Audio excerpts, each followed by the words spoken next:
morning, L.A. It is time on this wonderful Thursday morning on your L.A. drive time commute. That's right. It is time for D-Fish and Decker right now on the new 97.1, The Fan, the voice of L.A. sports. Derek Fisher, the legendary Laker, and everywhere else he played. And, of course, myself, Cody Decker, a legendary minor leaguer, and everywhere that I played. And, of course, we got Raj in the back, Crash, and so many more. I got to the big leagues, but my good stats were in the minors. How many teams did you play under? In major leagues and the minor leagues? Oh, together. Major leagues, 2. Minor leagues, like 40. I played like for 40 teams, D-Fish. And then, do you have all your jerseys? Not all of them, but I got a lot of them. Nice. I got a lot of them. And there's a couple in there. I don't have Jackson, Tennessee, because I tried very hard to forget I was there. I don't have Binghamton, New York, because I tried really hard to forget I was there. But the other cities that I actually liked being in, no, I tried very hard to grab my hands on. Okay. Any of your jerseys you don't have anymore? Or do you have? No, I only played for 4 teams. I played for Dallas for 3 weeks. So that one's hidden away in a vault? That one, I don't know if they sent me that one. They weren't so happy that I left. But, but I have most of them. Awesome. But guys, we got so much to cover today. Of course, we got by the way, thank God, dude. Thank God. World Cup is back. Yesterday was hell. Was the worst day of my summer by far. No World Cup matches yesterday. Nothing of actual consequence in the World Cup has been so great because those of you that are listening to us right here on D-Fish and Decker on the new 97.1 The Fan, the voice of LA sports. You got to understand, when it comes to sports media, and D-Fish, I've been doing sports media now for, eight full years, full time. I retired in 2019 into a job here at Odyssey. I had a show on what was once called Radio.com Sports here for about a year before COVID hit and kind of knocked everything out. Then I went over to K-Rock, did my thing there. I went over to Chicago, did 670 The Score. The Fan in New York, FS1, all these things.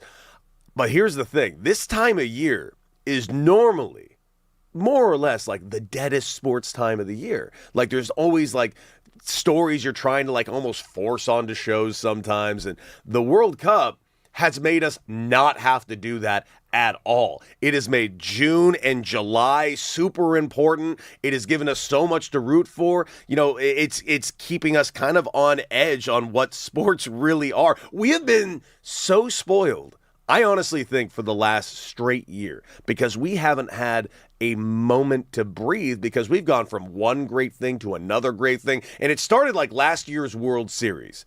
Last year's World Series was outrageously good.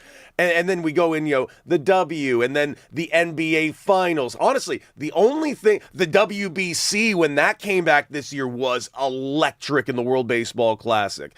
Every single thing we got, with the exception of the Super Bowl, has been incredible. And the World Cup is no different, and we're back at it today with another elimination game. France taking on Morocco today. Cannot get more excited for that, and we will talk about that later. Obviously, later on in the show, we're going to talk about Mr. Pulisic because D-Fish, this man's catching hell from anybody. Everybody. It wasn't just me. It's still going? Well, dude, it's not just still going. It's getting worse. Uh-oh. It's getting worse by the second, which honestly is a bad thing for Pulisic, but I'm going to say a good thing for American soccer. I really, really do think a good thing for American soccer, because we are talking about American soccer how we're talking about everything else. We're holding their asses to the fire right now, and I love it. It means it's important to people here, and that's fantastic news. And, of course, we got to talk about the Lakers later on the show. Lots to cover when it comes to the Lakers. Not to mention, on top of that, later on in the show, we are going to break down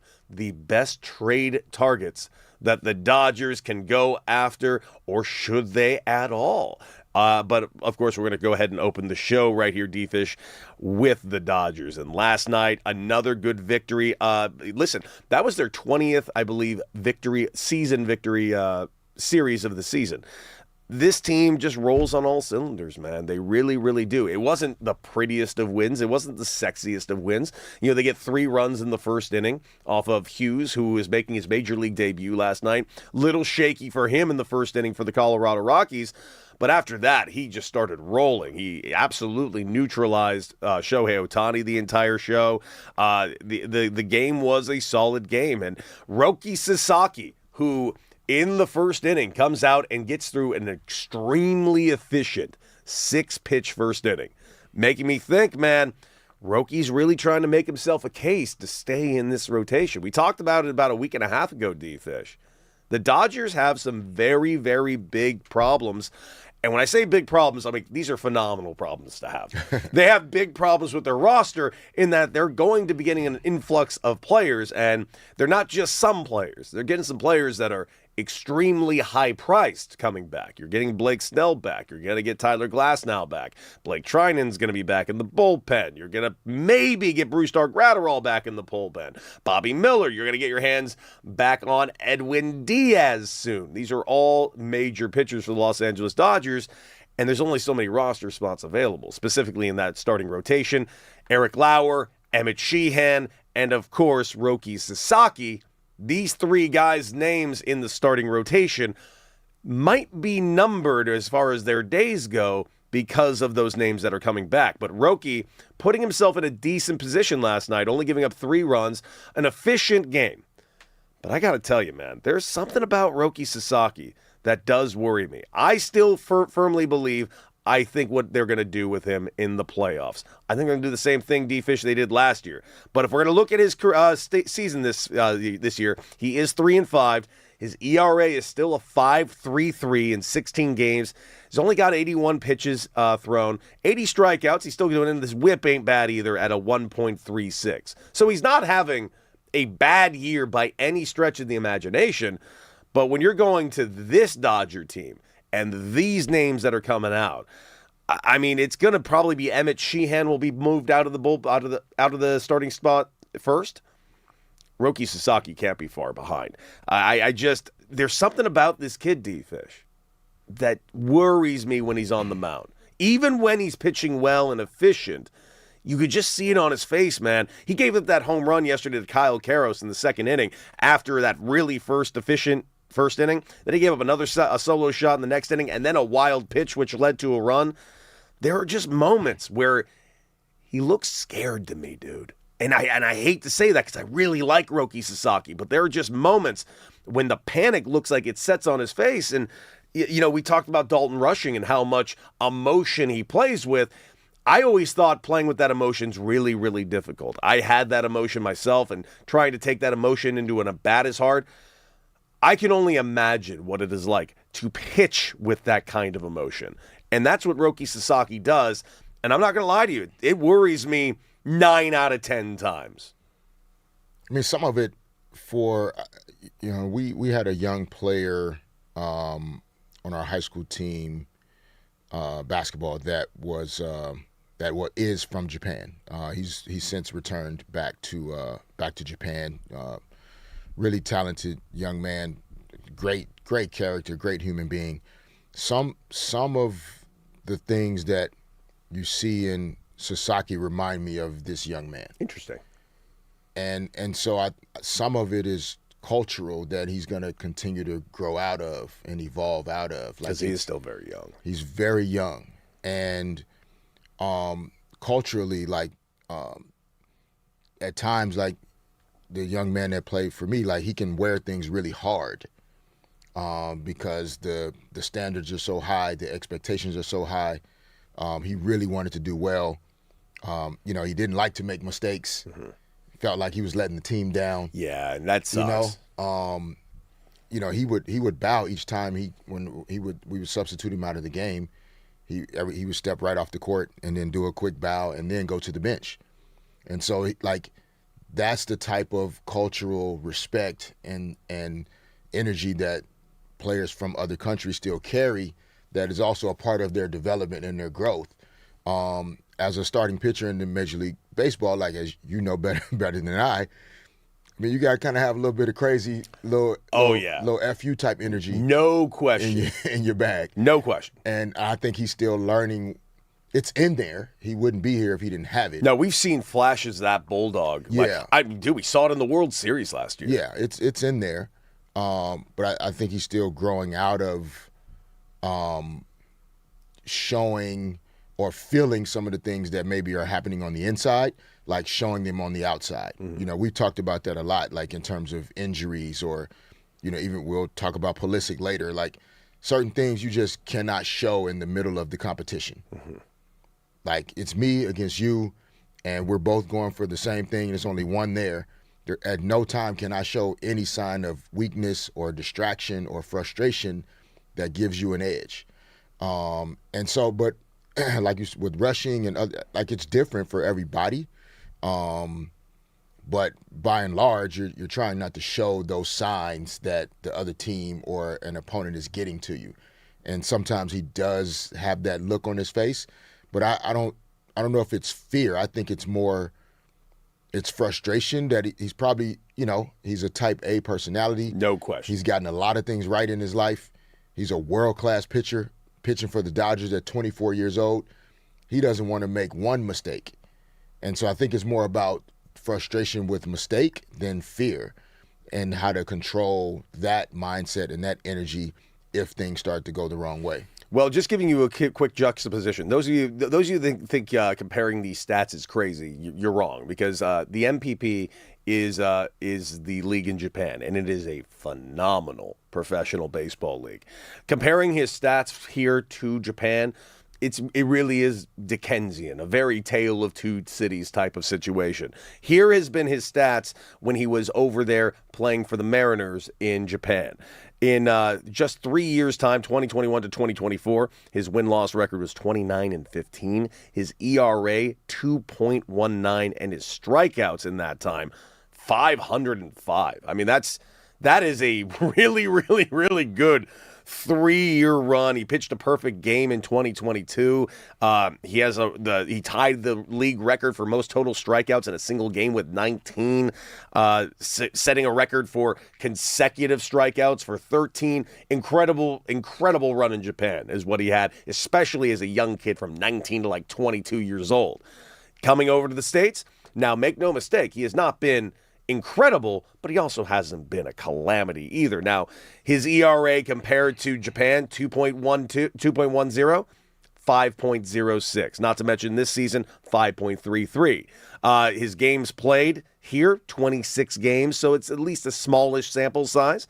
But innings pitched, 117. Strikeouts, 108. Like, he's doing a solid job, no matter what. I can't stress that enough. But it sure as hell isn't the superstar pitcher we got over there. And I do think he'll get there, but man, there's just those moments where he's gotten to, and you mentioned it. When a team like the Philadelphia Phillies come in, and you got like a Bryce Harper, you got a Kyle Schwarber, that blood in the water will be sniffed by a mile away. That's the challenge, right? Is how you prevent the snowball thing from happening when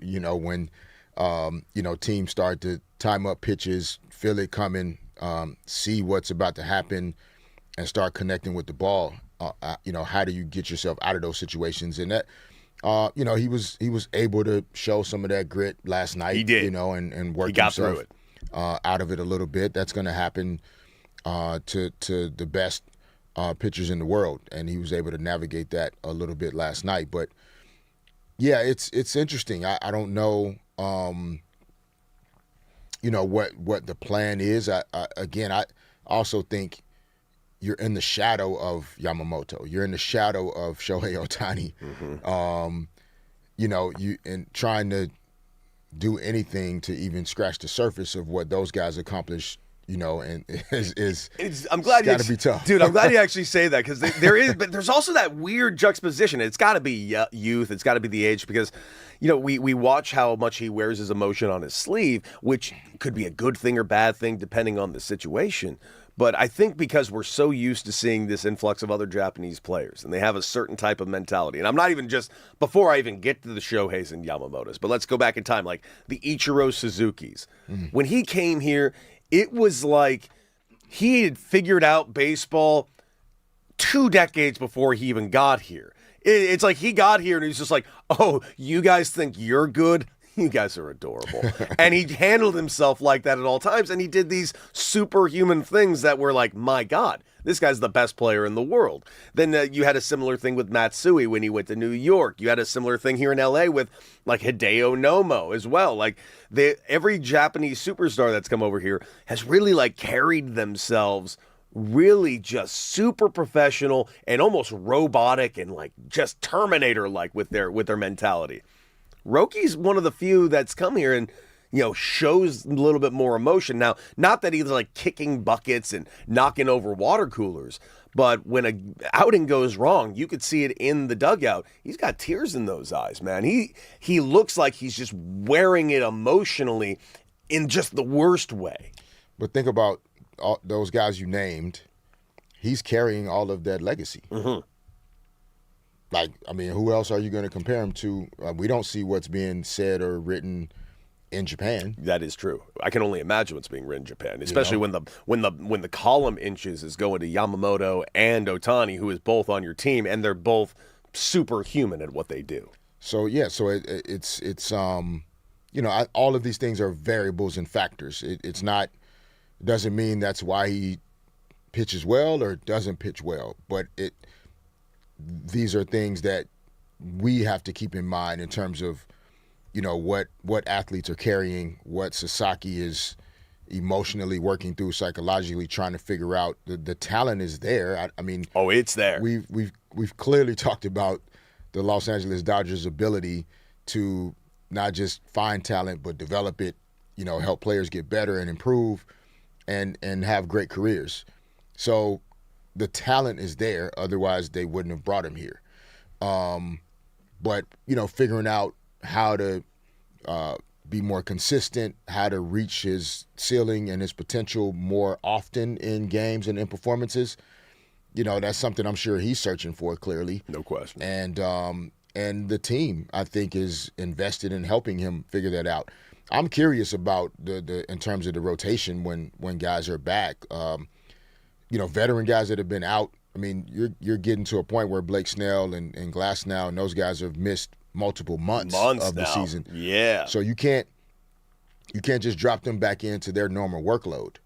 No, you got to ramp them up as time goes forward. There could be there's a thing called piggybacking, which is a thing that's well known, where you basically have two starters that throw and split a game type of thing. Okay. So you could start, say, Blake Snell and throw him 4 innings, and then Roki, you got the back end of 4 to 5 innings if we can get the 4 to 5 innings, or 4 innings and then we bring in a Blake Trinan. Yeah, that's where I think, and I mean, I thought that's where we saw some of Sasaki's best work during the playoffs. Like last working year. long relief and coming out of the pen. Yeah. I completely agree. That not necessarily having the responsibility of anchoring the game from the first pitch.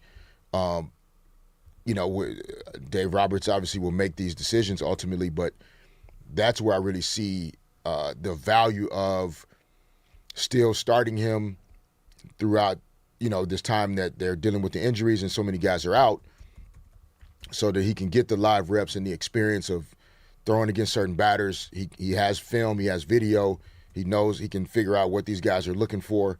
And then when they get healthy and you're able to kind of slot him into maybe shorter rotations, less responsibility, like he's gotten enough live action where he can be great for 2 innings or 3 innings, and then you can get the rotation going. And that's, to me, that's the fun part about watching playoff baseball now, is that like the amount of chess moves and rotations and substitutions and middle relief and bringing a guy in for 1 out just to get one dude, like, and then the next inning starts and it's a whole new pitcher. Well, we're seeing it now. Like we're seeing in Major League Baseball. We're seeing it we're seeing it in the NBA. It's depth, man. Yes. It's like depth is the name of the game now. Correct. And it's in every sport. It's actually kind of awesome to see. And I'm glad he brought up again the Roki's stats in the playoffs last year, because he had 9 appearances last year in the playoffs, 0.84 ERA, 3 saves,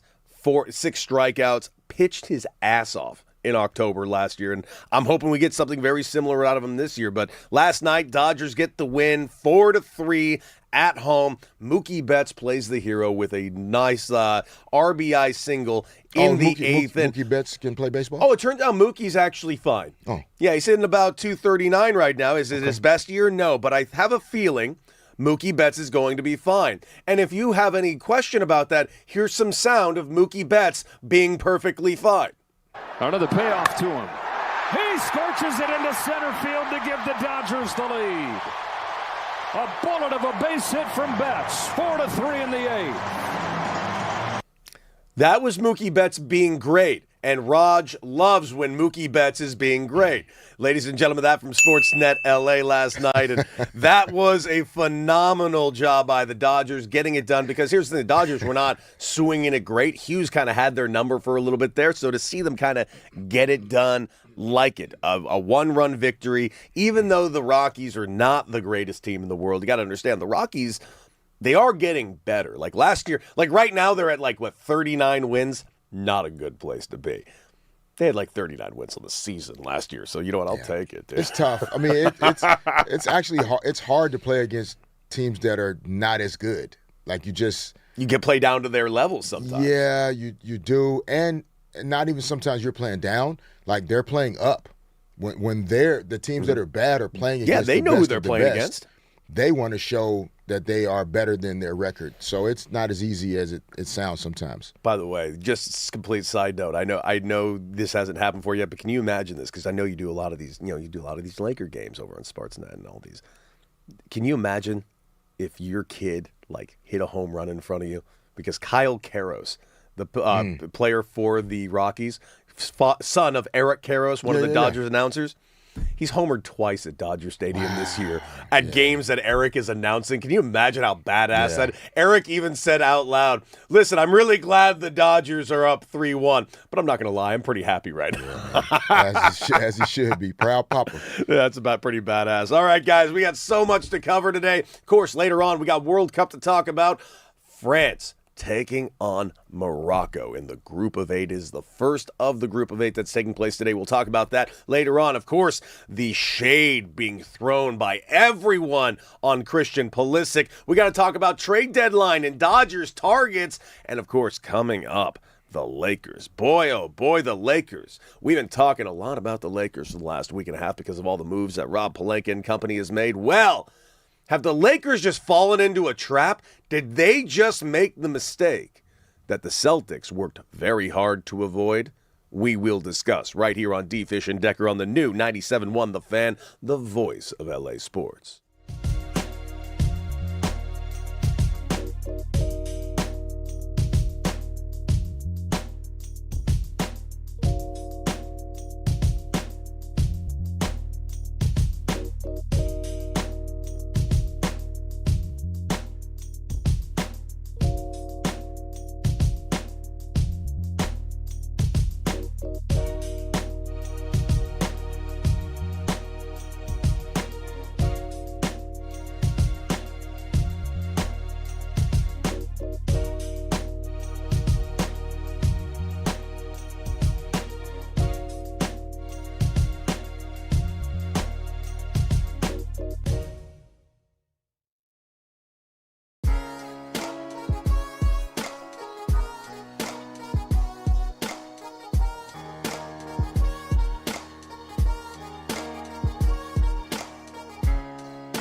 Welcome back, D. Fish and Decker on the new 97.1 The Fan, the voice of LA sports. Of course, Derek Fisher, the legendary Laker, and of course, myself, Cody Decker, Raj, and everyone in the back making us look and sound better than we've ever deserved a day in our lives right here on 97.1 The Fan. And of course, you can take us on the go with the Odyssey app, and don't be afraid to check us out live on YouTube right now at The Fan LA. Join the conversation. D-Fish, this conversation is going to be interesting because the Lakers have given us a lot of excitement this last week and a half. But I'll freely admit something. You said something yesterday that gave me a little pause, gave me a little worry, because as exciting as all these new moves have been, this new look team and all these names that are still being thrown around, one of which still being Kuminga, still being thrown around out there, man, when we were really getting into the nitty-gritty of it, we were talking about each team in the West, and I finally just asked you the question late in the show. Where do you actually on paper kind of place this team in the Western Conference? And we already know who 1 and 2 are. Whether they're jockeying for position of 1 and 2 doesn't really matter. We know who those 2 top teams are. But then you started listing out the next few.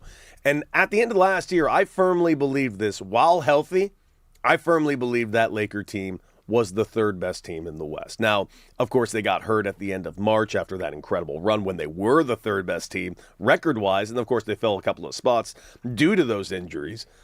But when you were breaking it down yesterday, you didn't really get to the Lakers, not at 3, not even at 4. You got to them at 5. And I got to say, I was looking at your eyes. You could have probably even gone even lower. And it's not that they're bad. It's just that the West is so damn good.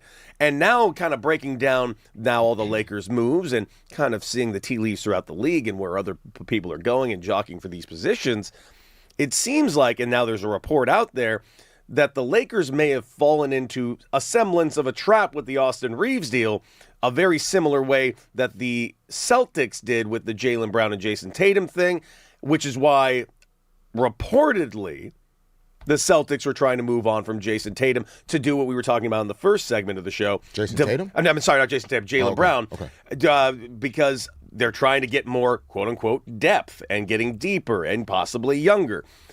Is there a world where you see this current setup for the Lakers as being a bit of a trap right now and leaving them with no real places to go? I mean, potentially, yeah. As time goes on, yes. I don't know if it's a trap at the moment because we have to now give this group an opportunity to show, what their ceiling is going to be. Some time to come together, start to build some trust and some chemistry and some camaraderie, and the coaching staff getting a chance to kind of. Okay, we now have some new chess pieces to move around the board. How do we best utilize these pieces? Who do we move first? What kind of positions do we need to put them in? Obviously, with Luka and Austin Reeves, from an offensive perspective, the game is really kind of easy. Mm-hmm. I mean, you got 2 guys that are elite in terms of ball handling, playmaking, 3-level scoring. So I think offensively, they're going to have a ton of fun just kind of manipulating defenses. The crazy part, which we talked about a little bit yesterday, it's not like Luka was being held back by LeBron's presence. Mm-hmm. Like he was in the MVP conversation. Yeah, he's possibly being augmented by. Yeah. So I don't. It's not like all of a sudden Luka's going to go to some level that he wasn't able to be at last season. Like Luka had a great season prior to the injury April 2nd to the hamstring, and so. Yeah, but I don't. This group is not on paper, right? And it's on paper. They're not better than Oklahoma City. They're not better than San Antonio. Nobody is in the West at this point. And then you there's 3 or 4 to 5 teams that you can kind of bunch up and say could or couldn't. The Houston Rockets, who slightly edged out the Lakers for that 4 spot, which is why I think the Lakers had to go, into Houston first. Is like they're going to be healthy. With Van Vliet is back off the ACL. He missed last season. And then former Lakers player Marcus Smart signed with the Houston Rockets. Yes, he did. That one hurt, by the way. Yeah, Steven Adams was out last year for the Houston Rockets. So Van Vliet, Marcus Smart, and Steven Adams, 3 guys that the Rockets didn't have last year, are going to be in the rotation for the Rockets this year. Nasty. So I like their team. So let's say if you give them 3, then, Nuggets, Timberwolves, Lakers, like you could rotate between 4, 5, and 6 between those 3 teams. So in terms of the trap part of it, financially, they are definitely hamstrung at the moment. Yeah. Which is kind of also leaving some questions of whether or not this Kuminga deal can even get done. Right, but we talked about yesterday, though, the possibilities of a sign and trade scenario. Which is currently being discussed right now. Yeah, that's what and Vanderbilt's one of the names that's being thrown around in that. Right, but that's the only way. We talked about it yesterday. To just sign Kuminga straight out, which financially they may not even be able to do necessarily, but to sign him straight out while you still have Jared Vanderbilt, while you still have Dalton Knecht, while you still have Jake LaRavia, like where do those guys go if you bring in Jonathan Kuminga? Mm-hmm. So there has to be some level of discussion around somebody getting moved or involved in a trade scenario that if Kuminga or anyone else were to come in at that kind of 6'8", 6'9", versatile wing type player, you can't have 4 of those guys and only 1 playing. You also just signed Mahmoud to big money. Yes, you did. So he's going to be in the rotation as one of those kind of utility forwards. A lot to still figure out, but new ownership group, same ownership group that owns the Dodgers. Like, they're not going to allow the salary cap system to limit the way that they want to positively impact the teams that they own. They are, I don't know how to say this. Like if there is a team, if there is a group of collective minds, sports business minds, I should really specify, that I think could find loopholes in this cap system and find creative ways to kind of put together a roster construction, I have to assume it is this Dodgers, now Lakers ownership group, just based on what we've seen. Now, I know the Dodgers have also spent an exorbitant amount of money as well, but they're also very clever with how they develop. They're very clever with how they actually allocate their funds.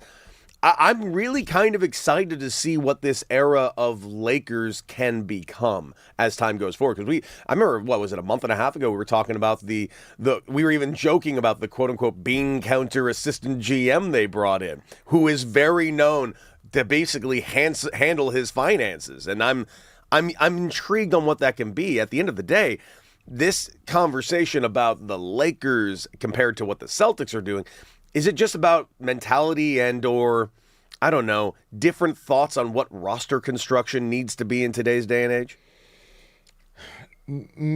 I don't know. Some of it, yes. Some of it, your roster does need to be constructed in a certain way in terms of the tools you have in the toolbox. And, to me, the Warriors kind of started it.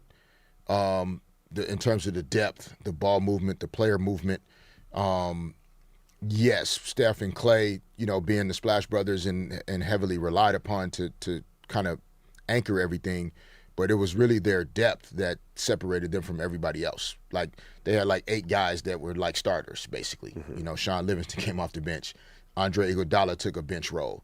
Like, they had veteran guys that all could start. And so then that kind of took us into the 2020s. Obviously, the Lakers won in 2020 as LeBron and Anthony Davis were kind of the anchors of that group. Mm-hmm. That rolled into Giannis and the Bucks winning in 2021, back to the Warriors in 22. And then Jokic kind of, he's dominated the league over the last few years in terms of MVP. But it's the depth that has hurt most of these teams from not being able to sustain their excellence. It's why we've only had one team that has won twice in the last 8 or 9 seasons. That's Golden State. Everybody else has won one championship, and then that's a wrap, because it's hard to sustain that greatness when you're so heavily relying upon 1 or 2 players. Because then all of a sudden an ankle injury or a hamstring injury, which we saw this past year, yes, if you don't have the depth, it's over. Yeah. So with this new Lakers ownership group, I don't putting the roster construction part aside in terms of position needs, basketball needs, this new ownership group, it's also about if you invest in something, you can't decide you're not going to continue to invest in it. So if you spend $10 billion on something, you can't then decide, I don't want to pay a little too much luxury tax. Yeah. I've spent $10 billion on it. So they're investing in new state-of-the-art biomechanics labs and movement labs and recovery labs at the training facility. Like, it's about taking the Lakers organization to another level on and off the court. And there are costs that come with that, but they did not buy the team for $10 billion. For $10 billion to then decide they're going to try to cut costs or savings. Yes, some people did lose their jobs on the business operations side. Some of that is just about efficiencies and AI and other ways of getting the job done without needing 20 people to do it. That's not about necessarily saving money. That's about cost efficiencies and doing it in a different way. Yes, indeed. And they do things in a different way. And I'm excited to see where they can continue to do so. And yes, guys, we got a lot to cover on today's show. World Cup later on in the show. We got to talk about that. The hell that Christian Pulisic is catching left and right. And yes, I give you my word, we will, because the chat is asking over and over and over again. We will get to the bottom of just where D-Fish got this sweet-ass Laker hat that he's rocking today. Everyone in the chat loves today's hat, D-Fish. It has been mentioned like a dozen times already, so we got to get the name of where you got that from. And, of course, guys, coming up, Will Ferrell, my former San Diego Padres teammate. Yes, that is actually true. This next segment is about my former San Diego Padre teammate, Will Ferrell, in today's Top 5, right here at D-Fish and Decker on the new 97.1 The Fan, the voice of LA sports.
Show Me What You Got. Oh, show me. That's a little Public Enemy song. My there. man. Yeah, that's a great song. Guys, this day in 2004, in fact, one of the great movies came out, especially if you were in our industry. It's before Derek Fisher and Cody Decker became a member of the media as they are now. Proud members of the media. I was in high school. Okay, all right. Whoa. You were in high school in 2004? Yes, I was. I was going into my senior year, my guy. I am old. I know. There you go. But so am I. Well, here you go, guys. Well, that movie came out was Anchorman. Yes, Anchorman, of course, classic. Will Ferrell in that movie. So it got me to thinking, and Fish thought this was hilarious yesterday when I broke it down to him. Guys, your top 5 Will Ferrell characters. Whoa. So I'll start with Derek Fisher, of course. Número 5. As you should. Yeah, I'm going to start off, and I'm going to go ahead and get my ceremonial, the reason why we're doing this list. I'm gonna get right to it. Ron Burgundy. Okay. At All right. number 5, Anchorman, the world's number 1 weatherman out of San Diego. Do you remember his line that he signed off with? No. You gotta not that one. The good one. Yeah. Cody knows it. I don't. You stay classy, San Diego. Yeah. There it is. He also said something else in the other too part of the many movie. compartments. Got him say in that one. trouble. Got him in trouble. I will admit that character should be on my list as well, but I chose not to because he's got too many damn characters that all belong on this list. Yeah, and you chose this one as your number 5. Number 5, hit it. Love you sexy. Hey. Are you ready to live? Oh, dude, it's just so good. All right. Jackie Moon, baby. Let's fill the bathtub with sweat. Yeah. What semi-pro I like it. is just. Listen, I know he's coming out with this new, he has to hit every sport, apparently, because I mentioned he was my former teammate with the Padres because Yeah. he did a documentary where he played for, 9 baseball teams in one spring training day. Okay. I got pulled out of a baseball game for Will Ferrell. Damn, that was I that's hadn't when even it was made over. it to the big leagues I yet. know. Dude, my And career was... They looked out there and they said, "Oh yeah, Get Decker out of there. Get Decker's ass out of there." And I'm sitting there going, this is where my career's at? Yeah. This is, I haven't even been called up. And then Will comes up to me after the game, and I made a sign that said I've been replaced by Will Ferrell. This is my career. He comes up to me, it's a tough game, you're up, you're down. And I'm looking, I've never been up, Will. And he just goes, "Oh, you should find a new job." Yeah, well, that's Shout why out you're a to member Will of the Ferrell, media. man. That's right. Which is why I'm here. I bumped That's into right. Will Ferrell a couple weekends ago. No, we don't have time for all this storytelling during this segment, but go ahead. Hey. Well, all right, we're gonna disrespect Will Ferrell. It's cool. Okay, yeah, he's just Will Ferrell. We're just gonna, I think it's important to talk about Will Ferrell. Shout out to my guy. How Will was it Ferrell, seeing man. Will Ferrell a couple weeks It ago? was great. He All listened to the show. I'm glad- What the hell does Raj know? That's what he said. What the hell does Raj know? All right, number 4. Uh-huh. Can we get Will on the show? Ricky Bobby. Yeah. Talladega Nights. Mm-hmm. Man, so funny. I was just getting into his type of comedy around this time. It wasn't my type of comedy, but Talladega Nights kind of lit the fuse for me a little bit. Yeah, baby Jesus. Just Deer, it got me going. 6 pound, 5 ounce, Yeah. wearing a tuxedo T-shirt, baby Jesus. Is Talladega Nights 2 in the works? I hope not. Yeah, I know. I hope not. I trust him, but I saw don't. something where, that might be happening. So. No. We did this with the Anchorman. Dude, I love the characters he creates. Just keep creating new ones. I love when he gets the new things. Just stop going back to the past. That's my thing. And I'm going to keep that train going. I'm going to Ricky Bobby. All right. And here's why. Initially, me. when I first saw Talladega Nights, I hated it. Didn't think it was funny at all. I remember walking out, I'm like, oh, what a miss from Will Ferrell. And then I remember, I'm like, you know what? He's Will Ferrell. I'm going to give him another shot. I went and saw it again. I'm like, what's wrong with me? This movie is brilliant, and his portrayal is brilliant. And all the things, I don't really know what to do with my hands. Yeah. What should I do with my hands? It's funny you say that when you go back and watch. For me, it was a movie, and if I'm spoiling something, that's sorry. You have to say if it's on your list or not. But Step Brothers, first time around, I was like, it's all right. It was funny at first. It got old. Then the more I watch it, the more funny it gets to me. And so, I know what you mean. We might by have that. to discuss later on the list. Yeah. All right. So that leads us to number 3 for your Fish. Número Number 3 for me is Jackie Moon. Yeah. All right. Semi-pro, man. This movie. So one of Phil Jackson's approaches to just team building, etc., and helping teams process certain things was watching certain movies. And Semi-Pro was one of those movies that we watched as a team. So it was always fun to guess which characters he was trying to subliminally send messages to based on watching the movie. Which one were you in there? Was there a you? He never told us who was who. Okay. You weren't Coffee Black? He wasn't sending a message to Derek Fisher? No, he wasn't sending that to me. All right. No message. You're number 3, Cody. My number 3 is actually a character that he would play on Saturday Night Live. And he would play it not only on Saturday Night Live, he would go on Conan O'Brien as this guy. He would go all over the place as former crooner, lounge singer, and phenomenal voice of America, Robert Goulet. If you have never seen Will Ferrell go on Conan O'Brien, not telling Conan O'Brien that he was going on as Robert Goulet, doesn't break character, and the entire time gives an interview as a 1965 Robert Goulet is one of the funniest things I've ever seen, all filled with his catchphrase that Robert Goulet never said, by the way. He would just finish every sentence with, Goulet! Classic stuff. Classic stuff. There you go. And of course, folks, we're looking for Will Ferrell's top 5 characters as Anchorman came out this day in 2004. So, Fish, that gets us to number 2. Número 2. Number 2. I'm still Lindsay's voice. Number 2 is Frank the Tank from Old School. Oh, good call. Let's go, Streaky. That's such a good call. Let's go, Streaky. Snoop Baloo. Yeah, he had a rough night that night. He had a rough night. But yeah, Frank the Tank from Old School, man. That's also one of that movie kind of like officially put me on the Will Ferrell train. Okay. All right. It's funny, my favorite line that he says in that, and I don't know why it makes me laugh, when he gets in the car naked with the wife and the friends, he's just like, sweetie, you think we can go buy KFC? she was done with it. It's such a drunk thing to say. She was done with him at that point. What you got at number 2? Number 2, I'm staying with Saturday Night Live, and maybe it's not his most memorable character, but it might be the most memorable sketch in the history of Saturday Night Live. He played Gene Frankel.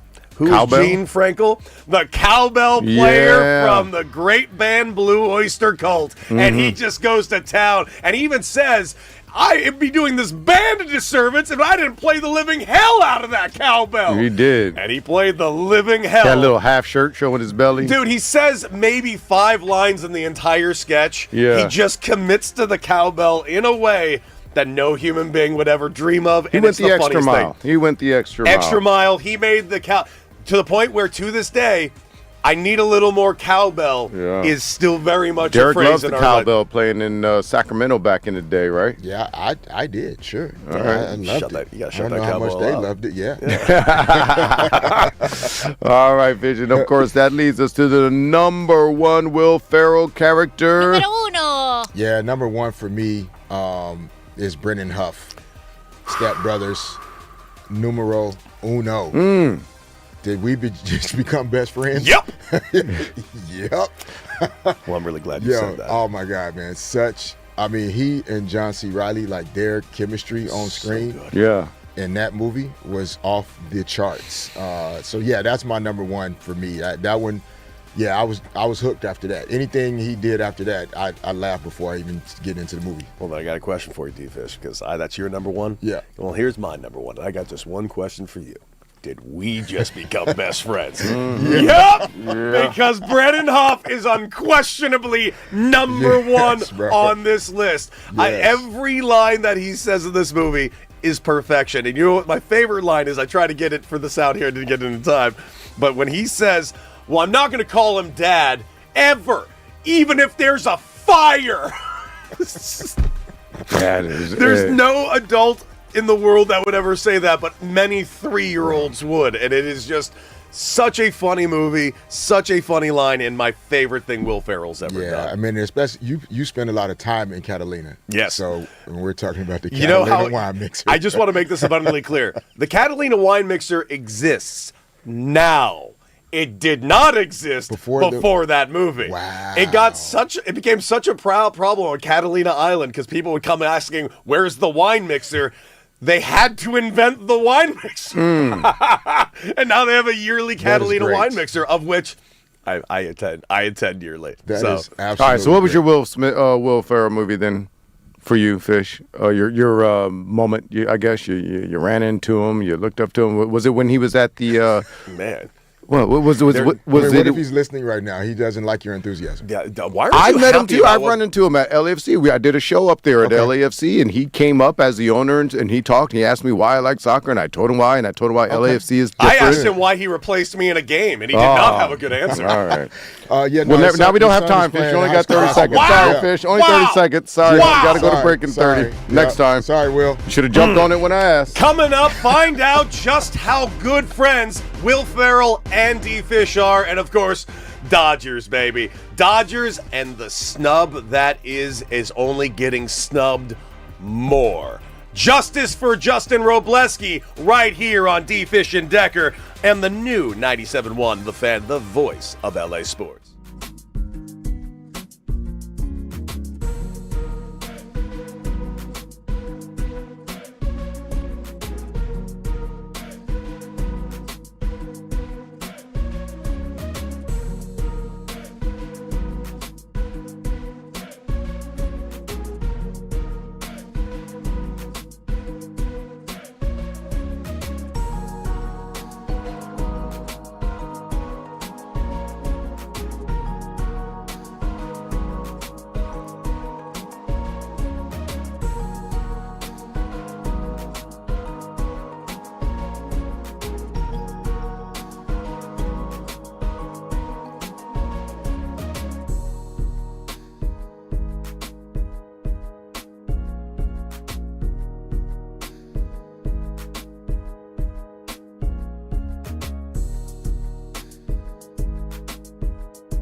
Voice of LA Sports, and yes, LA. We got a phone number. We want to hear from you all show long. 855-97-LA fan. We opened up talking about the Dodgers. Just went through some really great Will Ferrell movies, and of course, the Lakers and the trap that has possibly been set for him as far as roster construction goes. We will discuss throughout this show, but of course, we want to hear what you guys think. 855-97-LA fan. That's 855-975-2326, and of course, you can take us on the go with the Odyssey app and get in the chat on YouTube at The Fan LA, of which, ladies and gentlemen, the chat is live and on fire right now. And dude, I gotta tell you, people are pissed off at us in the chat. Really? All the goodwill that your hat has done in the chat today is all been erased by our Will Ferrell character list, because everyone in this list, with the exception of Robert Wallace, who is on our side, is really mad we didn't put Buddy the Elf on either of our lists for Will Ferrell's So best we got ones. a lot of people that like Christmas movies. Yeah, apparently in too the much. list. We got a lot of children listening, apparently. By the way, I love Elf. It's a great movie. It's a great character. But Hi, buddy. Yeah. Hope you find your dad. yeah, no Classic. shade on Buddy in Elf. Great movie, funny Will Ferrell movie, but But it ain't Brennan Huff. yeah, It ain't Brennan it's Huff, tough. ladies and gentlemen. So we got a lot to cover today, and of course, only 3 more hours to do it here on the new 97.1 The Fan, the voice of LA Sports. And D-Fish, the Dodgers get it done last night yet again. Roki Sasaki, which we talked about a little bit in the first hour, and everything that he needed to get done last night. Well, he did. 3 runs earned, and the Dodgers get the win, 4-3, off a single in the 8th inning from Mookie Betts. A 2-run single earlier on in the game from Kyle Tucker, who is quietly, and even though everyone wants to yell how bad of a year he's having, quietly having 47 RBIs is quite impressive. For your bad year in the first half of the season, you're finishing with nearly 50 RBIs and likely will finish with 50-plus RBIs. You're on pace for 100 RBIs. If that's your bad year, my guy, I'll take it as your bad year. So I'm looking forward to seeing what Kyle Tucker can do in the second half to maybe quiet down some of those loud Dodger fans who were screaming that this was the worst contract in baseball history, of which it's not. Can't stress that enough. Look at the Angels and Anthony Rendon if you want to talk about that. We got a lot to cover when it comes to bad contracts. But what we talked about yesterday, and if you follow us on Instagram, you'll know a video that has been posted from yesterday's show. And I kind of went all in on the All-Star snub that is Justin Robleski. And yes, I went on a bit of a rant, not necessarily a rant, but breaking down on who should be removed to actually make room for him. And the name I gave you was Paul Skeens. Now, Paul Skeens is going to be an All-Star. No question about it. He's last year's Cy Young Award winner. He's also one of the most popular athletes in Major League Baseball. He's dating a superstar that transcends most sports.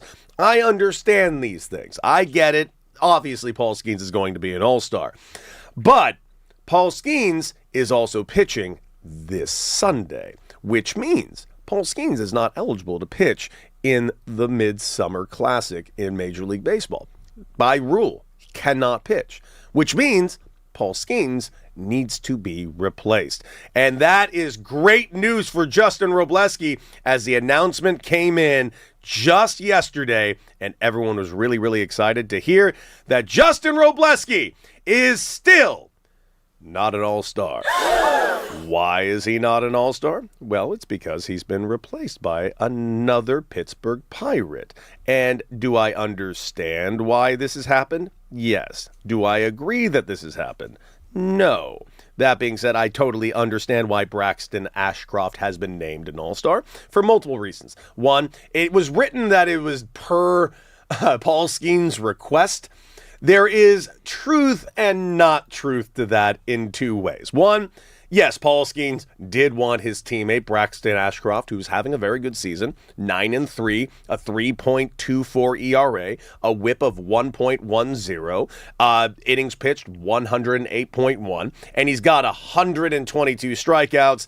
Not to mention his K rate is 10 per 9, 10.14 per 9, I should say. That is all-Star worthy numbers. Truly. The other reason why he's going to the All-Star game, Paul Skeens out, means the only Pittsburgh Pirate that is in the All-Star game is no longer going to be represented in the All-Star game. So what is Major League Baseball to do? Well, I understand this wholeheartedly. Man, you got to have representation for Pittsburgh. So Braxton Ashcroft, you get the nod, despite the nod deservedly so going to Justin Robleski. Justin Robleski this season, if we're going to just compare stats between the two, let's go ahead and talk about the stats that are better for Braxton compared to Justin Robleski. If we're going through quote-unquote quality starts, D-Fish, he's got them. He's got 10 quality starts over Justin's 7 quality starts. Walk ratio is better than Justin Robleski's by a whole K/walk. His K per 9 rate is through the charts better than Justin Robleski. Justin Robleski through 9 innings strikes out 6.55. Braxton Ashcroft strikes out 10.14. That's nearly double. So I freely admit those are more important. He's got more strikeouts, and he's also started 2 more games. Fine. Those are all better. Here's what's not better. The record is not better. They have a very similar record, but Justin Robleski has 1 more win. ERA. Justin Robleski's ERA is 2.69 compared to 3.24. Don't know what to tell you other than that's better by nearly a full run. And, of course, the whip is better. That's, of course, walks and hits per innings pitched. Well, 1.10 for Ashcroft, 1.02 for Robleski. So, once again, the snub, and by the way, I would make the argument that both of these guys were snubbed, but the bigger snub is still Justin Robleski, and Justin Robleski still not an all-star. But D-Fish, I firmly believe that there is hope. Truly. For Justin Robleski. Okay, in what way? In what way? It's all going to come down to his teammate. It's all going to come down to Yamamoto. Okay. If Yamamoto decides Justin Robleski is an all-star, Justin Robleski is going to be an all-star. What you mean? What do you mean if he decides? So, I mentioned the rule about Sundays, right? Well, Yamamoto's not pitching on Sunday. He is, however, pitching on Saturday. So maybe Yamamoto could be like, well, I'm an all-star. He was an all-star last year. I think I need a day of rest. I just pitched on Saturday. Maybe he goes a little deeper in the game. I think I need an extra day to not pitch in this all-star game. Hey, Justin, what do you say we get old Lefty out there to throw an inning for your boy Yamamoto? Justin Robleski could absolutely be an all-star, and I firmly believe he's going to be. And it also honestly could be in the hands of Yamamoto if he so sees it to be true. Because here's the thing. Right now, the Dodgers got 6 all-stars. You got to have representation from every single team. I also understand not wanting to add a 7th Dodger. But if one Dodger can't play in the game, perhaps we make an adjustment. I feel like Major League Baseball would make an adjustment that still to not include a 7th Dodger. You don't need to say that. You don't need to put that in the universe. Justin Robleski, the thing is, like, and I get that, by the way. Yeah. I know we bought as much representation out there, but at the end of the day, the Dodgers they got 60 wins, man. Yeah, they do. I mean, they deserve all of the, like, one of the best parts of being on a team that's winning at such a high level is that there's still room for individual achievement and accomplishment also. And so, you don't have to sacrifice winning for the sake of being recognized individually. And so there are tons of good things about, showing love to teams that are winning at a high level and showing certain individuals, like giving them their flowers, because that's actually what we want to try to teach younger athletes, right? Like, as professional leagues, you're trying to model what it is we're asking younger players to do. It's like all this conversation around the World Cup. Like, we want Team USA to go far so that more kids can see this is how the game is played. Yeah. Sacrifice for your country, sacrifice for the team, et cetera, et cetera. So the concept is similar even when it comes to all-star voting. Like, you want to continue to message that winning is also good for you individually. Mm-hmm. So that's me. But, I don't know if they want to add another Dodger to the All-Star team. Truly do get it, but it's weird. It's actually, that's an interesting place where this conversation honestly can go. I understand the idea of having the representation everywhere, But there are times where I kind of battle myself in that. I also like look at it going like, man, yeah, I get we need to have a Colorado Rocky, but also do we need to have a Colorado Rocky that much, considering the fact that there are a lot of deserving guys who should be in this All-Star game. And I never loved the concept of some people getting in due to the technicality that they just happen to be on a team with 30 wins. Yeah, I don't subscribe to that approach at all. I mean, regardless of the level, even in high school, like you don't just throw a guy on the all-league team or the all-state team just because. There has to be some idea that, again, how the team is doing does impact whether or not you're actually an all-star. Like that's more of a kind of participation all-star vibe when. And I don't like that at all. No, it's we used to talk about guys in the NBA like their averages in terms of points or rebounds, assists, etc. like were high, but they were empty. It was like empty calories. Yeah. It's like, okay, well, but what is it actually earning you if, somebody scores 20 points, but the team is losing 60 games a year? Like, is he an all-star? And so that concept, has never really kind of been one that I subscribe to, but there's a reason why I think baseball has it set up that way.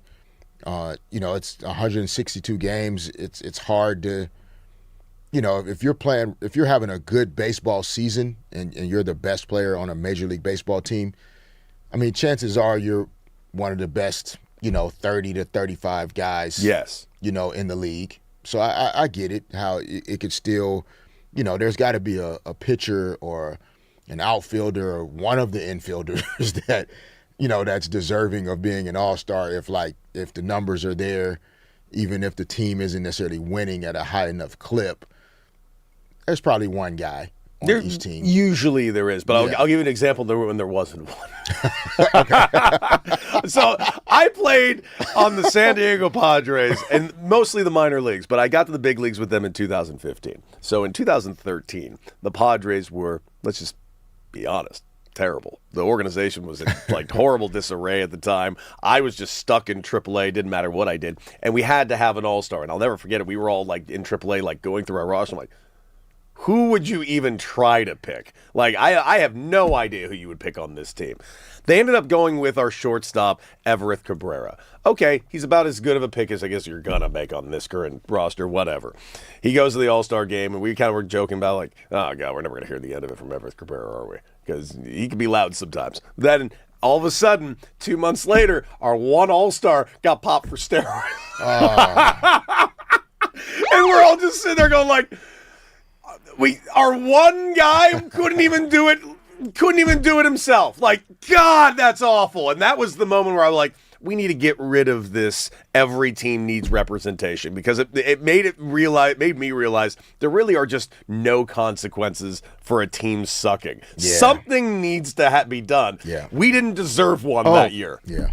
You always thought that was a weird rule, because then you're like, it's almost like, okay, you're not an all-star, but we don't have anyone from your team. Yeah. So, hell, come on, pack your bags, son. You're coming on in. All right, who's your best middle reliever? And that keeps happening. Like, for the A's every few years, they're just like... waters it down. And I'm just like, dude, like, yeah, you're in, cool, but Justin Robleski has to stay home. The guy's got a 2.6 ERA. He shouldn't be staying home. Yeah. That's Major League Baseball. It is. I don't know what will change it. And I don't know either, other than just people outcrying. But, like, to be fair, those outcries, Major League Baseball, which I've always said this for years, they've always been kind of really stuck in their old ways, very old-fashioned, very, like, right now baseball's having an amazing moment because of their embrace of all of the technology. Like, Rob Manfred, deservedly so, has gotten a lot of crap over the years. He's made a lot of mistakes. He's said a lot of dumb things in the press. He even referred to the championship trophy, which, by the way, is the commissioner's trophy, for the record. He referred to it once as a piece of metal, which everyone's just like, please get this guy out of here. That being said, I also think when we criticize Rob Manfred when he deserves it, we also got to give him his flowers when he does well. Rob Manfred is ushering in currently maybe a real legitimate golden age of Major League Baseball. It's been on the massive upswing for the last 3 years specifically. Last World Series was maybe the most successful World Series that we've had in 40 plus years. Baseball's making an exorbitant amount of money right now. Teams are selling with evaluations that are just through the roof, so much so that San Diego just sold for $4 billion, this small market team for $4 billion. What he has done with all the rules that they've implemented, the extra inning rules, the universal DH, all of it has worked. And the reason why all these things have worked is Major League Baseball made kind of a change about 3 years ago. I'd say maybe more like 4 or 5, maybe even 6 years ago. They actually started listening to fans. They started hearing fan complaints. And they started, for the first time, what felt like 100 years, making adjustments to the really old and stale game of Major League Baseball, which is why the game all of a sudden is outrageously fun. I think if enough fans were to get on Major League Baseball for this issue, they would change it. Yeah, but that's if it's an issue for them, right? Like fans may not care enough about this specific issue to, jump into the surveys and the focus groups and like really be pissed off about these all-star selections. I think all sports went through a bit of a reckoning coming out of the pandemic. Big time. I think fans and people that spend money were like, no, coming out of this, I'm not going to spend my money here if I'm not going to enjoy the experience. If what you're showing me isn't up to par, like how you broadcast the game, how you talk about the game, everything. So. Yeah. Those are my thoughts on that part. Completely agree. But what do you guys think? 855-97 LA fan. Let's go to Eric in LA. Eric, talk to us. You're on with D-Fish and Deck. First of all, the fact that you guys, both you guys, didn't mention the movie Elf and Will Ferrell bugs me. Eric, we were going to mention it, but then we both remembered we're not 12. Oh, really? Really? Are you kidding me? No, you're right, dude. No, Eric, you're absolutely right. The Elf is an elite movie. Yeah. D-Fish. Yes. Okay. I'm going to say this. I will forgive you, D-Fish. Because Derek Fisher, I have to say, if this is my only chance to talk to my man, Derek Fisher, the guy that's jersey needs to be retired in the rafters right next to Michael Cooper. Yes, it does. Huh? It makes me cry to think how much Kobe needed you, bro. Huh? Yeah. The 5 championships that Kobe had, he needed you, bro. I think about it all the time. You know what? Yeah, D-Fish. We think about it all the time. Against Orlando? The shots against Orlando, 0.4? What you did in 2001? Are you kidding me, Derek Fisher? Get him in the rafters, Eric. Hey, after Hall of Fame requirements, Derek Fisher's jersey needs to be up in the rafters, man. Eric, build him a statue. I've been saying it for years, man. Build him a statue is all I'm saying. Stop it. Thank you for the kind words, Eric. I appreciate it, man. Eric, you're the man. And you know what? Eric does make a really good point about Elf. Maybe we should put Elf on that. It's a really good movie. It is. It just, we do have 2 minutes. Really quick, do you want to tell us how you and Will Ferrell hung out before Raj tries to cut you off? So his son plays high school basketball. and we played against him, but I didn't know it was his son out there. And so after the game, I'm normally, when I'm walking out of these gyms, I have a hat on, my head is down, I'm going to the van, so we can leave and get ready to come back for the next game or whatever's on the calendar. And this guy comes up and starts, talking, but I really hadn't looked up yet. And so then I look up and I realize it's Will Ferrell. So we're just standing outside of a basketball gym, just random, hot as hell in the summer, just talking about high school basketball. Then he brought up that he was listening to the show and how much he was enjoying it and that you guys are doing a good job and it's been fun to hear. Well, good. So I don't know why Raj is hating on this Will Ferrell, friend of the show, listener of the show, and you don't want the people to know, Raj? What's your deal? Will Ferrell I've talked to him probably longer than both of you combined. Thank you very much. He was my teammate. We played Whenever in the he plays. major leagues together, and you want to talk about how well you know him. What a guy. I think if he came in here, he'd give me a hug first. The bro hug. You know what? If he came in here, I have to assume he's So going for you're, D-Fish. so you're saying the James King character from Get Hard?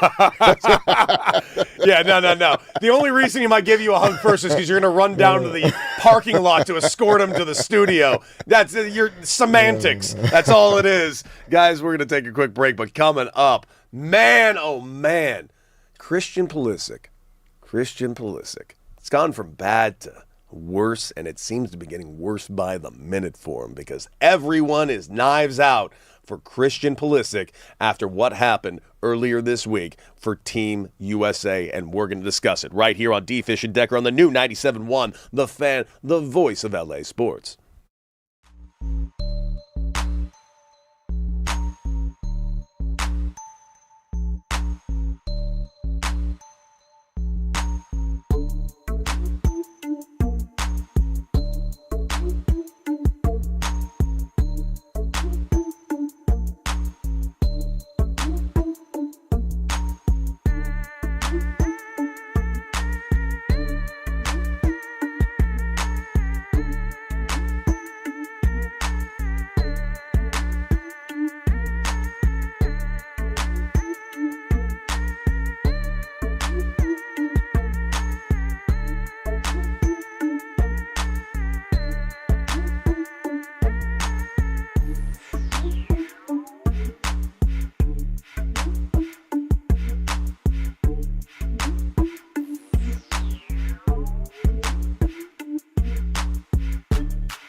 Back, D-Fish and Decker on the new 97.1 The Fan, the voice of LA sports. And, of course, Derek Fisher, Cody Decker, and all of you.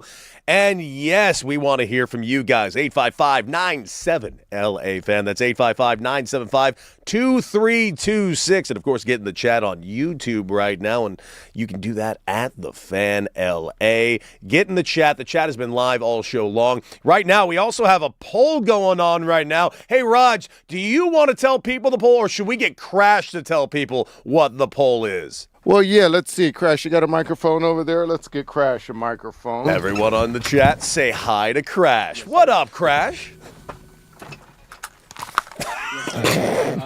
We were talking earlier about the top 5 Will Ferrell movies, and we put up a poll with some of our Will Ferrell characters. And right now, our last place is Elf. Ha! We have a triumphant push tie for Step Brothers and Anchorman. Oh, wow. But our hero and leader of the day is going to be Talladega Nights. Dude, that surprises me, dude. That's what I voted. It was tough between that Anchorman for me, but that's what I voted for. Man, I voted as well. I put in my guy, Brennan Huff from Step Brothers. I think it's the funniest movie practically ever made. But that's what I think. What do you guys think? Is that the best Will Ferrell character ever portrayed?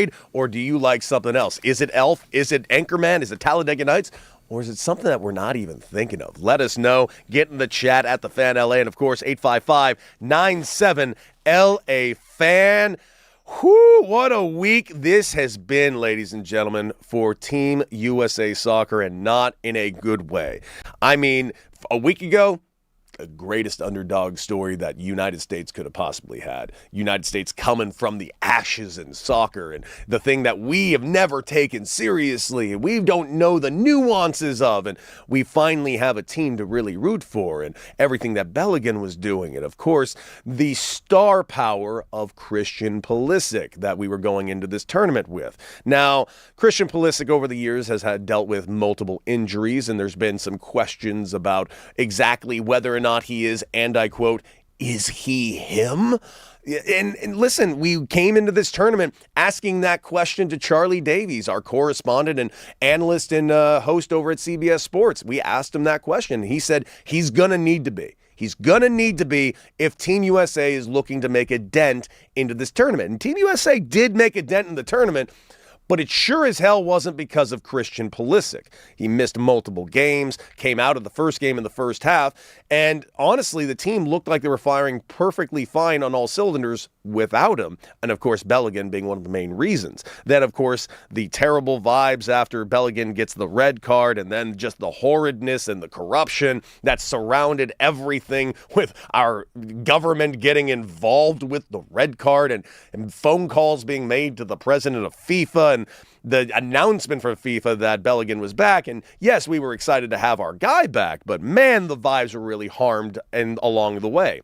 Next thing you know, Christian Pulisic out there on the pitch for the game on Monday night. I was at O'Brien's Pub getting over there. I was fired up to watch this team play, and my God, I would have given anything to watch anyone else play that match. They came out flat, they came out tired, they came out lazy, they came out, and the word that's been used a lot is nonchalant. And since that match, a lot of hell has been coming, not just for the team, a lot of hell has been coming for one man, and that one man is Christian Pulisic, the guy that we've been questioning whether or not he is him. Now, he's been getting a lot of hell lately from a lot of different directions. And Raj, I got to get your opinion on this because I want to read this quote. This quote, of course, is from Landon Donovan. Now, Landon Donovan's already given some quotes already. He talked about how he would have to drag his ass off the pitch to get him off of that situation. He's questioned whether or not that Pulisic has got enough in him to actually stay out there. But this is what he actually is bringing up now, because apparently the Christian Pulisic stuff doesn't end with the nonchalantness on the pitch and the quote-unquote injury history and him sitting out the Gold Cup and and that tournament so he can be ready for the World Cup, of which he wasn't ready for. Here is the quote. They treat people poorly. And by the way, he's referring specifically to the camp surrounding Christian Pulisic. They treat people poorly. They do things poorly. It's always a no whenever he's asked him to do an interview. I speak to people who are at U.S. Soccer. I speak to his sponsors. I speak to his teammates. I speak to the staff and the coaches. People are fed up with the way things are handled around him. The rift between Donovan and Pulisic has very much intensified over this last year because Donovan has been very loudly leading the charge about everything around Christian Pulisic. I mentioned the Gold Cup that he sat out of. That was his first chance to actually play for Coach Poch, of which he didn't do that either. And listen, Raj, I'm not going to lie to you, dude. As time is going forward, it's just looking worse and worse and worse for Christian Pulisic. Because as much as I want to say that, oh, man, all of these sources are coming out of the woodwork, Landon Donovan's not just some sort of source, man. Yeah, these aren't sources, and these aren't just fans talking. These are former players. Carrie Lloyd, of course, who did a great job on Fox with the coverage. Great comments. And, of course, we played the quote she gave, by the way, you rest when your career is over. Period. Now, and a lot of people are giving him flack for him coming out of that game, but a lot of this criticism is coming from former players who would have done the thing. Now, there is, however, some breaking news, if we will. And this is coming from our friend, Paul Torino, who came on the show. Yes. Remember? Yeah, he was great. We had him on this week. Yes, we did. It was last week, but that's okay. Yeah, whatever. He said Christian Pulisic suffered a bone bruise and a microfracture in his tibia/fibula in the loss to Belgium, and he is now sidelines for several weeks. So the rest he wanted, he's going to get. So it was a bruise and a microfracture. Now, I have a question for you, being a former athlete. Yes. Microfracture, what is that? Is that a pain tolerance? Can you play through something like that? What is that? Talk to me. That is a pain tolerance, but I so could it also, sounds big, but it's not that big. Listen, a microfracture, yeah, it's gonna hurt. I played with a microfracture in my right ankle for about majority of my career. Yeah. I played with a literal fractured left big toe for an entire season. Damn. It just hurts. So it's just about pain tolerance. Well, here's the thing. I will give him a lot of credit for one particular thing. Okay. You're on your feet a lot. You're running in soccer. I mean, that's a lot of wear and tear. I was luckily a baseball player where I could at least stand kind of in place, and I was a catcher. I can kind of be down in my crouch position and kind of work around it a little bit. I understand you having to cut and run nonstop on that could be problematic. But I still look back at, then get your ass off the pitch the moment you know you're hurt. He sat for 5 minutes limping around on the pitch as if we were supposed to feel sorry for him. Dude, we got a game to win. Can you please get your ass off the pitch? And so it just, listen, I don't think he was making it about himself, but it definitely looked that way a little bit. I would have never imagined. You rewind 4 years, 5 years. Oh, yeah, he was the guy, man. Darling. And I respect him because he played in Europe. Like he played for Chelsea, he plays for AC Milan now. And I saw him out there and I said, hey, he could ball, he can play. Yeah, but you said it in the chat yesterday because we were talking about it and you said, played for Chelsea. That boy's soft. Yeah, I saw a lot of stuff. There was a lot of nicks and knacks, and those happen. They call them knocks, of course, in soccer, and he missed a lot of time due to those things. And I was like, come on, man. It's always something. You know what I'm saying? Yeah, but he's never available. He's guys. Listen, guys made out of graham crackers. I don't know what to say. I don't want him to be. I want him to be healthy. I want him to be the guy that everyone spent the last 5 years selling my ass that he is. Yeah. He ain't that guy, man. He's not him. And it's just I don't know, maybe one of those stories. I mean, it's you know the theme of in sports, we like to tear someone down and bring them back up again. I don't know, but he was up for so long and such the darling. He's only been up. Expectations, right? The expectations for him were so high. I think everyone's just had enough. And I think also the realization is, and I said this on Monday or Tuesday, whatever we were reviewing the show. Gosh, a week was so long ago. He's 27 now. Next World Cup, friend, he's going to be 31. If you're injury prone, you usually don't get healthy as you get older. So it's going to be interesting to see how Team USA turns the page on this. But again, the breaking news from our friend Paul Torino is that Christian Pulisic Pulisic suffered a bone bruise and a microfracture. By the way, yes. bone bruise is such a cheat. I know. Like that's like I want to make this abundantly. I've had a bone bruise. Do they hurt? Yeah, they hurt. They hurt really bad. You know what the thing about a bone bruise is? What's that? It's nothing you can actually like diagnose. It's like oh, there's no fracture, so it's a bone bruise. Okay. That's it. Like it's not fractured. It just hurts, and we don't really have anything to really show that it's hurt. So it's a bone bruise. That's a bone bruise. Okay, I feel like this injury report's doing some heavy lifting for our boy Christian Pulisic for him. I immediately asked you because I've heard of microfracture before, and I thought I was right on this. Of course, I haven't suffered one, but you are an athlete, and we'll ask D. I have a few now. Yeah, right. So it's a pain tolerance. And there are things you can do for pain in sports that the doctors will happily give you that you can ignore this pain for the next hour. I assume they had something they're going to give you. I've seen Varsity Blues. Yeah. There's things they can give you. And any athlete that I've talked to, especially in the NFL, where you have a lot of pain to deal with, they get this and it just makes it all go away for about 2 hours. And you just got to play through it. Well, that injury report is brought to you by Ozaran Law, the injured worker hotline. And also, by the way, guys, what we got? We got something else for the people. We got something for the people, and we definitely want this for all of you. The world's biggest soccer tournament is coming to L.A. Waterfront. Join thousands of fans at the Los Angeles World Cup 26 Fan Zone at West Harbor for the semi-final matches, third place match, and championship final. Watch the game from a large screen, food and drinks, family-friendly activities, and an exclusive first look at West Harbor before it officially opens. General admission starts at just $5. Get your tickets right now at westharborla.com. But guess what? Not just that. Not only can you do that, but we're going to hook you up because we're the show of the people. And we, thanks to Ricky over in promotions there, we've got a pair of VIP tickets to each of the semifinal games, the third place games, and the final. So let's see. What caller you want to do? Let's see. I like the number. You know what? I always like the number 6. 6. Okay. Let's go caller number 6. The sixth caller. We got 2 tickets right now available. VIP, not just tickets, VIP man. Say it right. tickets over at West Harbor. And dude, getting over to West Harbor, LA before it even opens, that's pretty badass. And of course, check that out. $5 at westharborla.com. But the 6th phone call gets the VIP ticket treatment to West Harbor. That's 855-97-LA-FAN. 855-975-2326. Call in right now and get your hands on those VIP tickets. Guys, I'm going to take a quick little break, but coming up, ladies and gentlemen, we got more World Cup to cover. We got to talk about the Lakers and the moves that they are potentially making. Is Jonathan Kuminga going to join us or not? But also on top of that, Pedro Martinez with a brand new nickname for our snub, Justin Robleski. We got to figure out what that is when D-Fish and I hit it or quit it right here on D-Fish and Decker on the new 97.1 The Fan, the voice of LA sports.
That's right. We're about to hit it or quit it as D Fish and, of course, Raj come back in from outside the studio. And, of course, you're listening to D Fish and Decker right here on the new 97.1, the voice of LA sports. And, of course, guys, we want to hear from you. 855-97-LA-FAN. That's 855-975-2326. And everything we're discussing today. Of course, we just got done talking about Christian Pulisic and whether or not he is him at all. And, dude, he is just catching crap left and right as we currently stand. And it's from everybody, which is the funny thing. Not on top of that, we got the Dodgers and, of course, the game that was. And, of course, our snub in Justin Robleski that we're going to talk about. And also, is he coming? Are we getting our hands on a Jonathan Kuminga or not? We will keep you updated on that. As, of course, we're going to bring in the hype man Raj right now because we are going to find out whether or not D Fish and I and his sweet-ass Laker hat are going to hit it or quit it. Whoa. Yeah, I got to find my microphone. We got microphones just swinging all over the place all over here. All over the place, my guy. Yeah, that's how we do it here. But, guys, you teased it. Pedro Martinez, one of my favorite pitchers of all time, of course.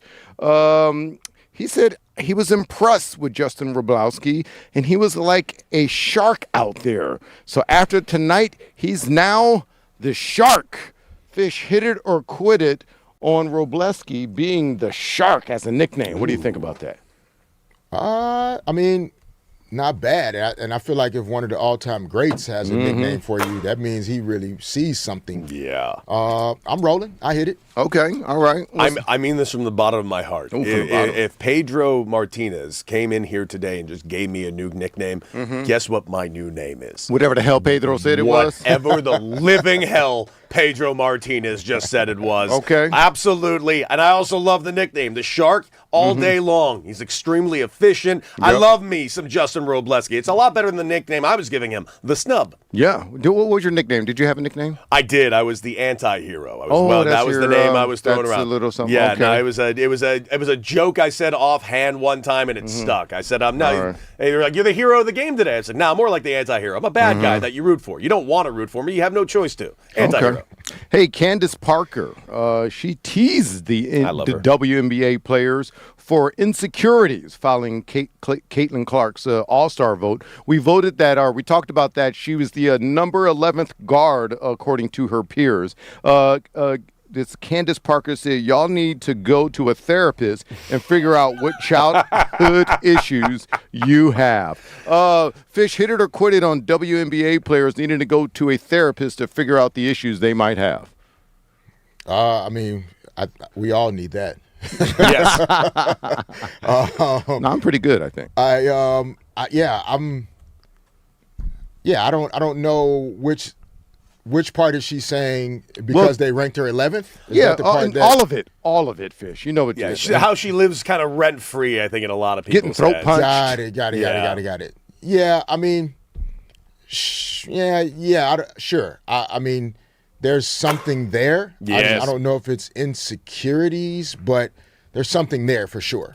Yeah, I hit it. I'm going to hit it too. Yeah. I think Candace is definitely onto something here. There is definitely something there. Like we see it every day. She's practically bullied out there a little bit, but it's also hard basketball, and I don't love the... I don't know about the... I think we don't view women as competitively as we view men. Which is nonsense. Like nobody... Like, we saw the way Wemby got knocked around in the playoffs. Yeah. Why are we not saying... Like, what are we talking about? Oh, no, I agree. You know what I'm saying? I don't understand why people all of a sudden have an issue with hard basketball. Yeah, I don't think she's getting bullied. I think she's getting targeted. I think Candace Parker has a point. Yeah. But there's more competitiveness in it than insecurity, in my opinion. It's like, no, we're not going to let anybody just walk into the league and get crowned. Especially the new hot shot. I'm like, no, we're not doing that. I agree with that. I think it's I think she's onto something, but it's not because of the reasons I think everyone thinks it is. Yes. I think it's this new hotshot who thinks is now the stud of the league. We have studs of the league. You got to earn your place to become the new stud here. Correct. Yeah. All right, fair enough. So that's what we're doing there. You think it'll stop, though, or is this just going to continue? This is just what it's going to be? We'll see. No, I think it'll continue until she shuts everybody up. Like I mean, we were talking yesterday. Michael Jordan had a whole set of rules that the Pistons created to play against Michael Jordan. and we don't, you know what I mean? Like, we didn't like some of the things that we saw, but they weren't going to just let Michael Jordan just walk into the league and just start winning championships. Yeah, well, I And think it she's far from that. Yeah, until they won I it. saw her play last night. Yeah, she's far from that. Yeah. Yeah. Tough night. But that's what'll back everybody up is like they got to go out there and get it done. That's me. I agree. All right. I agree. Here we go. All right, guys, well, check it out. Former pro baseball player Darian Cuevas, he went undercover to attend an MLB combine, and he impressed a scout before revealing his identity. Everyone was like, it's Darian Cuevas. You would recognize him, Fish, I'm sure, right? But anyway. I have no idea who this person is, by the way. If both of you went to your respective sports combine right now, undercover, do you think you would impress? D. Fish, hit it or quit it, you would impress at an NBA combine, which I think you're a little part of in a way. Yeah, I would not impress anybody. It would have to be known that it was me, and then I'm 51 in order for them to be impressed that I can. What still about move. shooting? You can still shoot, Yeah, right? I can still shoot. So don't you think you would impress shooting a bit? But these young boys be shooting, huh? Yeah, no. I wouldn't impress anybody other. All right, Cody, you, who might be a part of a little baseball thing, which we'll talk about a little bit later when that comes to fruition, getting back out there in professional ranks for a minute, but would you impress at an MLB combine, Cody? I don't think I would have impressed at one all that much when I was being drafted. To be honest with you, I had one. This is all transparent. I had I had two tools. I could hit, and I can hit for power. And you can't teach power. That's what got me through everything. But for the most part, like. I played with a lot of better guys. I got to the big leagues. I was a really good baseball player. But no, I honest to God don't think I would impress at a combine right now. And they'd also be asking, why is this 18-year-old having such bad male pattern baldness? Very fair question they'd ask. Little early. What's up with Charlie Brown out here? What's going on? He said Charlie Brown. Hey, New York City mayor, he backs allegations of favoritism towards Argentina following a controversial VAR decision against Egypt. And if you don't know, and Fish, I don't know if you saw that, but Egypt was up 2-0 versus Argentina in the second half, and there was a VAR that went back 30 damn seconds all the way to the other side of the pitch. We talked about it a little bit, and they ruled there was no goal. But hit it or quit it on favoritism, and there's a stat that Cody showed me, which I'm sure he'll talk about. In fact, you go first. Favoritism, let's say, to the bigger countries against the smallers, Cody. Dude, it is it's noticeable. And I didn't realize until yesterday. And you know what? Mandani might have a point because we talked about Vargentina yesterday and how this all kind of shook out and how bad it really looks. So much so there are investigations, apparently, reportedly, like people are trying to investigate this quite thoroughly. They did a study real quick, and it's been hiding in plain sight between the main teams and the lower level teams on VAR challenges. It's gone 9-0 against smaller countries. 9-0. VAR really seems to be really interested in France and Spain and Argentina, but not really all that interested in Egypt.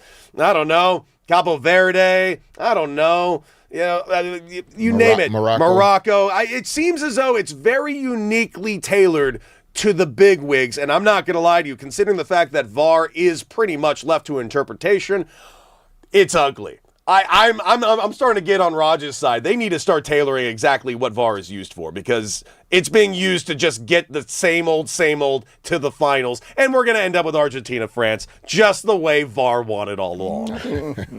I think Argentina's in trouble, to be honest with you, but I don't think they'll make it that far. I hope you're right. Fish, you believe in big country favoritism versus little country in these things? 9-0. Yeah, I don't know if I believe there's some aspect of that, but in soccer it's hard. I have a hard time believing, it's like 2-0 with 10 minutes to go in a soccer game is equivalent to what in other sports? Being down 10-0 in a baseball game. No, it's not. Stop. Come on, 2-0 with 10 minutes to go. Mathematically, they had like a 3% chance of winning that game. I didn't hear the time stamp on it. I thought you meant 2-0 in general, but with that time, they did choke it away as well. So that's where I kind of there's probably some influence in some of these situations because there's billions and billions and billions of dollars involved. But like some things, it's like in basketball in particular, like, bro, make a free throw. Like the game was on the line. You missed free throws. Then they went down and made a 3. Okay. So yeah, you could go back and say, oh yeah, they missed that call, or they should have had the ball. But had he just made the 2 free throws, the game would have been over. They won. So it's hard for me to always give it the full credit. But yeah, there's some influence for sure. Calling back that goal. You know what it is? It was calling back that goal on Egypt. That was like, to me, so egregious. I don't know what to say about it. It was all. What do you got, Raj?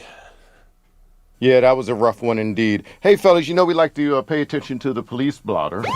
Yeah, we always like to pay attention to that. Did you know, let's see, there's today in the Dumb Criminal News, police arrested 4 men after they bragged about stealing dozens of motorcycles worth $1.3 million in videos on social media. Yep, they bragged about it. They had a name and everything for themselves, and they were bragging and posting stuff. Well, Popo caught up with them, and so now they're arrested. They going to jail. Fish, hit it or quit it on bragging about your criminal activities on social media. Like we said the other day, like I hit it because if you're a guy that's in a position in life where this is what you're doing, this is what you're going to do. Like you know what I'm saying? Like your mindset isn't on a level that would allow you to understand you shouldn't be moving that way. Yeah, I'm going to hit it too, because this is a great expression of natural selection in real time. They were always going to get got. They might as well have gotten themselves. Right. Yeah, this is how the brain Have works. you guys ever, Cody, I'll ask you, 'cause I think another question from Fish, but have you ever bragged about something on social media and then got caught up after? Luckily, no, because I've been very fortunate that I have not much to brag about in life.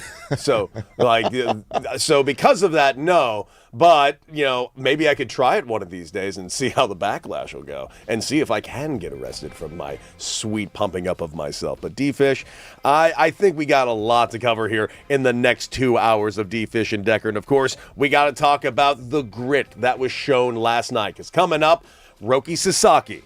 Is he going to remain in this pitching staff? Can he remain in this pitching staff? And where do the Dodgers go when everybody gets healthy? That's right, D-Fish and Decker on the new 97.1 The Fan, the voice of LA sports.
1, The Fan, the voice of LA Sports. Ladies and gentlemen, Derek Fisher, Cody Decker, and all of you. And, of course, we want to hear from you today, guys. 855-97-LA-FAN. That's 855-975-2326. And, of course, we want to hear from you guys in the chat. The chat has been live all show long and absolutely jumping. We've done everything from talking about the Lakers and, of course, whether or not Jonathan Kuminga will be joining this team. Will they be making that move? Are we going to see Justin Robleski in the All-Star game? We will talk about that as well going forward on the show. And, of course, on top of that, the Dodgers getting it done last night. Of course, we also still have a poll going right now. You got to get that vote in while you can at The Fan LA.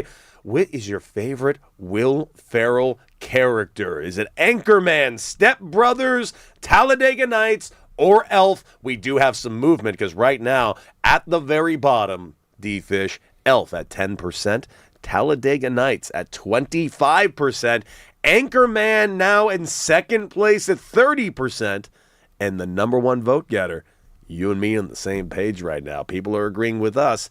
It's going to Brennan Huff out of Step Brothers, my personal favorite, Will Ferrell anything.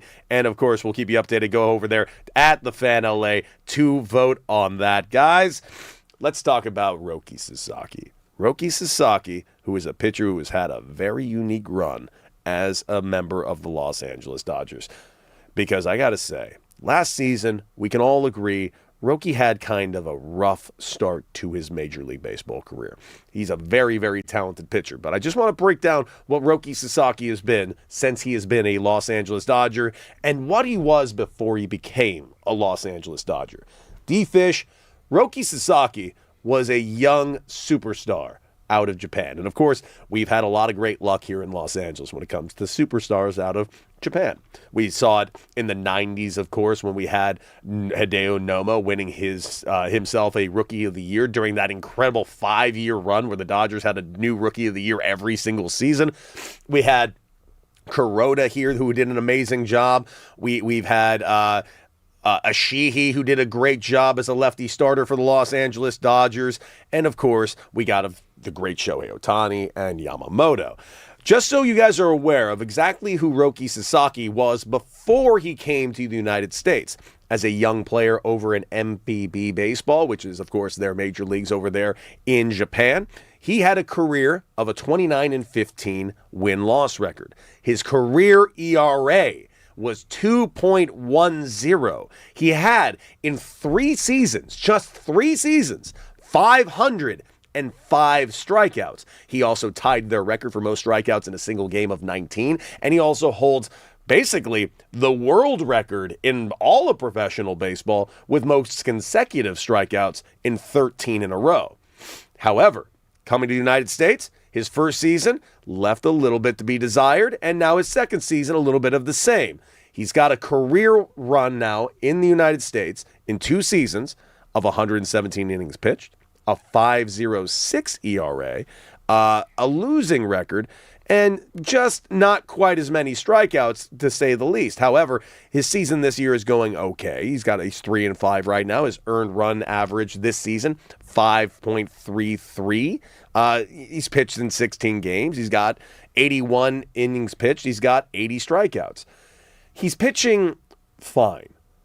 But, man, it seems like there are times when he's out there. And last night was a good step in the right direction because he did pitch only 3 earned runs in a quality outing that he had last night.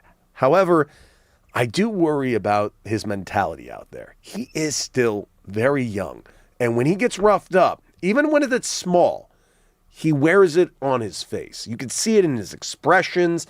You could see when he gave up that home run yesterday to Karros, he immediately, you could see it in his face, started getting some worry, threw a wild pitch that got to another run. Granted, he gets the no decision, and of course the Dodgers get the win later on in the game with a nice RBI single in the 8th inning from Mookie Betts.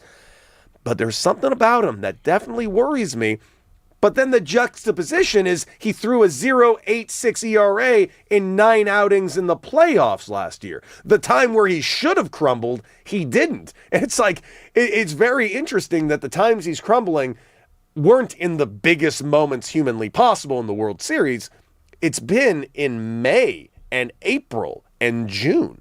Well, last year was his first year, right? In the United States, yes. Yeah. So those moments in the postseason, He showed up. Yeah, where he showed up. But then it's different. In year 2, full season, you're getting more starts during the regular season. People are getting accustomed to seeing your stuff. There's more film and video available on, how you like to approach at bats. And so it's going to be incumbent upon him to continue to grow and adjust and learn, how to work his way around, different rotations and different batters. But you're right in terms of, I think also learning to, contain showing outwardly what may be going on the inside. Not because it's not okay to show emotion, but it's, sports is like, metaphorically speaking, it's like a battle. And when you too often give the opposing side in a battle signs that there's a weak spot, or there's blood in the water, there's a place around the flanks where they can attack you, etc. Like, even if it's not true, you've given the appearance that it is, and they attack even harder and more aggressively. And so that's where sometimes, not being able to contain some of that emotion can be problematic. Everybody's different, of course. But he's also a very, very young player. Didn't grow up in the minor league farm system. No, here he did not. in the Completely States. missed it, in fact. So even though we got accustomed to his name and seeing him out there on the field because the Dodgers played in very important baseball games last year that he was a part of, but he's still almost like a first-year, second-year player. And he's young, like 24 years old. He's a kid. So there's still a lot that he's learning. And I think, we talked about this a little bit too, like, culturally, sometimes like players adjusting to culturally how things are done differently, the way we wear certain emotions or feelings, like that's all a part of it as well. Like he's probably carrying the weight of the world on his shoulders, like just being a young guy from Japan. Especially with the guys that he has on his team. Yeah, all the greats from Japan that we've seen that have come to the Major League Baseball and had great experiences and been big names. Like, he grew up watching those guys. He grew up watching Ichiro Suzuki. And then he has 2 guys on his team that are, otherworldly superstars, not only in Japan, but have come here and done well. And, he's trying to live up to that, I guess, in the best ways possible. But there's still a lot of baseball in front of him. So I like the fact that he's getting a lot of this opportunity to go through some hard things so that when they do slide him into some middle reliever or some of the piggyback situations you mentioned, when that happens late in the season or in the postseason, I just think he's just gaining experience that regardless of the outcomes in terms of wins and losses, it's the experience that he needs more than anything here in Major League Baseball. Couldn't agree more. And, of course, Dave Roberts, who has been handling this guy's kind of ascension all throughout his entire process, had a lot to say last night about Roki Sasaki. Here's Dave. It was big, and it was good to see him just bow his neck and go compete. And had given up 3 runs at that point, and there was some stress, and second and third, nobody out, and he found a way to get some punch outs and a fly ball and get out of the inning. And you can see the demeanor walking off the mound, the confidence, and then after into the 5th, wanting for more, and then after the 5th, and then going out for the 6th, and even after the 6th. And there was still more in there, but I think for me it was more of just let him end on a high note, feeling good about his outing, and then go from there. And that's exactly what I told him tonight. And the bullpen was spectacular after, but really good for Roki. Yeah, and he's not wrong. Got himself into trouble, got himself out of the trouble. Really, really good stuff from Roki last night. But, it's weird. When he's got a 5.33 ERA, it's kind of fascinating to me. And he's been, how do I put this? Roki, I would honestly say, has really benefited being a Los Angeles Dodger for multiple reasons. One, obviously, he's playing on the superstar team. He's got a manager of the caliber of Dave Roberts, but he also plays in an organization with maybe the greatest depth, the greatest developmental, and everything. Because of injuries over these last 2 years, Roki Sasaki has gotten a lot of opportunities to grow. And honestly, if it weren't for all of the injuries that the Dodgers have had on the pitching staff these last couple of years, Roki Sasaki would not have had a lot of these opportunities to grow. In fact, based on the numbers, Roki Sasaki would have likely, if he played for any other organization, been sent down probably a couple of times. So the fact that he's getting to go through all of these growing pains in the big leagues, I gotta say, is a borderline charmed life, because we're getting to watch his developmental. It's like watching a minor league career happen in front of your eyes in Major League Baseball. We're watching him go through his pitfalls. We're watching him basically fail and then succeed and learn how to work in real time. That is not something we normally see at the big league level. Which is even more why he wears so many things on his sleeve. Yeah. You know, like that's a lot of responsibility to have, and you're having to go through this in front of the whole world, especially when you're accustomed to being highly successful. You don't want to look bad in front of people. You don't want to look bad in front of your teammates. You don't want to come up short and not show that confidence that Dave Roberts was just talking about. But he wouldn't have come here if he weren't going to be in this position. Like I don't think he could stay in Japan and play against what would almost feel equivalent, I guess, to like high level minor league baseball. Yeah. In the Japan league. And so the fact, him coming here, it was to go through these type of experiences and learn how to work through them and figure it out. And he's shown the ability to do it. He's had some tough outings, but I would also ask in baseball, like, similar to basketball or football even, like, it also depends on who else is playing and who else is playing well. Like if the Dodgers aren't hitting the ball well, some of those losses, it's why pitchers don't get viewed only through wins and losses. Absolutely. So a lot of variables. Yeah. So, okay, the ERA is which games did he pitch? How did the other guys play? Was there some run support? Were there any errors made by somebody that contributed to all of these things still, it's why it's a team sport.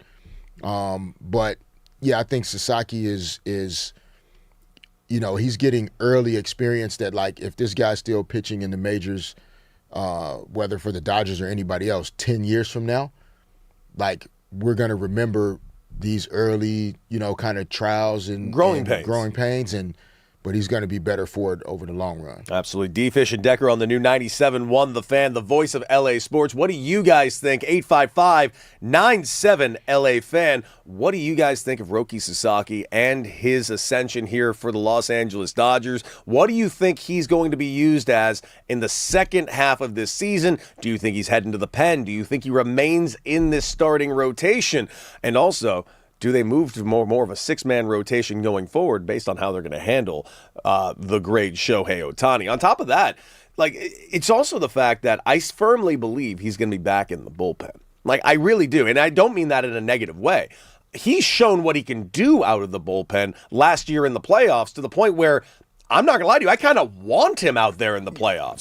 So how soon do you make that transition, Cody? Because last year he just did it, in the playoffs. But do you start now as soon as Snell or Glasnow come back? I mean, how soon are you starting this, man? I think it's going to come down to this. I think it's going to come down to innings pitched. I think they have to decide what they need from certain guys, because Snell's going to come back likely first. So let's just put out a hypothetical situation right now, D-Fish, that Blake Snell comes back, say, 3 days after the All-Star break. Now, that has not been announced, but I am assuming he will be back shortly after the All-Star break. He's doing bullpen sessions. I'm assuming we're going to get ourselves a rehab stint coming out from Blake Snell very, very soon.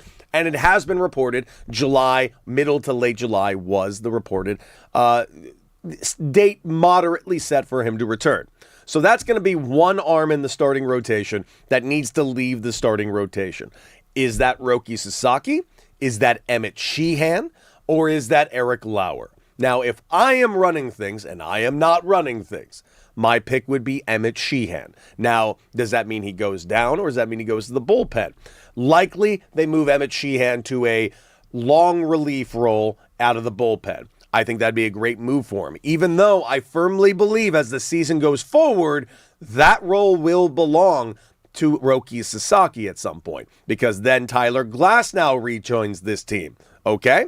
Tyler Glasnow rejoins this team. Who is left? You got Eric Lauer and Roki Sasaki. One of them needs to go to the bullpen, or one of them needs to be released or sent down.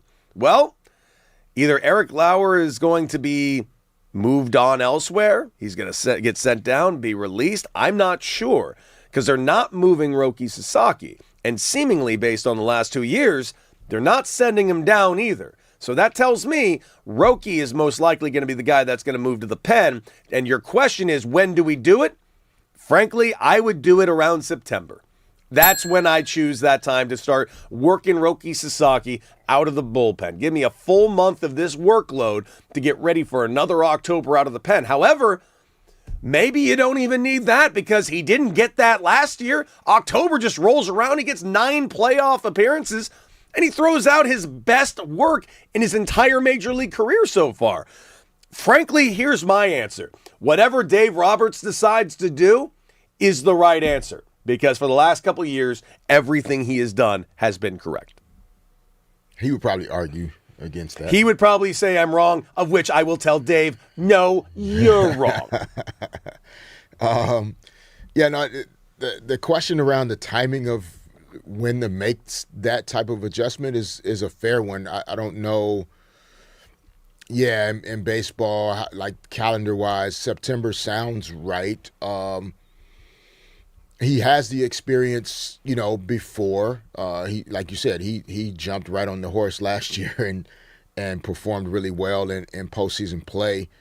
And so I think it depends on, on how you see how is that going to affect him, right? Is that's also something that could be weighing on him in terms of his current performances, like. Because there's more pressure to perform well, knowing that I might end up going back to the bullpen. Mm-hmm.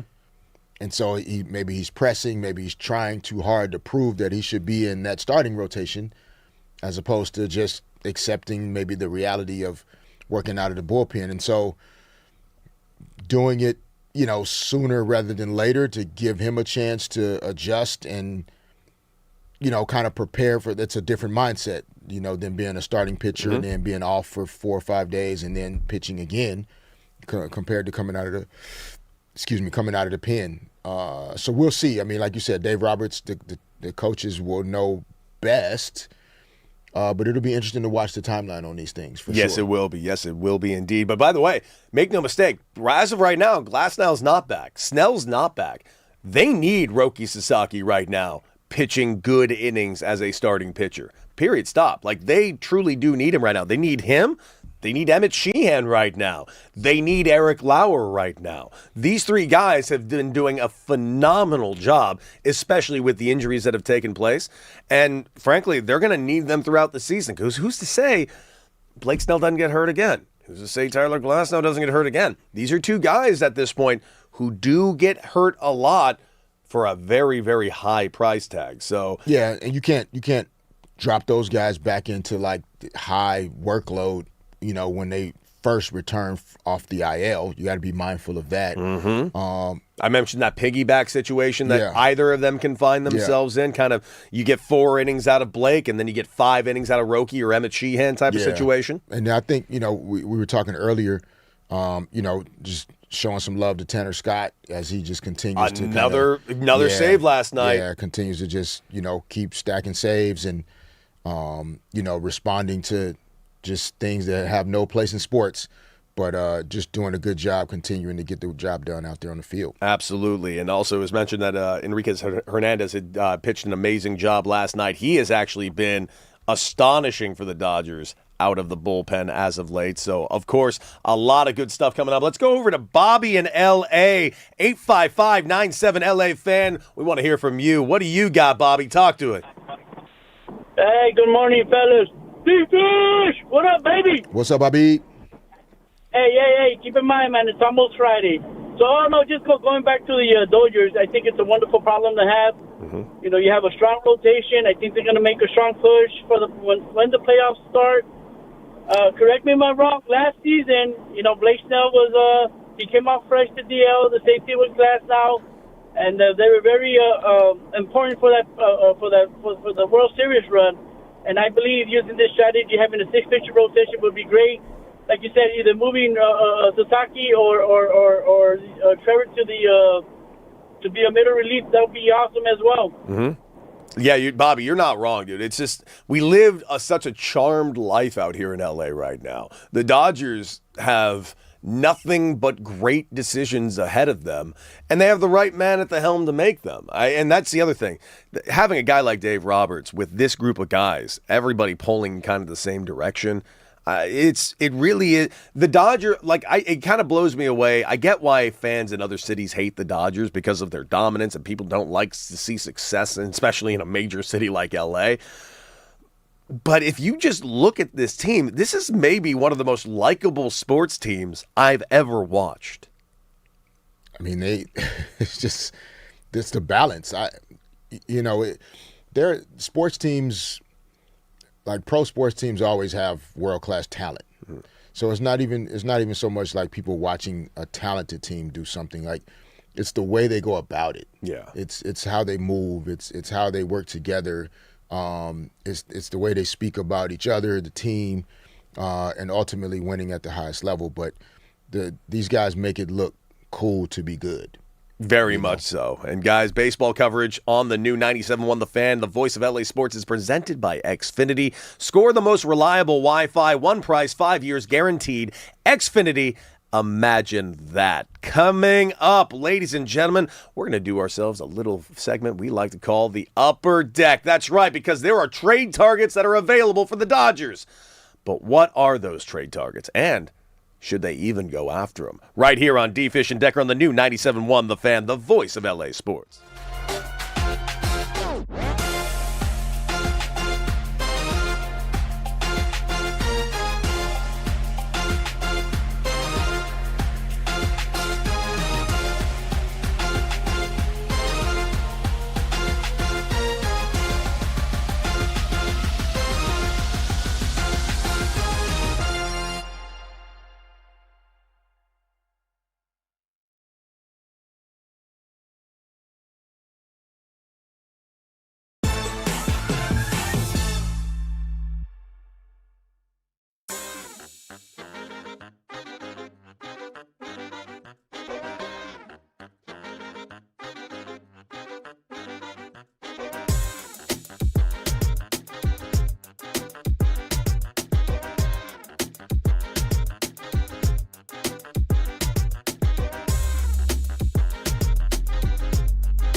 Welcome back. D-Fish and Decker on the new 97.1 The Fan, the voice of LA Sports. Derek Fisher, the legendary Laker, and myself, Cody Decker, and of course, the one and only Crooked Raj back there, and of course, everyone else making this look and sound better than we deserve. Right here on the new 97.1 The Fan. Of course, our phone number, 855-97-LA-FAN. We want to hear from you guys all show long. And we're going to do a little segment right here, D-Fish, that we've only done a couple of times. I'm really excited because it's my moment to shine, my guy. Yeah. It is time for the Upper Deck. Okay. And what we got today? What exactly is the Upper Deck? Well, it's just a simple way of saying it's a list.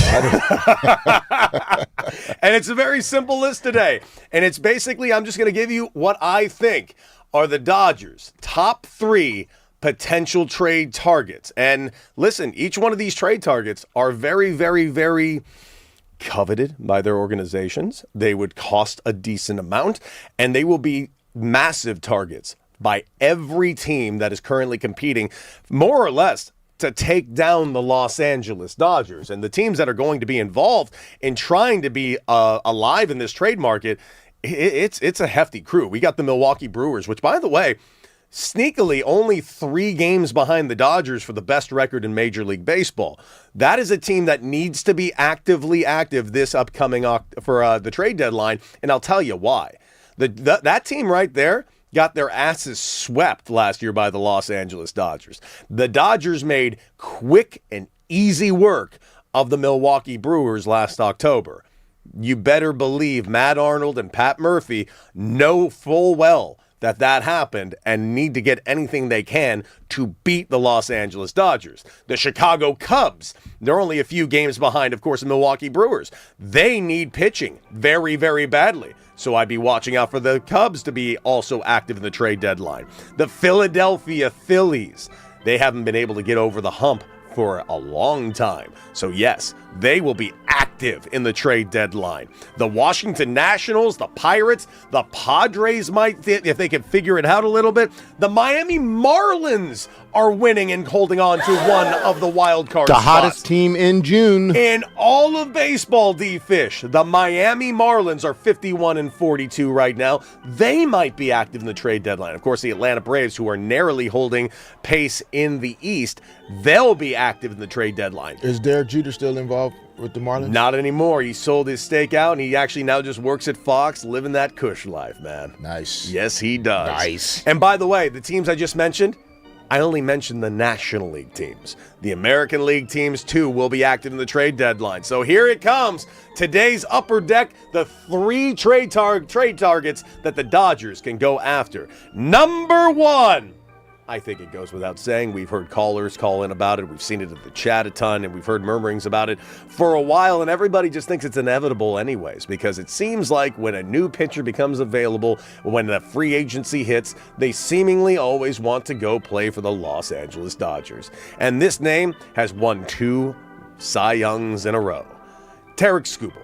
Tarik Skubal, the 2-time Cy Young Award winner, of course, will be the crown jewel of this upcoming 2026 trade deadline. Everybody and their cousin is going to make an offer over to the Detroit Tigers for this cat. And why wouldn't you? I mean, the problem is, to get him, and the Tigers know this, you're going to give up the farm. You're going to be selling the entire farm to get him. And I think a lot of teams are going to be willing to do so. The Padres, I don't think the Padres are going to be able to get their hands on Tarik Skubal. I don't think they have the capital anymore because the Padres have kind of traded their way into a bit of a corner now, and I'm very interested to see what their GM A.J. Preller can do to get out of it. As for the Dodgers, man, as much as I can say, great, yeah, Tarik Skubal, why? Just truly, outside of him being a really good pitcher, you got Blake Snell coming back. You got Tyler Glasnow coming back. We already have, I can't believe I'm saying this, too many pitchers. It's a good problem to have, and I guess adding a Tarik Skubal is not a bad thing. But I gotta say, would this be a short-term rental, or would you explore re-signing him, which would be obviously a record number? It's the Dodgers, so I have to assume they would explore re-signing him, but I don't see them doing that till the offseason. If I'm Tarik Skubal, I allow myself to hit free agency to see what the numbers really are. Once we get to free agency, I mean, are you going to re-sign? I guess it depends. Yeah, but you don't make that trade unless you know for sure he's re-signing. I have to assume that because you're going to be giving up. Doesn't always work that way in baseball. A lot of guys true. won't do it like that, Fish. It's weird, but they don't. It's weird. Well, a lot of teams won't do that. A lot of players won't do that because they can still hit the market a little bit. And since it is still a free market, at least as of now, still a free market, Blake Snell will definitely go out there and test it and see what's going to be available. But Scooble. I mean, Scooble will do that. Yeah, no, I understand the player always wants to do that. But I'm just saying, as a team, I'm not giving up young players, draft assets, current players for a player I'm only going to have for 2 months. I don't do it if I'm the Dodgers. How about that? Yeah. I don't see any reason, because if the Dodgers are just going to end up with him in a couple of months, and I firmly don't really think they need him this October, dude, then I just wait until he's a free agent. If I'm the Cubs, if I'm the Brewers, who have a lot of capital, I definitely do it. Which of the Dodgers pitchers have expiring contracts right now? Like Snell, no, Snell's locked up for the next couple of years. Glasnow's locked up for the next couple of years. Everyone is pretty much locked up, which gets to the next name. Name number 2. It's another pitcher, Joe Ryan, out of the Minnesota Twins. That boy good. He is very, very, very good. And the Twins have been playing some decent baseball as of late. But, of course, the Minnesota Twins, who are currently a half game out of the wild card right now, listen, if they're going to make a run, they got to make that decision relatively soon. Because the Twins, who could feasibly get into the playoffs because they're right up against it, do they want to move on from a Joe Ryan? Do they think they can absolutely replenish their system? Sure. The guy's flirting with a 3 ERA yet again. And again, could the Dodgers use the arm? I firmly believe anybody can use any arm. Period. Stop. But again, I'm looking at this Dodger team thinking Joe Ryan isn't an upgrade from any of the arms you're going to get back. And I'm not sold that he's a massive upgrade from the arms right now that you have that are doing a great job. So for me, I don't go after Joe Ryan either. Which leads me to my final name on the list on the upper deck on who the Dodgers can go after. This man's name is Aroldis Chapman. Aroldis Chapman has been one of the best closers in Major League Baseball yet again. I can't stress it enough. The guy's got a 1 ERA. He's got 14 saves. He has once again proved that he is an elite shutdown arm. And I'm going to tell you, the Dodgers should not go after it. I don't think... Dude, who the hell are we going to get? And this is where you're going to love. No one. Get out of here. The Dodgers should trade for no one. I firmly believe this Dodger rotation, this Dodger lineup is worth keeping intact and standing pat. Here's the problem I have with What is that? You are over-counting on 2, like, injury-prone, like, notoriously injury-prone pieces of that rotation to return. You're wrong. You're wrong about that. Okay. I am banking on one of the 2 injury-prone guys So coming back. Can one of you stay healthy? And I'm banking that it's going to be Blake Snell. I have no faith that Tyler Glasnow's going to be healthy. All right. So let's say just Blake Snell comes back. We already know we got Yamamoto up top, right? Number 2, you like Robleski as your number 2. I do. Or, Robleski. Let's go with Robleski. We're talking matchups, right? Left. You know, you guys stay with us here. Yes. And then number 3. Shohei. Okay, and that's 6. And this is another health risk because right now he is not pitching. You are right. Due to that. But right now, I'm looking at this in October. The Dodgers are going to monitor his innings. I'm going to assume Shohei Ohtani will be available. But there you go. You got 3 top-notch arms. Okay. 4th arm, you can go with Roki. You can go with... Eric Lauer. If Tyler Glasnow is healthy, you can go with Tyler Glasnow. You can go, you can go with Emmett Sheehan. That's a lot of ifs. That's what I'm saying. That's one if. That's only one if. That's if Shohei is fully healthy. He's going to be fine. Okay, but it's starting to worry me a little bit. That's all I'm saying. Listen, I think it's insurance. You see where I'm saying?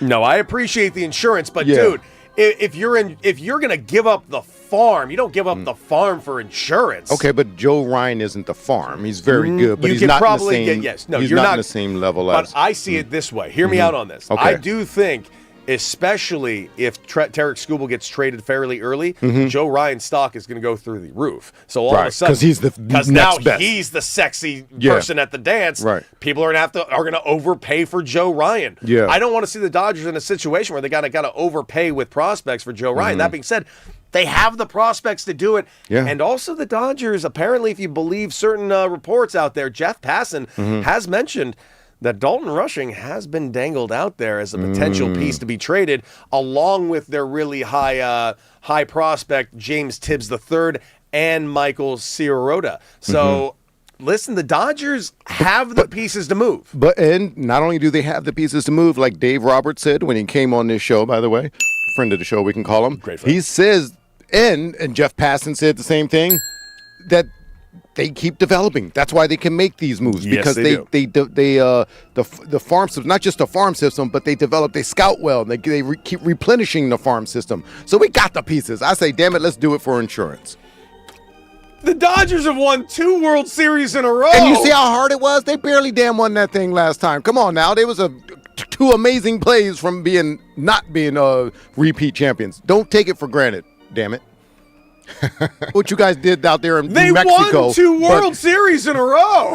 Yes, barely the second one. I never forget, damn, you just can't take it for granted. Barely doesn't exist when you win 2 World Series in a row. It's never as easy as you think, especially with that damn little short series that I hate to start things off after rest. You know what I'm saying? They're going to win a 3rd in a row. Well, I want to guarantee it, man. Need guarantees. That scared me last year. I'm a little bit scared. I'm not gonna lie. D-Fish, listen, do you think I'm crazy? Think that the Dodgers should? I mean, just yes or no? Should they stand pat, or you think they should be active? I think you should always look for opportunities to improve your roster. All right. Well, D-Fish disagrees with 2-1. 2-1. Oh well, I don't value your opinion, Rod. You know that. What the hell does Raj know? We've always said that. Guys, coming up. Whew. Just what would it take for the Lakers to land Kuminga? What will it finally do to get this dam to finally break? We will discuss right here on D-Fish and Decker and the new 97.1 The Fan, the voice of LA sports.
back. D-Fish and Decker on the new 97.1 The Fan, the voice of LA sports. 855-97-LA-FAN. That is 855-975-2326. And, of course, we want to get you in the chat right now at The Fan LA on YouTube. And, of course, we had a poll going on earlier on in the show, and I think we have a new one as well. Raj, talk to us. What are the results of the last poll, and what is the new poll on YouTube?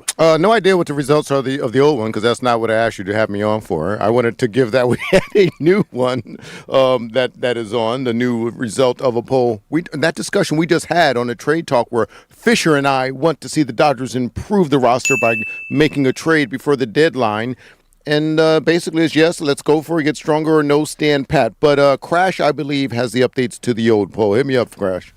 Yes, sir. I do have the updates to the old poll, and no surprise, the one that they left off of the list, Elf, only got 9% of the votes. Biased, because they were led in a biased direction by some hosts. Correct. I can't say I agree with that verdict, but... No one cares your opinion. Continue. Good point, Cody. We have a two-way tie for second and third, and Anchorman and Talladega Nights are apparently equally as good of a character, but no surprise here, the top vote goes to Mr. Step Brothers, Brandon Huff, Will Ferrell, your guys' number one pick. Crash. Okay, now give me your opinion. What do you think the answer should be, Crash? I mean, I grew up watching Elf, and it's kind of hard for me to see. You kind of look like an elf. Sometimes I might look more like an elf than today, but it's hard to go past that one for me, or semi-pro. Dude, what haterade is Rod drinking back there? This is a show to people. This is a show that keeps it 100. We just keep it honest. My Jesus. God. Hostile work environment is all I'm saying, D-Fish. Did you hear his answer, or were you too busy complaining? Yes. Did you hear his answer, or were you too busy complaining? No, we heard him say elf, and we thought that was adorable, and you're just sitting here calling him an elf. Man, the kid's just trying to do a job, man. Good job, Crash. Come on, Raj. We think you're doing great, Crash. I know what I'm gonna get him for Christmas. We got to say what's up to Aaron back there too, man. Yeah. Aaron been locking in. he's working that's his his name, off. by the way. When you keep saying Raj, Crash, and everyone else back there, his name is Aaron, not everyone else. I'm sorry, there's a tiny window. I don't know who's even back there right now. Is Peyton there too? I don't know. It's a tiny window. The only face I look at is yours, which is you're awful, so lucky. by the way. It looks tiny from that side, but it's not that small, Cody. It's you pretty can't small. you can't see Aaron. I have a better angle. I don't see Aaron. I see a computer. Aaron has to pop his head out from the side like you're right. this. You're right. It's a hostile work environment. You know what could be also a hostile work environment? Washington, D.C., because they're simply not just giving us the man we want right now. Mr. Kuminga I'm sorry, did I say Washington? I meant Atlanta.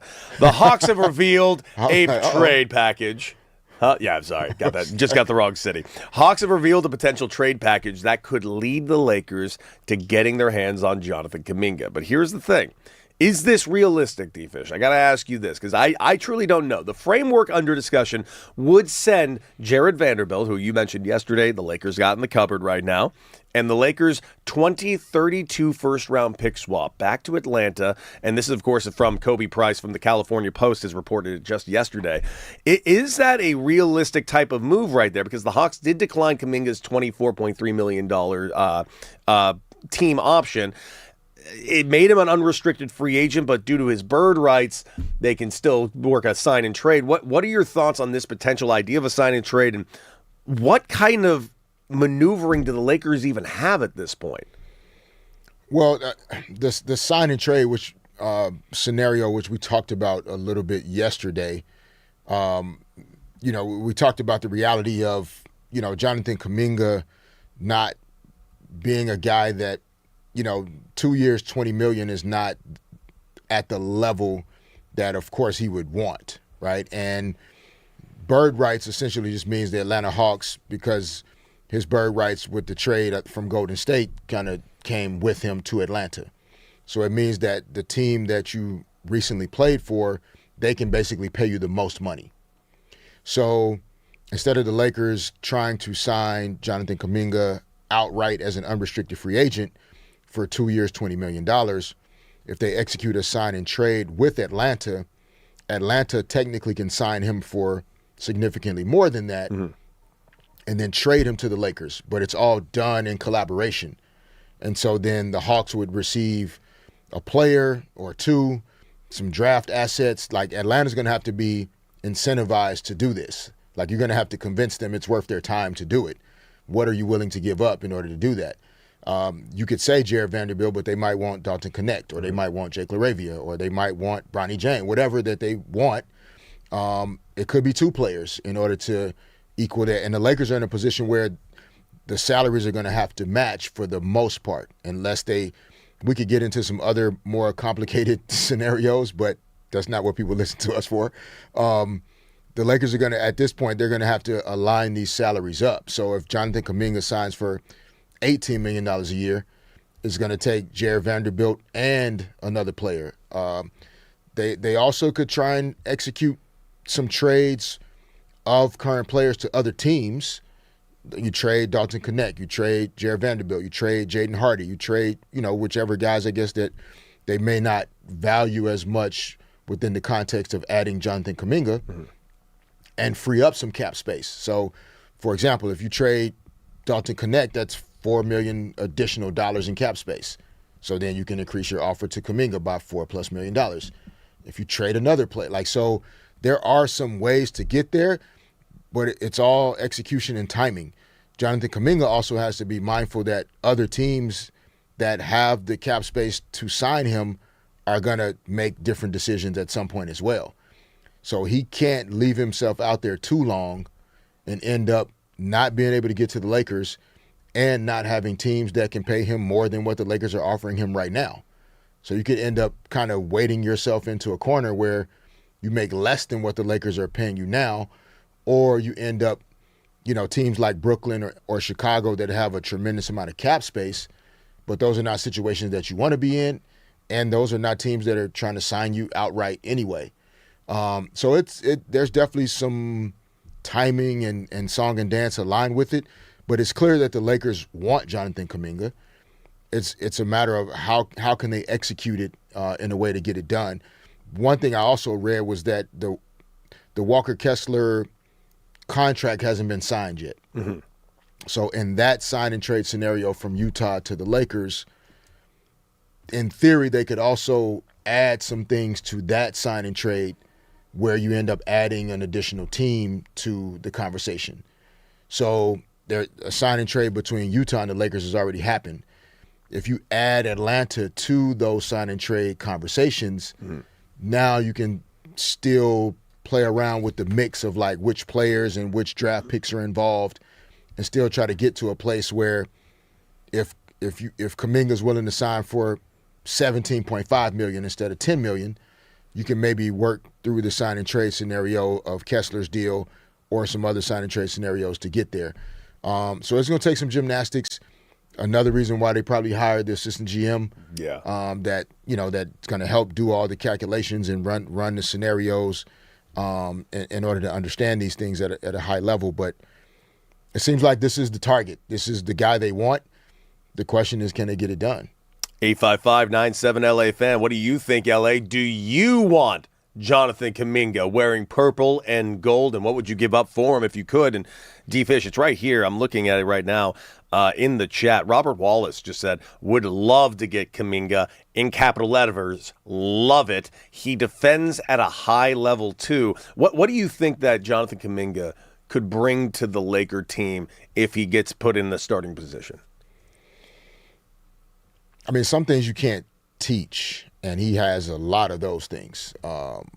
The speed and the force and the athleticism that he possesses it's hard to put on paper. When you have elite ball handling, passing, playmaking that exists between Luka and Austin, like guys that are dynamic like Kuminga, like I think he'd have an absolute ball playing for JJ Redick. I think he would be unlocked in ways that were hard for him to be unlocked in Golden State.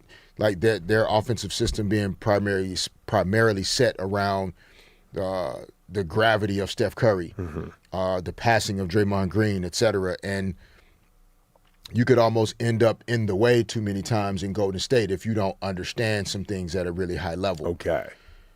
Here in LA, I think JJ Redick would and the coaching staff would like offensively be able to put Kuminga into more cutting situations, slashing situations, downhill driving, attacking closeouts, situations where he could like really maximize his athleticism and his force that he can put on the rim, and not necessarily have to stay in space as much, in terms of the way Steph Curry was utilized within the Warriors offense. And so you think about Luka's ability to like map the floor and manipulate defenses, like Kuminga would be back cutting, 45 cutting lobs and alley-oops in transition all day long. And yes, I don't know if he can sustain elite level defense, but he has the physical ability to do it. And so if you are going to move off of a Jared Vanderbilt type of player in order to make this happen, you're going to need some type of wing defender with this type of length. Quentin Grimes is a good perimeter defender, doesn't have the length that Kuminga has. So he could bring a lot of really positive things, and I think within the system here could do well. Man, I would love to see it, to be honest with you. I really would. But I'm still a little confused on just that whole idea of, how he didn't fit as well. I know he's a name that we've been talking about, and he hasn't really kind of turned into that guy we've expected, but I really would love to see him turn into that guy here in LA. Absolutely. Well, guys, coming up, we got plenty more to talk about in the final hour of this 4-hour extravaganza that we call D-Fish and Decker. And of course, we want to hear from you, 855-97-LA fan. Ladies and gentlemen, he may have the nickname of the Shark, but here in LA, we call him the Snub. And we are not happy about it. Justice for Justin Robleski right here on D-Fish and Decker on the new 97.1 The Fan, the voice of LA sports.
back. D-Fish and Decker on the new 97.1 The Fan, the voice of LA sports. The legendary Derek Fisher, and of course, myself, Cody Decker, the one and only Raj Aaron, because I can see him right now, and of course, Crash right now. I am. Trying very, very hard to keep us live on YouTube, and of course, you can watch us live on YouTube right now and get in the chat as we currently stand right now at The Fan LA. Join the conversation, and speaking of the chat, I want to point out this particular comment, because this particular comment will lead into this very, very important conversation. And it's from Easy414. Nobody would say anything if the Yankees would add 11 players to the AL All-Star team. Interesting. I think that's a fascinating idea because right now the Dodgers have several members on the All-Star team. 5, very specifically, D-Fish. And I would say every single one of these guys is outrageously deserving. They just flat out are, dude. You got 4 starters in the game. Third baseman Max Muncy, what a year he's having. Andy Pages, my guy in the outfield. Love it that he got the All-Star starting nod. Of course, Freddie Freeman, legendary first baseman, 100% deserves it. Another great year from him. And of course, the great Shohei Ohtani, going to be starting as your DH for the National League side. Pitching-wise, Yamamoto, baby. Of course, Yosh is going to be on this list. He's having an amazing year. It's his second All-Star nod in 2 seasons. But someone is missing. And boy, he's been missing from the get-go. I thought he should have been named immediately, but I also understand there's only so many spots, and you do have to have representation from every single team. Is that a rule? It is, sadly, a rule. That's in the CBA? It's an actual rule. Unless they changed something in the last couple of years, it was an actual rule. You had to have 1 player from every single team in the All-Star game, which, D-Fish, looking at the look on your face, What? I don't like it either, dude. What? I don't like it either. And I get why they want to do it. They want to have a fan in Pittsburgh to see his guy. They want to see a kid who loves the Angels to see an Angel out there, of which, of course, Mike Trout is an all-star. So congratulations to Mike Trout. Yeah, but that's Mike Trout. Like that's a little unfair. That's different. It's just one of those things. I don't like it. But again, the baseball rosters are a little bit longer, so I guess you can make it work. But at the end of the day, you usually end up with 1, 2, 3, 4 guys who end up getting snubbed out of the situation that they should be in. And you and I have discussed this in the past. On the NBA side, that affects dudes' money exponentially. Yes. Like big time, big time. Big time. It affects money in baseball too, but there is a free market aspect that you can kind of get around it. You can always use your numbers compared to other guys, but it's still an all-star nod. Yeah, and sometimes, like on the NBA side, like guys get snubbed, and it's a snub, but you like the fact that the bar is so high. Mm-hmm. You know? Yeah. Like, and to have a rule where like every team has to have a guy kind of lowers the bar. Yes. Like it does. It's supposed to be a tough bar to cross, not just for showing up. Yes, it does. And I don't love that we do this. And it ends up with snubs that deserve opportunity to be out there. And I'm looking at what I honestly think is the biggest snub. And yesterday, of course, if you watched the show yesterday on YouTube or listened to the show on the Odyssey app while you're on the run, or you're just listening, of course, right now on 97.1, you can check out our page over there on Instagram, at The Fan LA. We posted a video yesterday. You can also follow me, Anti-Hero Baseball, and see the same video. We were talking a lot about the snubbing of Justin Robleski, starter for the Los Angeles Dodgers. This guy flat out should be an all-star. So I immediately put out there, you know who should be an all-star over? Paul Skeens.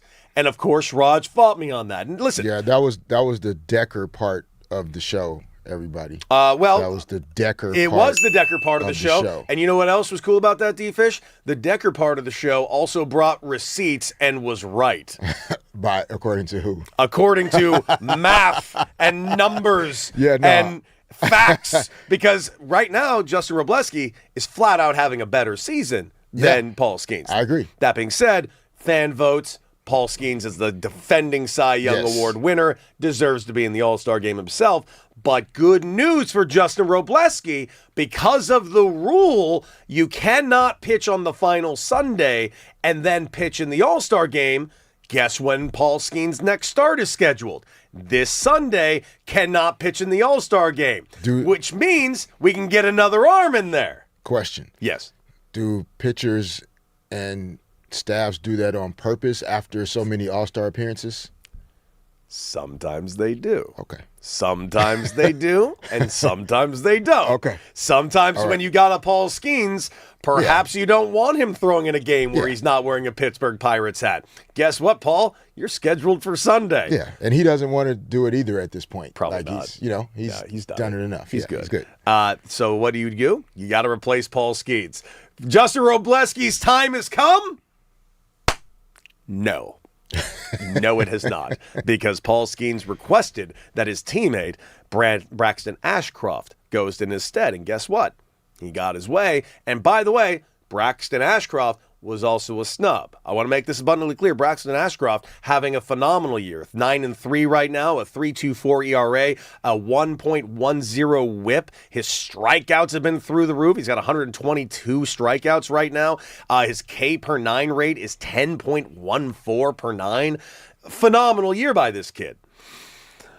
Still a snub, because his numbers compared to Justin Robleski are not better. Justin Robleski has a nearly full point better on his ERA. He's got a lower whip. The innings pitched are comparable. The record is comparable. The only thing right now that he actually is winning against Justin Robleski on is the amount of walks, of which Justin Robleski has. Oh, I'm sorry. Justin Robleski's winning that too. The only thing he's actually winning on is K per 9, K ratio, and quality starts. That being said, Braxton belongs in there. No question about it. Yeah. I just can't stress this enough. So does Justin Robleski, and he deserves it more. What this kid has done, and I want to put this in full perspective, it's not just the numbers that I'm coming with. It's not just those receipts. It's also the position he's been put in. He's been put in a position to basically help lift up a staff that is missing a Cy Young Award winner that's being paid like $40 million this year. To hold up a staff missing another Cy Young candidate who's being paid $30 million this year. He's been put in this position to basically hold fort, and he's not holding fort. He's one of the best 8 pitchers in Major League Baseball right now, and he's not an all-star. To me, that needs to change. But there is hope, D-Fish. There is hope that Justin Robleski could pitch in the All-Star game. There are going to be more guys that likely will drop out. An arm might come out. An organization might look at somebody and say, no, don't want him throwing, and might get Justin Robleski's nod. And I'm looking at one particular guy. I'm looking at Yamamoto. Yamamoto, you're on a huge contract. You're on your second All-Star game. You're pitching on Saturday, which means the league and the team cannot technically stop you from pitching in the All-Star game. But you can stop yourself. If you were to stop yourself and be like, oh man, arm's a little tight from throwing on Saturday, I could use this All-Star break to let the wing rest. And keep in mind, you bring this up all the time when it comes to playoff sports and the extra seasons that guys have to play. Yamamoto pitched an ungodly amount last October. So his workload for the last 12 months has been about as high as it's ever been in his career. So that alone would make me go, I wouldn't mind having him take a couple of days off. No problem whatsoever. I'm just letting you know, man, if he can pull himself out and pull a Paul Skeens and say, I'd love it if you had my buddy Justin Robleski pitch in my stead. Justin Robleski, a very deserving all-star, will be your next Dodger all-star. I mean, that's what it's fan voting heavily involved in this, right? It is involved in this, yes. So, but with the replacements, not as involved. They only really vote for your all-star starters. All right, that's the part. Okay, because I was like, you just got to burn up the ballot box. Yeah, now we just lied. Now we just lied. Yeah, just get in there and just start. It's tough, man. When you're like 6th or 7th down the list of guys on your own team, it just automatically waters you down is not the right word, but it takes the impact off of what you're actually doing. you know, and I think that's in some ways mixed in a little. I think, you know, people are kind of like, all right, well, this guy has like 12 All-Stars on his team. Like, maybe he's not, you know, pitching or carrying it at the level that some of these other guys are carrying it. But then when I looked up and I said, okay, the Phillies have 5 All-Stars. They do. See? It's not just us. It's not just the Dodgers with 5 All-Stars. Facts. You know, so, yeah, I agree with Robleski getting snubbed, and he should be in. It's just a matter of, you know, like you try to tell players as a coach, it's like, all right, well, if you start, who comes out of the starting lineup? We're currently dealing with that issue with the Dodgers in a few months, man. The next couple of months is going to be wild. Guys are going to be coming out of their rotation because someone's got to move. But listen, we're not the only ones that are aware that Justin Robleski's been kind of put in a very specific spot when it comes to a snub. He's aware of it himself, and here is what Justin Robleski had to say about it. Yeah, obviously it's disappointing. You know, you want to be an all-star. It's something that, you know, regardless of the year, whenever, it's always a big deal. And yeah, it's something I wanted to do. And yeah, it's frustrating to not get that nod. But like I said before, I think it's just more reason to try and keep getting better. And you know, hopefully I can gain the respect of you know, players and everybody else, and maybe be in there next year. I mean, a great quote, great line. He's handling himself perfectly well. I just hate seeing this happen, but I firmly believe this, D-Fish. I firmly believe something will take place that will get Robleski on this team. I mean, it appears that way. I mean, whether it's, you know, like you said, with Yamamoto specifically, you know, maybe there's another, you know, pitcher in the group that decides, you know, just, a little shoulder soreness or a little knee inflammation or something that, you know, kind of has a guy take a step back. But it also concerns me that if somebody does take a step back, like if it's not somebody specifically from the Dodgers, that whoever decides on the replacements would still choose somebody from another team as opposed to choosing Justin Robleski. Mm-hmm. And so I think the question is, how do we look at what other pitchers would possibly be on the replacement list? If the next person to go in as a pitcher isn't Robleski, who else would it be? It can't be anybody. At this point, it's Justin Robleski. On the National League side, at least. He just is, and I hope he gets the nod that he deserves. I mean, we talked to Dave Roberts about it when we were talking about their long laundry list of injured players, and he even said jokingly, a lot of money on that IL right now, man.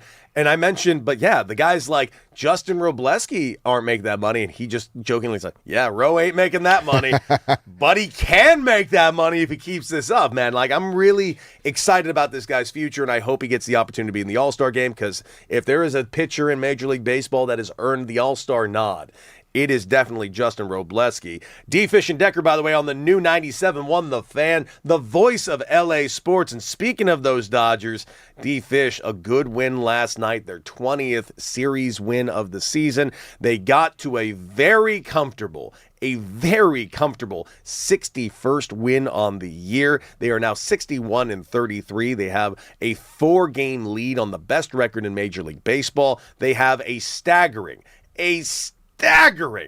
14-game lead right now over the San Diego Padres, 15 games above the Arizona Diamondbacks, 2 teams that seemingly just are not getting out of their own way as we currently stand, and maybe 2 teams that will be involved in the trade deadline, as both of these teams are only a few games out of the wild card.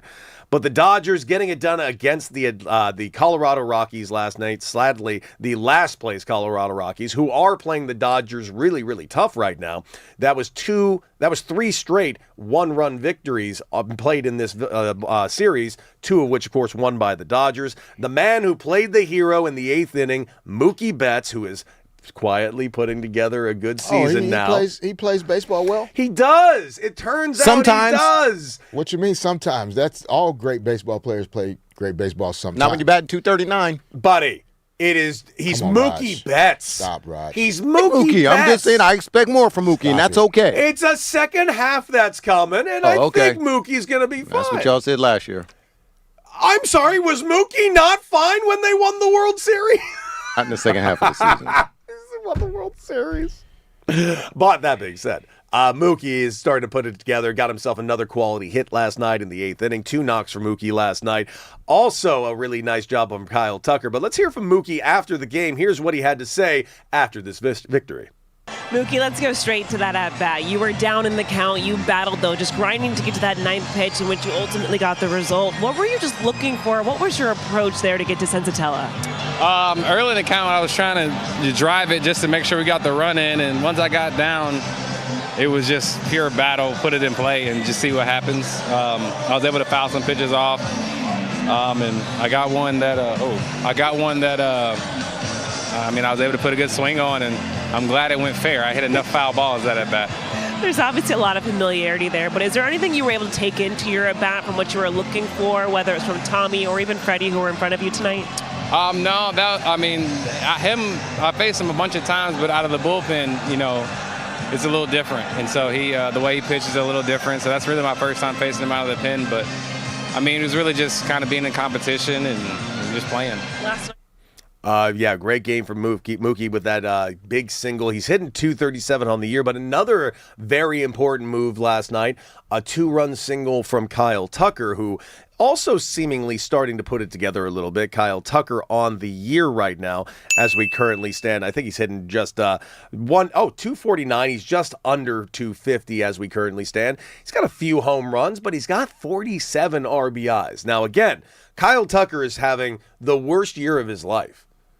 But if the worst year of your life, you're giving me 50 RBIs by the All-Star break, dude, I will take it. He's also done very well since coming. He wasn't on the injured list, but since he hurt his back and he missed a few games that weekend, since he's come back, this dude has put up. Now, in fact, I'm gonna look up what he's done the last 2 weeks. You just hang everything. Oh, I can't wait to see those stats. By the way, he's quietly starting to put it together a little bit. Max Muncy obviously having a great year himself, and the great Shohei Ohtani with a very rare 0 for 4. His average sitting around 290, but it's all right. He is in firm command of likely getting himself another MVP award.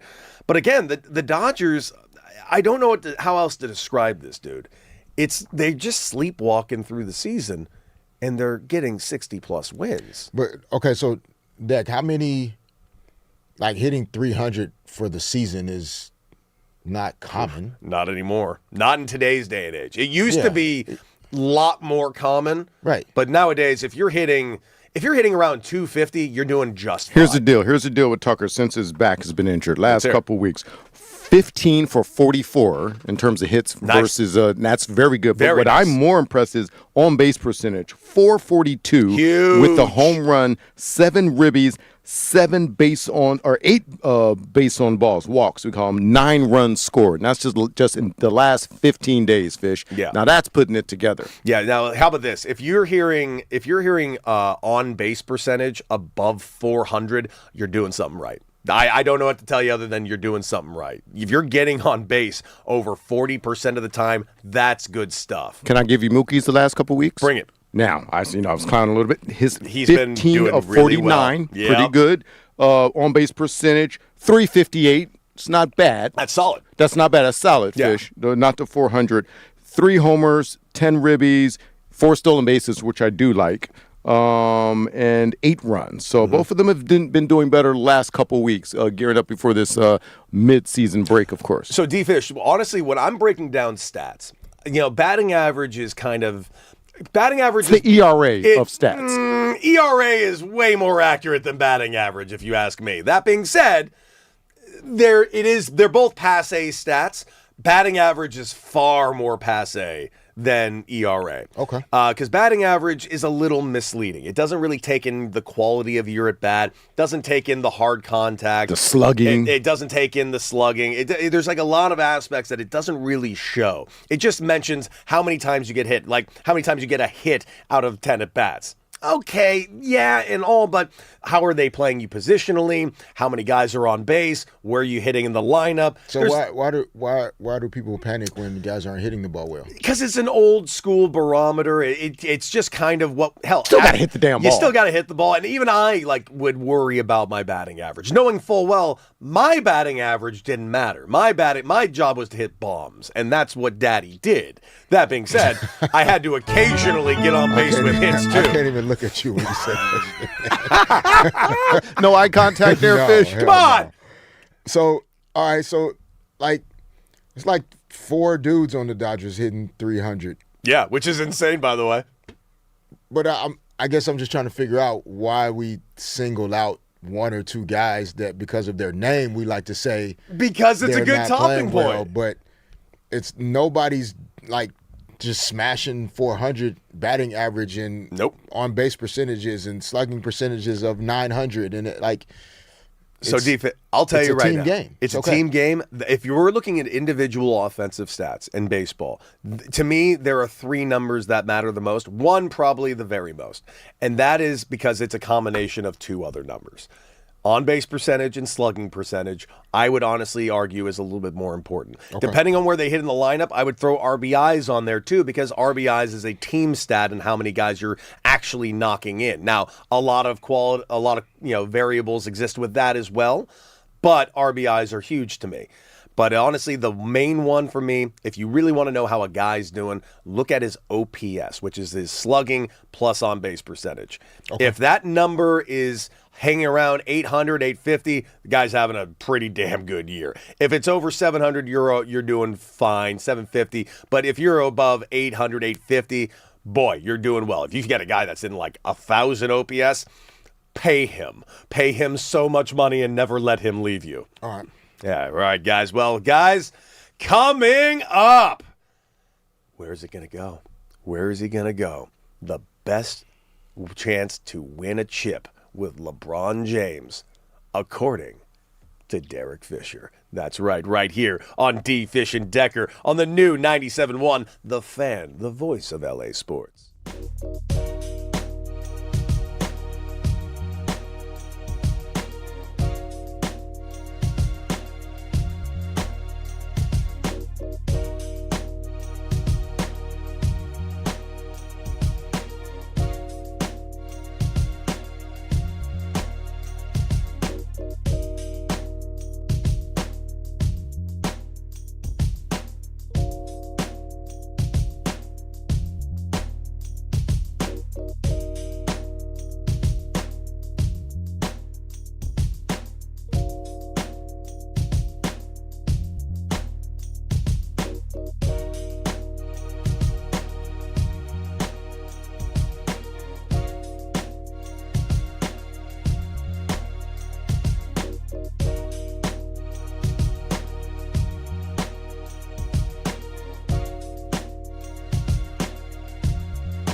Back, D-Fish and Decker on the new 97.1 The Fan, the voice of LA sports. And, of course, get in the chat right now on YouTube at The Fan LA. And, of course, we want to hear from you all show long.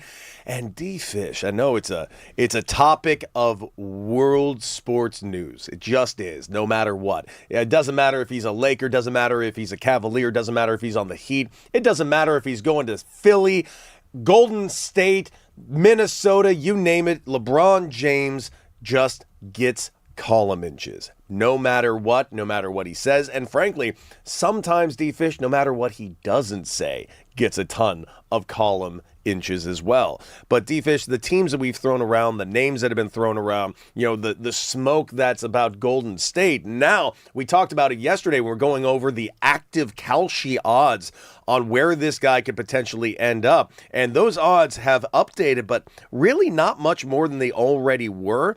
And if you remember, the Kalshi odds, the active odds of where LeBron James is going, right now has the Minnesota Timberwolves down at 5%. The Philadelphia 76ers between 5 and 7%. The Golden State Warriors, which everyone and their cousins seemingly thought he was going to be a Golden State Warrior, 15 to 16%. The Miami Heat, his former team, 17 to 19%. And then, of course, the team where it all started and then restarted again, the Cleveland Cavaliers, his hometown is Cleveland, Ohio, 57 to 58% it jumped onto after the Donovan Mitchell signing. Very specifically, this skyrocketed that they think LeBron James is going to be a Cleveland Cavalier. And then we mentioned yesterday other anonymous GMs were saying that they were scared that that's what was going to be. Wendy said that the belief is that he's going to be a Cavalier. But again, when it comes to LeBron James, we don't know. Hell, I'm not even sold LeBron James knows yet where he's going to go. But D-Fish, that's one thing for us to talk about that and for us to pontificate and guess where he can go. At the end of the day, D-Fish, what is the best place for him to go for him to win a championship according to the great Derek Fisher? I don't. Yeah, I'm definitely not. Yeah, I don't have a crystal ball on this one. I think the list is longer than I thought it was going to be. Mm-hmm. I didn't really see as many teams that kind of originally, popped up as teams of interest, et cetera. I think at the moment, I think if you look at how far the Cavs were able to go this past year without LeBron, I do think that's an interesting conversation to have. Like if they can make it to the Eastern Conference Finals without him, if you bring back essentially that same group outside of, Dean Wade, who signed with the 76ers actually, I think that group, they best fit to me the way LeBron's brain works. Like they have a group of guys that haven't won a championship before, don't quite know what it takes. Kenny Atkinson is a brilliant basketball coach and mind. Hasn't won a NBA championship as a head coach. And so I think that scenario fits into the way LeBron's brain works. Like I think he could still mentor and pass the torch while also still leading from the front with that group. Mm-hmm. And so I think that's the most interesting situation in terms of LeBron still getting a chance to be the LeBron we know. Yeah. Leader, the guy that everybody's looking to kind of make certain things happen, to put guys in position to be successful, to kind of be the calm voice and the guy that, everybody, kind of revolves around to some degree. Even though Donovan Mitchell got paid, he's the franchise guy. But, like, if LeBron signed with the Cavs, LeBron's the franchise. Yes. He just is. Regardless of who got paid what. The Cavaliers, I know, have been around a very, very long time, but in my mind, the Cavaliers didn't start until LeBron became one. Yeah, that's fair. I mean, they had some great teams in the 80s that just could never get past, in the 90s that couldn't get past the Chicago Bulls. But, and so I think that the Cavs situation most aligns with what we've known LeBron to be historically. Today, the 76ers would present the best chance to win a championship if that's the top goal, outside of just, complete happiness and being in a place where he enjoys, playing basketball. I think the 76ers present the best opportunity on the court to kind of just plug in and play and not, I don't know how much he can still carry the responsibility. He just did it for the Lakers in the playoffs this past year. Sure did. And so it's like he single-handedly got us to the second round. Yeah, it's not that he physically can't, but does he still want to, over the course of 82 games, have that responsibility? If he does, that's also where the Cavs make sense. But if he's at a point where he's like, I could go play with Tyrese Maxey, Jaylen Brown, Joel Embiid, VJ Edgecombe's a good young player, Anthony Simons signed with the Sixers, and he just doesn't have to carry so much responsibility throughout the regular season and be really fresh and healthy for the playoffs. The Sixers, to me, could be title favorites in the East to some degree. Man, and it's where they currently are right now. I mean, I know we talked about it earlier this week, but the facelift that the Sixers have given themselves in just the last week and a half, it's as much as I do like this new look Lakers, this new look Sixers team it's got me kind of shaking in my boots. And if I'm in the East right now, I'm looking at them as a potential favorite. Yeah, they have a lot to work with. I think depth will be. They're going to need some young guys to really take some steps forward. Justin Edwards is going to probably end up with some additional opportunity. So they'll need him to kind of step up and make some things happen. But just being able to balance the decision-making, the ball handling, closing games. Like Jaylen Brown is a closer. Maxey's a closer. Embiid, when he's healthy, is a closer. You saw the Celtics struggle to just kind of deal with Embiid's presence. When he's healthy, he's still one of the best players in the world. The Knicks obviously have the crown of NBA champions and Eastern Conference champions, so it still goes through them. But, okay, they've lost Mitchell Robinson to the Celtics. So how does that impact, the Knicks and their roster? How do they show back up? I like what the Sixers have done. I think LeBron would shorten their odds even more to be considered to come out of the East and have a chance to win a title. So that's to me, in terms of if you're just looking at winning championships potentially, I would say the Sixers. But I don't think the Cavs situation is terribly far behind it and better a lot. I think LeBron still wants to, he knows he can still be a guy. Yeah. And I think Cleveland presents that opportunity, even with Mitchell and Harden. Those guys would still, in the right ways, respectfully defer to him in a lot of situations. And then he would also make sure that they feel comfortable. It'd be no different than playing next to Luka and Austin. LeBron is comfortable with that, especially the way we just saw it happen, and can make himself comfortable with that. With the Sixers, I think LeBron, not because he would try to, but just conceptually, Maxey's a race car. You don't necessarily want to slow that down at all. Ever. You don't want him thinking about anything else but going fast. Jaylen Brown is, he just showed he has MVP characteristics and qualities.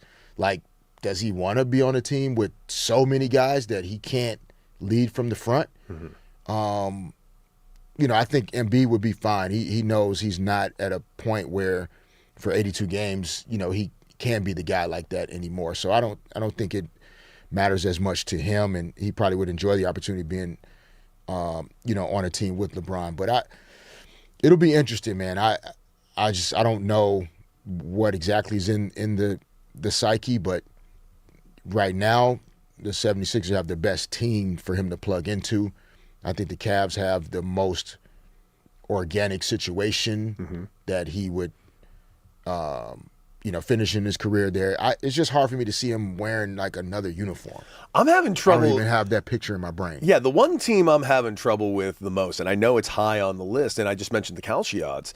The Heat is the one that I do think would be a lot of fun, but I'm having a lot of trouble kind of getting there and exactly how he would fit with the Giannis and Bam of it all. Yeah, I don't think though. I think that from a competitiveness standpoint, yeah, like that, that would be fun to watch them just grind and and beat teams up for sure. But Giannis's superpowers, LeBron's superpowers, Bam's superpowers, like those things would almost kind of bump into each other a little too much, in my opinion. But we'll see. It's not us deciding it, so it's all we're gonna him. get the news. And man, I wonder if it's actually going to make it all the way to August. The way he said he might hold us hostage, but I can't wait to find out. But guys, we got an injury update, and it's making us ask the question: do we all, as Americans, owe Christian Pulisic an apology? We will discuss in our final segment here on D. Fish and Decker on the new 97.1 The Fan, the voice of LA sports.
back. D-Fish and Decker on the new 97.1, The Fan, the voice of LA sports. Of course, Derek Fisher and myself, Cody Decker, and all of you. We got Ron, we got Crash, we got Raj, and we got lots more to discuss in this ending out of our 4-hour extravaganza that is D-Fish and Decker. And D-Fish, earlier on in the show, we were talking about Christian Pulisic. And you know what the deal is? Christian Pulisic has been catching a lot of crap from a lot of people and a lot of American soccer people. But we do have a little bit of an update to Christian Pulisic. Hey, Raj, could you please give us this brand new medical update for Christian Pulisic, who once was him, but because of this devastating injury, couldn't be him anymore? Well, yes, I would love to do that. First, he has a bruise. He has a bruise. Yep. And then there's, and I want to be clear because ESPN is posting this incorrectly. Oh. They are putting a fractured leg. Oh, but no, it's a microfracture in his fibula slash tibula, and it got me to thinking. Okay, microfracture. Okay, micro is a key word there. Mm-hmm. So then I was thinking, well, I know two guys that played sports formerly, so they're sitting in front of me, Derek Fisher and Cody Decker. Can you play on a microfracture? I mean, I believe so. Have you played on a microfracture? Yeah, I've played on a complete ruptured, fractured, stress fracture. I played with a completely torn UCL and shoulder and a broken toe in 2 places. Oh. Whatever. Now, did this microfracture cause you to leave a playoff game or elimination game, Fisher? No. No. No, you're not burying nobody. I'm just asking you questions. You are on the stand. I'm just asking questions. Answering questions. Yeah. Your microfractures, Cody, you had multiples in games? Multiple. Yeah, no, and I no, they never took me out of a game because I am a badass. So, do we owe Christian and all the former Team USA members nationally? Do they owe Christian an apology? Does Landon Donovan, Tim Howard, and all of those people who have called out his lack of performance? Oh yeah, did she owe him an apology too? No, no one owes him an apology. That being said, it has been quite loud around Christian Pulisic very specifically. And here's the thing, I don't dislike Christian Pulisic. It's just I have been spending the last 5 years being told that this guy is the one that's going to take American soccer to the next level. It's been a marketing ploy, what it seems like, from the United States government at this point, that Christian Pulisic is the guy that's going to make soccer the thing here. And based on what I've seen now in 2 World Cups from the guy and him no-showing the Gold Cup with his first opportunity to play with Poch, and now all the reports around, and as much as I want to say they're sources and unverified, Landon Donovan's the one out talking about Christian Pulisic's camp and how he's been handling the press and how it's been a problem for Team USA. But I do want to point out that Christian Pulisic has heard this criticism. And here is a quote from Christian Pulisic himself. Tough to find the words. I want to start by saying thank you to everyone who believed. The support carried us all the way through. It simply wasn't good enough from us on this end, and I wanted to deliver so much more. I still feel blessed to be part of this team. The memories this summer will last a lifetime. It's just the start for us and for this sport in America. Didn't really address anything that's been really criticized his way other than thank you. Okay, I appreciate the high road, but man, I really would have liked him to kind of not necessarily come at it head on, but I don't know, handle any of it a little bit. It just seems like media training 101, D-Fish.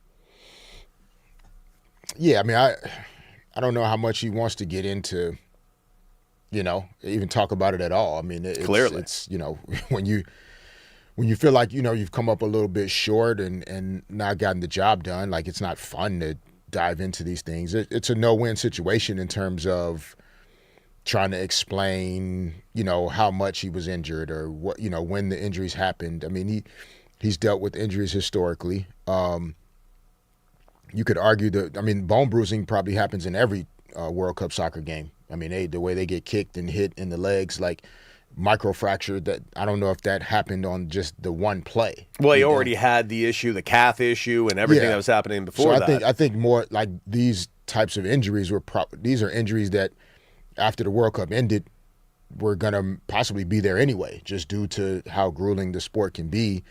With the physicality and all the action around the lower legs, and I think if the only criticism he'd received was after just the final match that they played against Belgium, where he went out early, it would make more sense. But I think a lot of this is kind of it's a part of a larger conversation, much larger, around like, has he been able to live up to the expectations? Has he met what people want to see from their star players? Compared to other stars from around the world. And I think it's part of that. The context of that is important to have here. I don't think people need to apologize for being critical overall. I think the news about the injuries are to try to push people back and soften some of the criticism. It definitely feels like a marketing play. It's not just about that. If people were just upset about him stepping out of that last game, I would understand, like, that's an overreaction. Like, the guy might have been hurt, he's hurt. But I think people are feeling a built-up energy around trying to stay on the sideline to see if he was going to live up to what the expectations were. And then now the fact that it hasn't happened is just kind of all coming out now. And dude, I feel like you could feel it even going into the tournament. People were like still trying to say, no, Pulisic's still the guy. But they're like sitting, it was almost like they were trying to convince themselves that Pulisic was still the guy and like hoping that he would live up to the expectation. And to this point, he just has not, and Team USA still remains in the same spot. But listen, it wasn't all for nothing. This was an incredible World Cup. The vibes were high before they weren't. And I look very forward to where Team USA can go from here. But let's go ahead and switch it over and bring in that crooked-ass hype man. It's time for a little game we like to call Know Your Partner. D-Fish and Deck know their stuff when it comes to trivia. Well, kinda. Let's see who'll make the final out. Yes, the final out, but sometimes we do a little remix here, and like we like to do.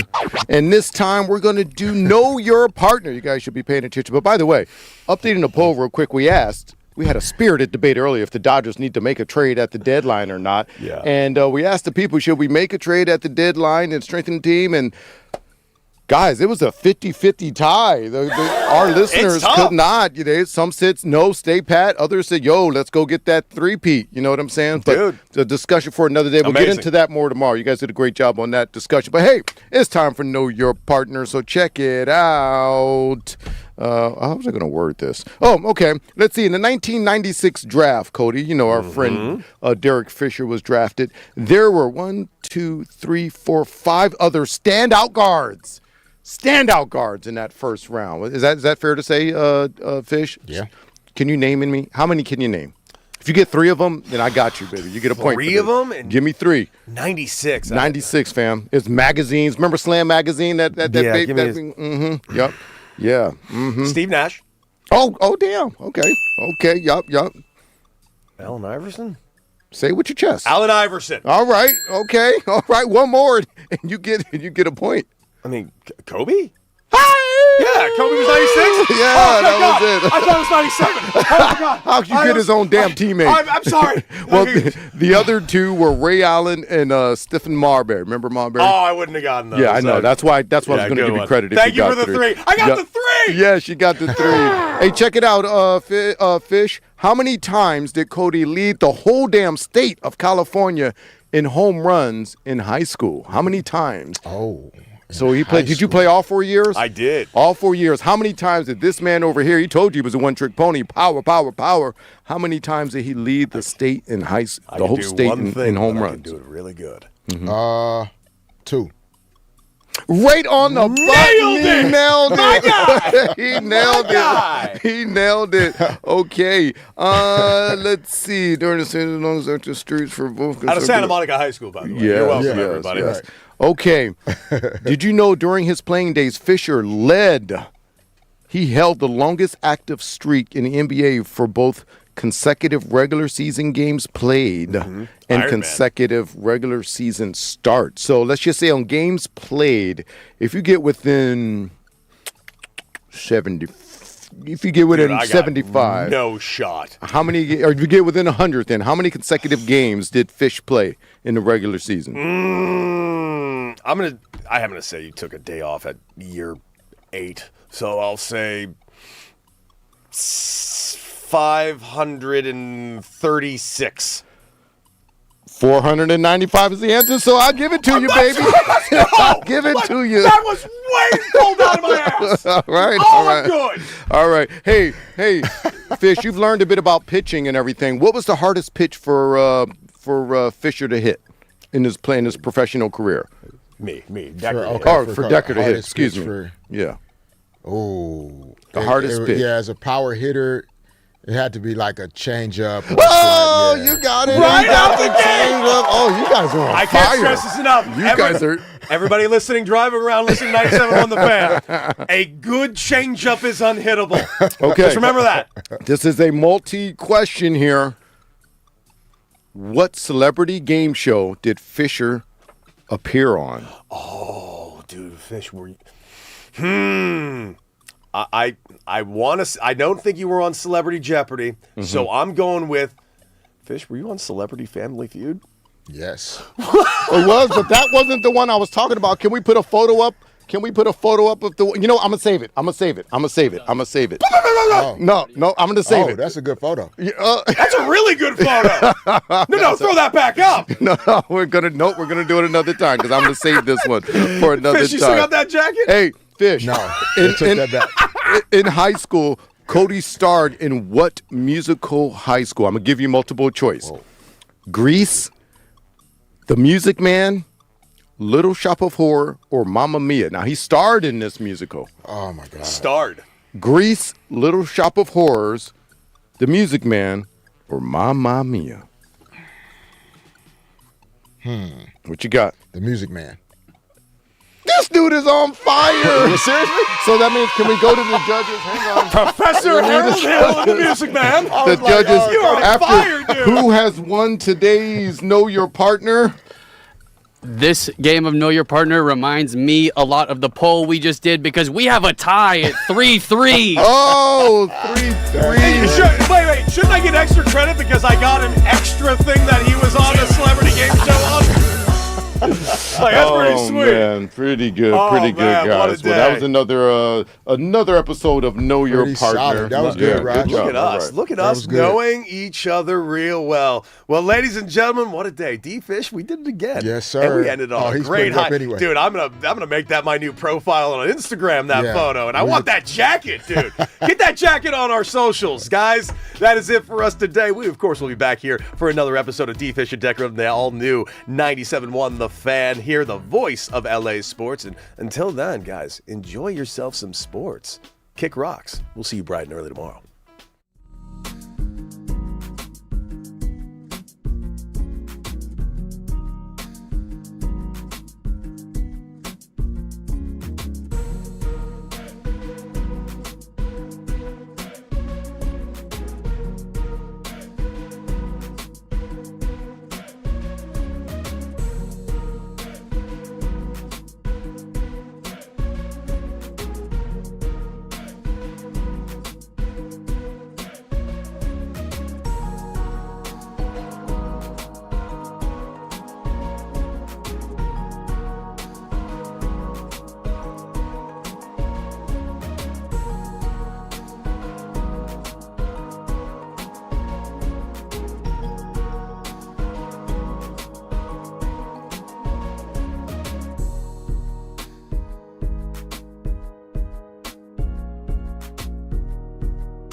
What's up, LA? Welcome to Brock and Alex on the new 97.1 The Fan, the voice of LA Sports. I'm Alex Curry here with Brock Vereen as we slowly move both of our seats down. I think I did it right at the open. I was like, you're really tall. I forget how high that Cody and D-Fish have their chairs. Their heads are nearly touching the ceiling. Their knees are touching the desk. They are so Their high knees in the touch the air. desk. Meanwhile, I'm like, I want my legs fully under the desk. Happy Thursday, everybody. Welcome to Brock and Alex on the new 97.1 The Fan, the voice of LA Sports. Whether you're listening on the radio, the Odyssey app, or watching us live on YouTube, we appreciate you being here. We also learned some fun information. I mean, I guess I should have known this, but D-Fish was on Dancing with the Stars. Did you know that? I did not know that either, but he was sharing with us how just because you're a former athlete does not mean your body is built for the rigors of a dancer's schedule. Well, it's also like, have you seen athletes try to do like yoga or Pilates for the first time? Flexibility is not always our strength. It's like the tiny little muscles where you're like, oh yeah,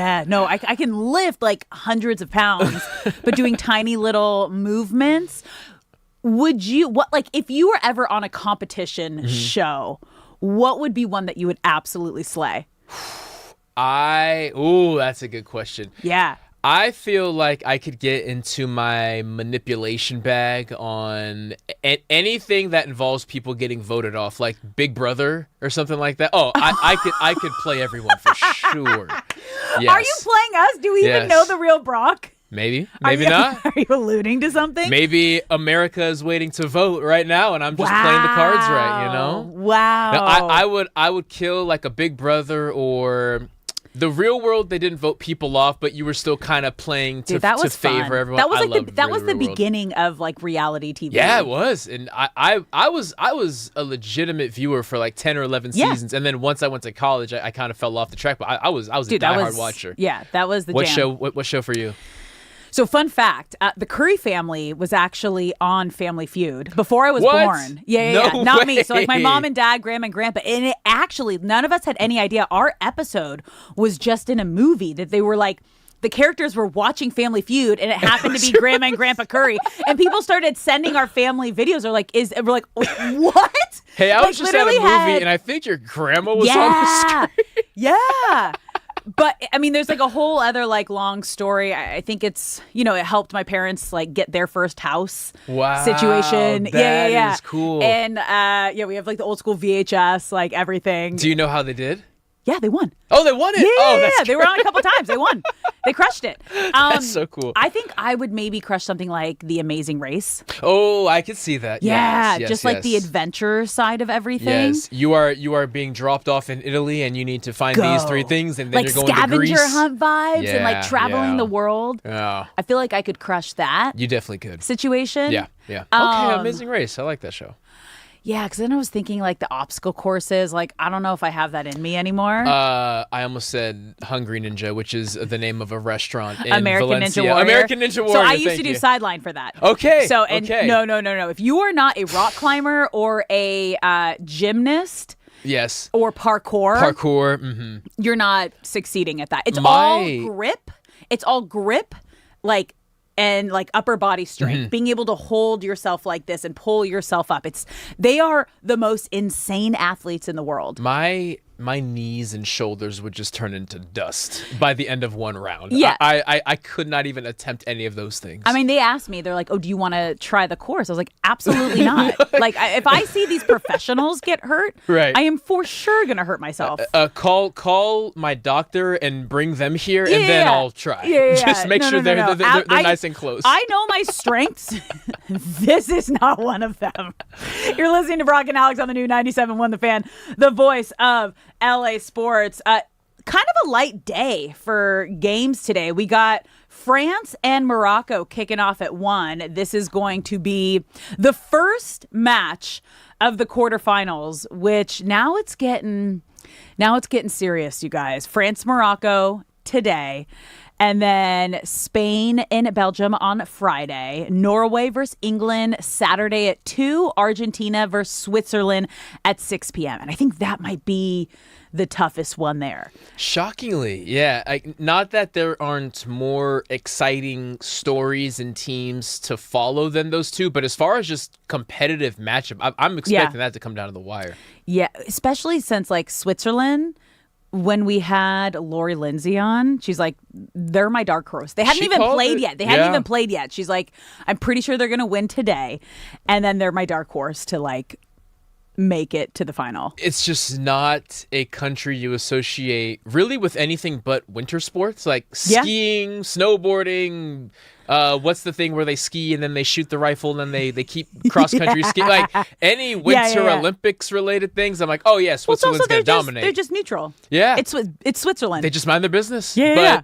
somehow they developed a quality soccer program that continually finishes better than you would expect them to finish. But they have an opportunity to knock off Argentina, and we'll see if Lionel Messi has something to say about that. Wild.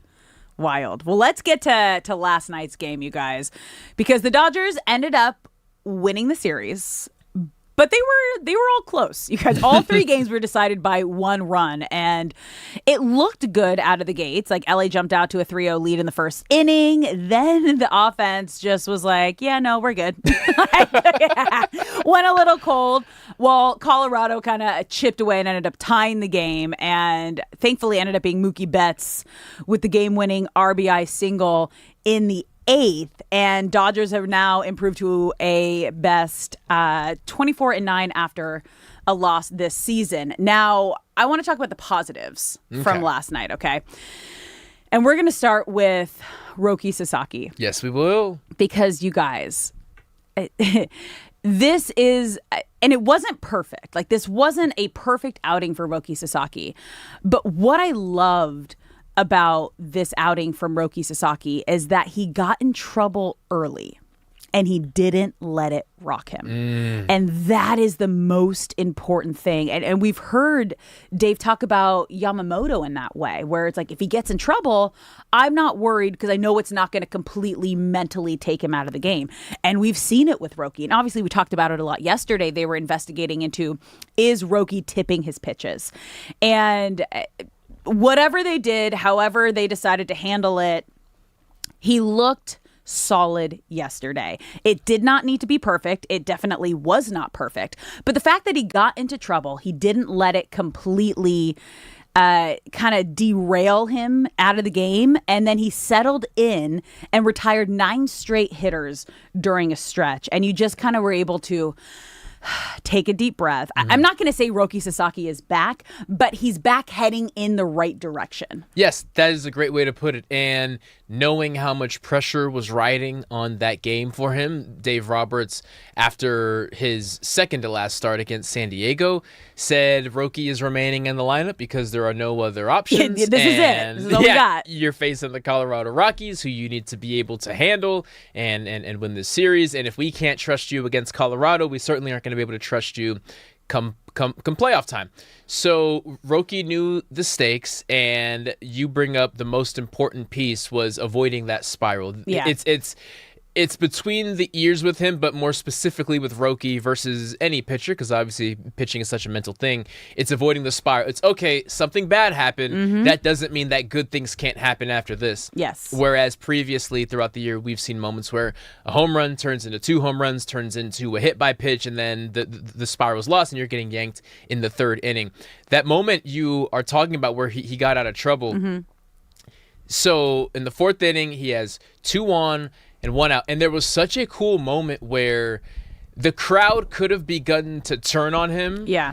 But they didn't. The crowd kind of gave him. It wasn't a standing ovation, but there was this uproar. They were backing him up. Yeah, mid at bat of, we see that our young guy is starting to spiral, and we're not going to let that happen. Nope. And from that moment on, like you mentioned, 9 straight retired from that very same inning where he got out of it with no runs. From the 4th to the 7th inning, 9 straight retired, and what really kicked it off was the crowd support, and that was a really cool moment for him. You know what's crazy? Let that be an example of the power of positivity. The power of positivity can completely turn your game around. And we saw this with Trey Turner in the Phillies. Remember, he was having one of the worst starts to his first season with the Phillies, and the crowd just decided to give him a standing ovation. His entire season turned around. He hit a home run, and he talked about that moment. And it was like, I could hear them, I could see them, I could feel them. And that's what helped me turn my season around.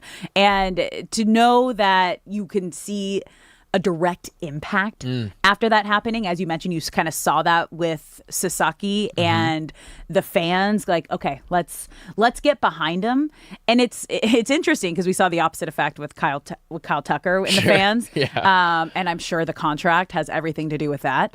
But this was such a step in the right direction for Roki Sasaki. And again, the fact that it wasn't perfect, the fact that he got into trouble, the fact that he gave up home runs and he still was able to turn it around. And after the game, Dave Roberts talked about kind of what this was like for Roki. Shay, you got that for us? Okay, let's listen to Dave Roberts. Good to see him just, bow his neck and go compete. And, had given up 3 runs at that point, and, there was some stress, and second and third, nobody out, and he found a way to get some punch outs and a fly ball and get out of the inning. And you can see the demeanor walking off the mound, the confidence, and, then after into the fifth, wanting for more, and then after the fifth, and then going out for the sixth, and even after the sixth. And there was still more in there. But I think for me, it was more of just let him end on a high note, feeling good about his outing, and then go from there. And that's exactly what I told him tonight. And the bullpen was spectacular after, but really good for Roki. Yeah, it's all about that confidence for him. It goes such a long way. Dalton Rushing added a quote, and it was before they read it before the game, but it sounds like it was actually stated after Roki's last outing. And what Dalton said was, it's not a command thing as much as it's a conviction thing in regards to Roki.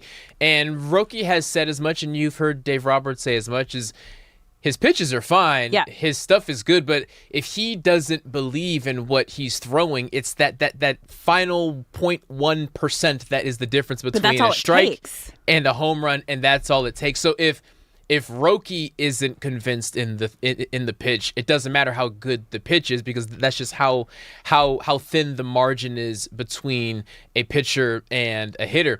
And there was this moment in the first inning, his first 7 pitches were strikes. And he gave this faintest little smile, this smirk of, I think it's going to be a good day, And there were troubling moments after that, but whatever conversation he had with Dave, Dalton Rushing wasn't catching yesterday, but I'd imagine plenty of guys were talking to him, and you just felt a sense of, okay, I can do this. My first 7 pitches have been strikes, and this is going to be a positive Roki day. And credit to Dave Roberts for bringing up the fact he probably could have gone one more inning, but it was more important for him to go into the next start feeling great. Ending it on a positive note. It just adds to the greatness of Dave Roberts, and we've talked about him like throughout the week of just the impact that he has on his players. And he's thinking about those, okay, how do I make sure that he leaves in a confident and positive manner after this last outing? And he said that was the most important part. I wanted him to finish this on a high note.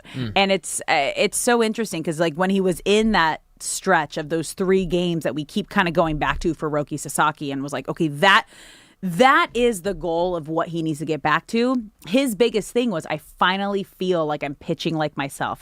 I finally feel like I'm trusting my stuff and I'm pitching with confidence. Yes. So that's how you know that's what it all goes back to for Roki. And now that I realize it, this will be the last time we see him before the All-Star break. Yeah. So go riding high for what will essentially be like 2 weeks before his next start. The best possible thing for Roki, and he gets to celebrate for a little bit. He gets to kick his feet up and relax wherever he wants to vacation or kick it.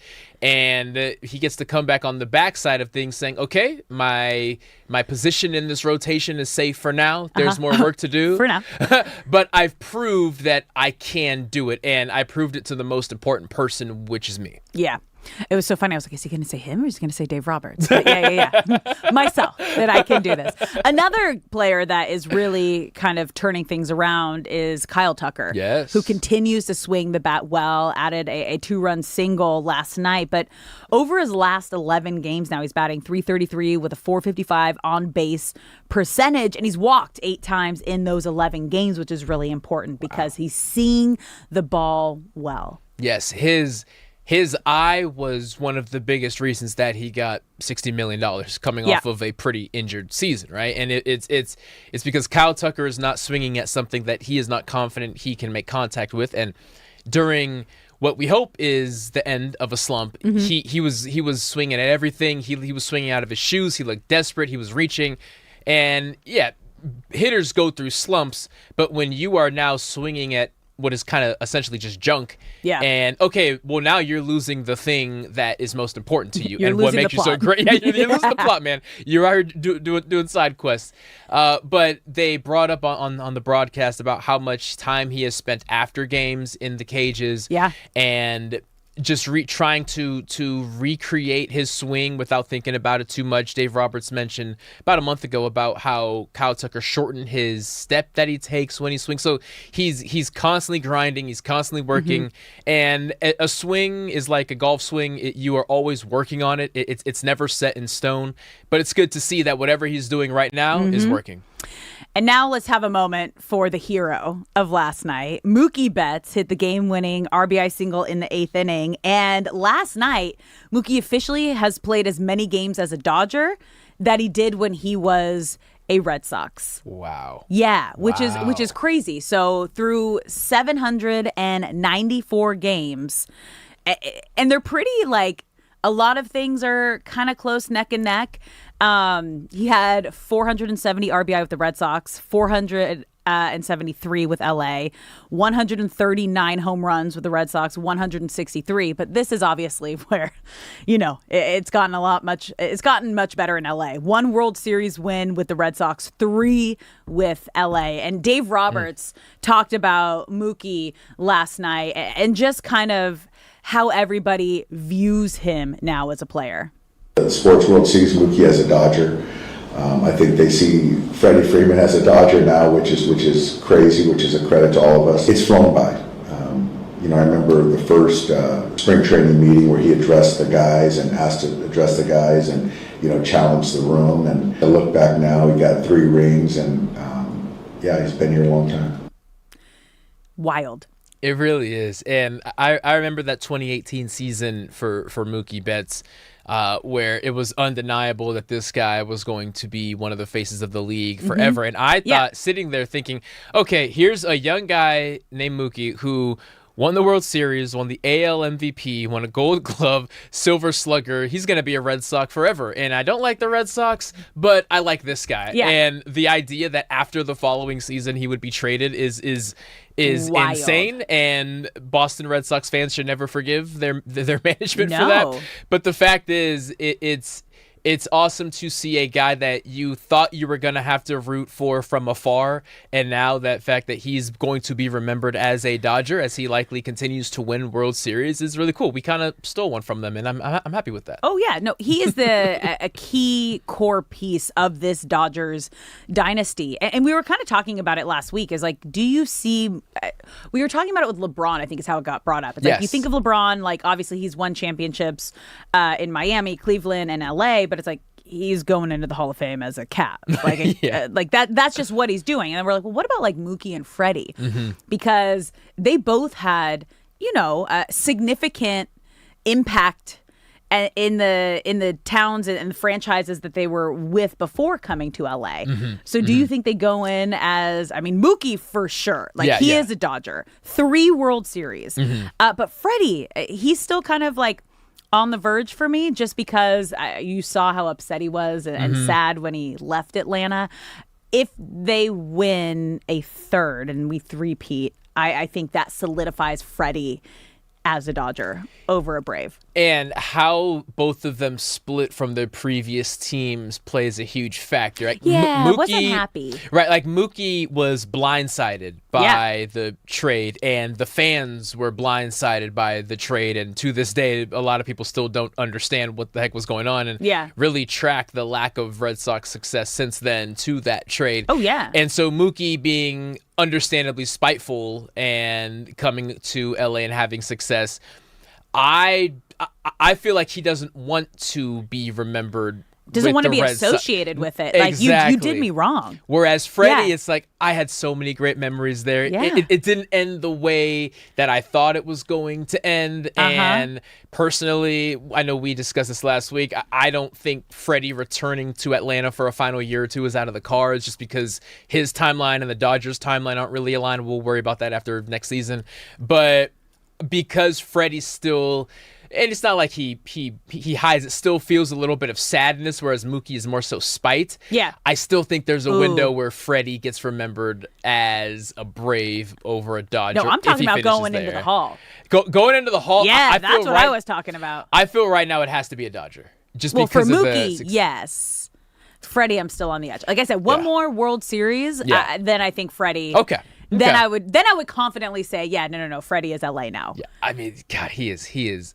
Somehow he's still playing his best baseball. Like we brought With up that perfect, with those the perfect smile veneers. choppers. Yes, Yeah. yes, those wonderful choppers. Chiclets. Chiclets. I don't know. I have fake teeth, so like people like I got that. I knocked out my 2 front teeth, you guys, in 8th grade. So like I've had veneers since 8th grade. Just my 2 front teeth though, so they look a little more natural than a lot of full grills. I was surprised that Dave was. I mean, he's the manager of the Dodgers. It'd be weird if he didn't say this, but I was kind of shocked how much conviction he said. Oh yeah, Freddie as a Dodger. It's like, okay, maybe he's just trying to plant the seed. They think about him as a Dodger now, Yeah. but it's like because you're in the midst of a dynasty. Of course, people think about him as a Dodger now.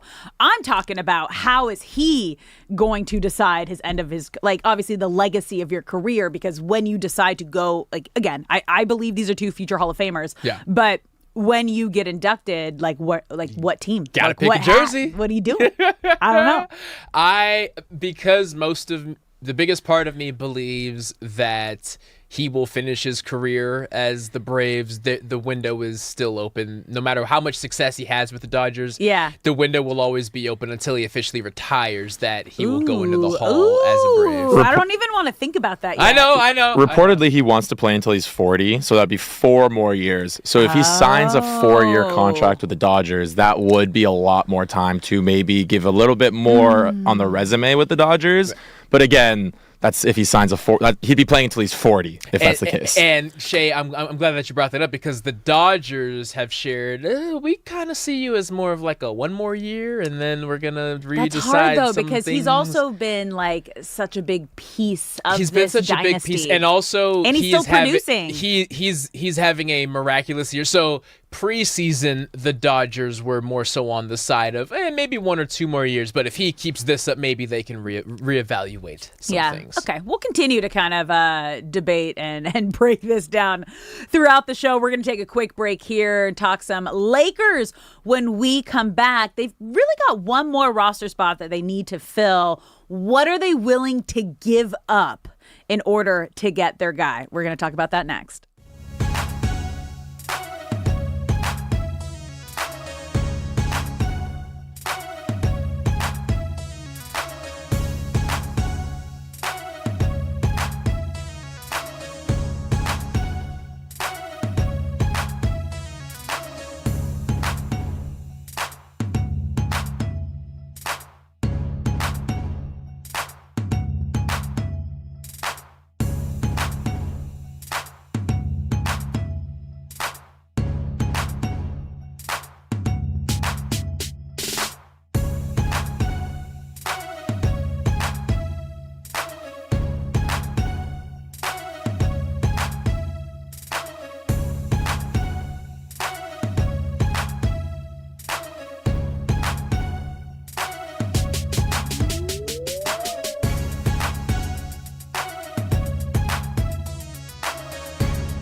What's up, LA? Welcome back to Brock and Alex on the new 97.1 The Fan, the voice of LA Sports. I'm Alex Curry here with Brock Farine. Thank you for spending your midday in LA with us, whether you're listening on the radio, the Odyssey app, or watching us live on YouTube. We appreciate you being here. We want you to be a part of the conversation. We just finished talking about how Mookie has now officially played as many games as a Dodger as he did when he was with the Red Sox. And a similar conversation around, what do you consider Mookie, a Dodger or a Red Sox? Mookie is easily a Dodger, but then there's Freddie Freeman, who I still kind of feel like it goes both ways. Do you think of him as a Dodger or still kind of a Brave in Atlanta? We're going to put up a poll on YouTube, right, Shay? So follow us at Go Watch at The Fan LA. I'll let you know once it's up. Is it up? It's up. What's the poll say? Tell the people.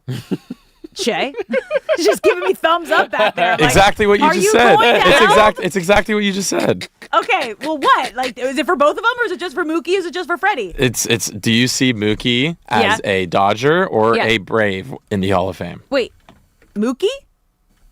Mookie would be a Red Or Sox. not a Brave. Sorry, Red Sox. Okay, sorry. well, we know that one. I want to know Freddie. Freddie's the one that's like We'll still... put that up. We'll put that up, that's too. the one that's like kind of up for debate still. All right. There we go. Good work back there, Shay. Good work. Okay, let's switch gears, though, and talk some Lake Show, because they've been putting in a lot of work.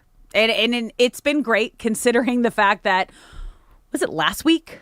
When like everything went down, LeBron saying Early I'm last no week, yeah, I think? was that just Tuesday maybe? Who are you people? Where am I? It feels like a lifetime ago I don't know. Where LeBron let the Lakers know he wasn't coming back. Yes. And we were kind of looking at each other like, well, who do they have? Because it sounds like everyone else that was on that starting roster for the first round of the playoffs is signing elsewhere. Yeah. And that is what happened. That complete starting roster for the first round of the playoffs are no longer Lakers. Yes. The changing of the guard, if you will. Yeah. Yes. But they have done now some serious work and a great job putting together this new Lakers look of a team that is now centered around Luka Doncic, Austin Reeves, Walker Kessler, and we're still looking for kind of that one other difference maker. And Dave McMenamin recently said the Lakers view that final spot as a very important piece of their roster puzzle, which makes the Jonathan Kuminga conversation even more interesting. And that's kind of what we broke down yesterday. He's kind of become that name to watch for the Lakers, because there have been reports that the Lakers are very interested in him. What they could offer is possibly a 2-year, $20 million, but we know that Kuminga is reportedly looking for a deal in the $15 to $18 million range per year. So then you kind of have to get creative here. Mm-hmm. And it's looking like a sign and trade with the Hawks is going to be the best way to make it happen. So if they did that, who is going to be that piece that the Lakers are willing to trade and part with in order to get Kuminga? It's going to have to be Jared Vanderbilt, which is kind of funny because Kuminga, in a sense, is a younger version of Vanderbilt with more offensive upside. I went and looked it up because I couldn't remember when Vanderbilt first got to the Lakers, and it's insane that he has already been here for 4 seasons. Whoa! The thing about it, though, is while his role was be an elite perimeter defender, be able to defend down low when we need you to if we go small, and give us what you can on offense, that's kind of why he was initially brought over. Year by year, the trend, like his 3-point percentage has gone down year by year for the past 4 seasons. His point average has gone down year by year. His rebounds, everything is trending toward, okay, I think it's time that the Jared Vanderbilt experience, if Kuminga is on the table, it may be over. And maybe the most important sign is his minutes have trended downward year by year, and maybe in a pick and roll type of offense, they want a defender who can still do what Jared Vanderbilt does, which Kuminga can, but offensively, Kuminga provides so much more than Vanderbilt. So I would expect Vanderbilt to be on the table, and that's what most of the reports and rumors are saying. So Vanderbilt has 2 years and $25.7 million remaining on his deal. He's owed $12.4 million this season and has a $13.3 million player option for 27-28. And Atlanta, again, is reportedly open to a sign and trade situation involving Kuminga for Vanderbilt and the Lakers' 2032 first round pick swap, because that's the only first round asset that the Lakers have left this summer. The Lakers are never going to draft anyone ever again. But that's fine, because totally fine. It's kind of like an entire LA mindset. I feel like a lot of these teams are like F them picks because all of the LA teams, and this is just the mindset, it's a championship mentality. It's a win now mentality. And we've talked about it.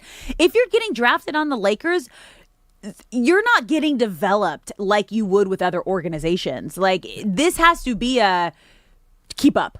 Yeah. If you're coming in, you better keep up. Keep up or you're out of here. Especially with basketball, where there is the G League, but they don't treat the G League as a farm system like baseball, where you can go down and up, down and up. Unless you're in the NBA, Bronny James. When you're in the favor. NBA, if you can contribute right now, it's not about, well, let's make sure you get as many reps as you can. No, if you can contribute, you're with us. And if not, if Luka Doncic can be traded in the middle of the night, then anybody can be traded, right? So that I always go back to that, because since that moment, it has been, what can you do for me right now? If you can't do something for me right now, then you're not in our plans for the future. So if you are a young talent, the Lakers is just not the place. You go to Brooklyn, you go to Atlanta, you go somewhere else, and you can make some money.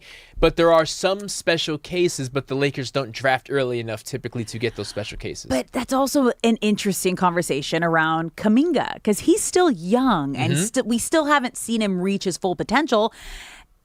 And he wasn't utilized the way that he could have been with Golden State. And again, because that was a win now championship style team. So how would it be different for Kuminga here with the Lakers? How it would be different is we have a system that we think you can thrive in.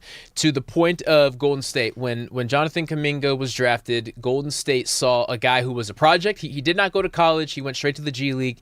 And he had a lot of things to work on, but the upside was there. Why he clashed with Steve Kerr and Warriors management was because he was saying, you guys drafted me knowing that I'm a project. I need reps. I need minutes. And similar to what we were just talking about with the Lakers, who are always in a championship window, Golden State felt they were in their championship window. But that was towards the end. That was the back end of their So they won dynasty. Yes, they won a championship his rookie year.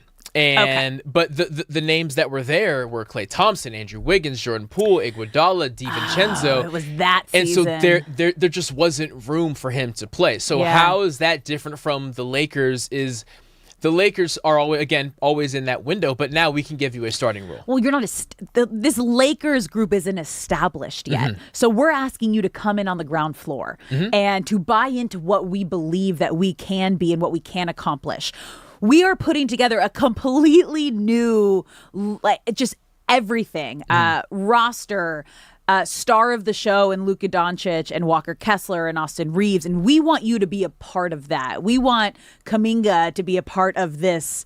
These are the four big guys that we have out on the court at all times. So that has to be the selling point. But again, it's all going to come down to, are the Hawks willing to do a sign and trade? Because it's looking like that's the only possible way this goes down. Yeah, it all relies on the Hawks, and they're kind of in blow-it-up mode after moving on from a lot of their key guys in this past year.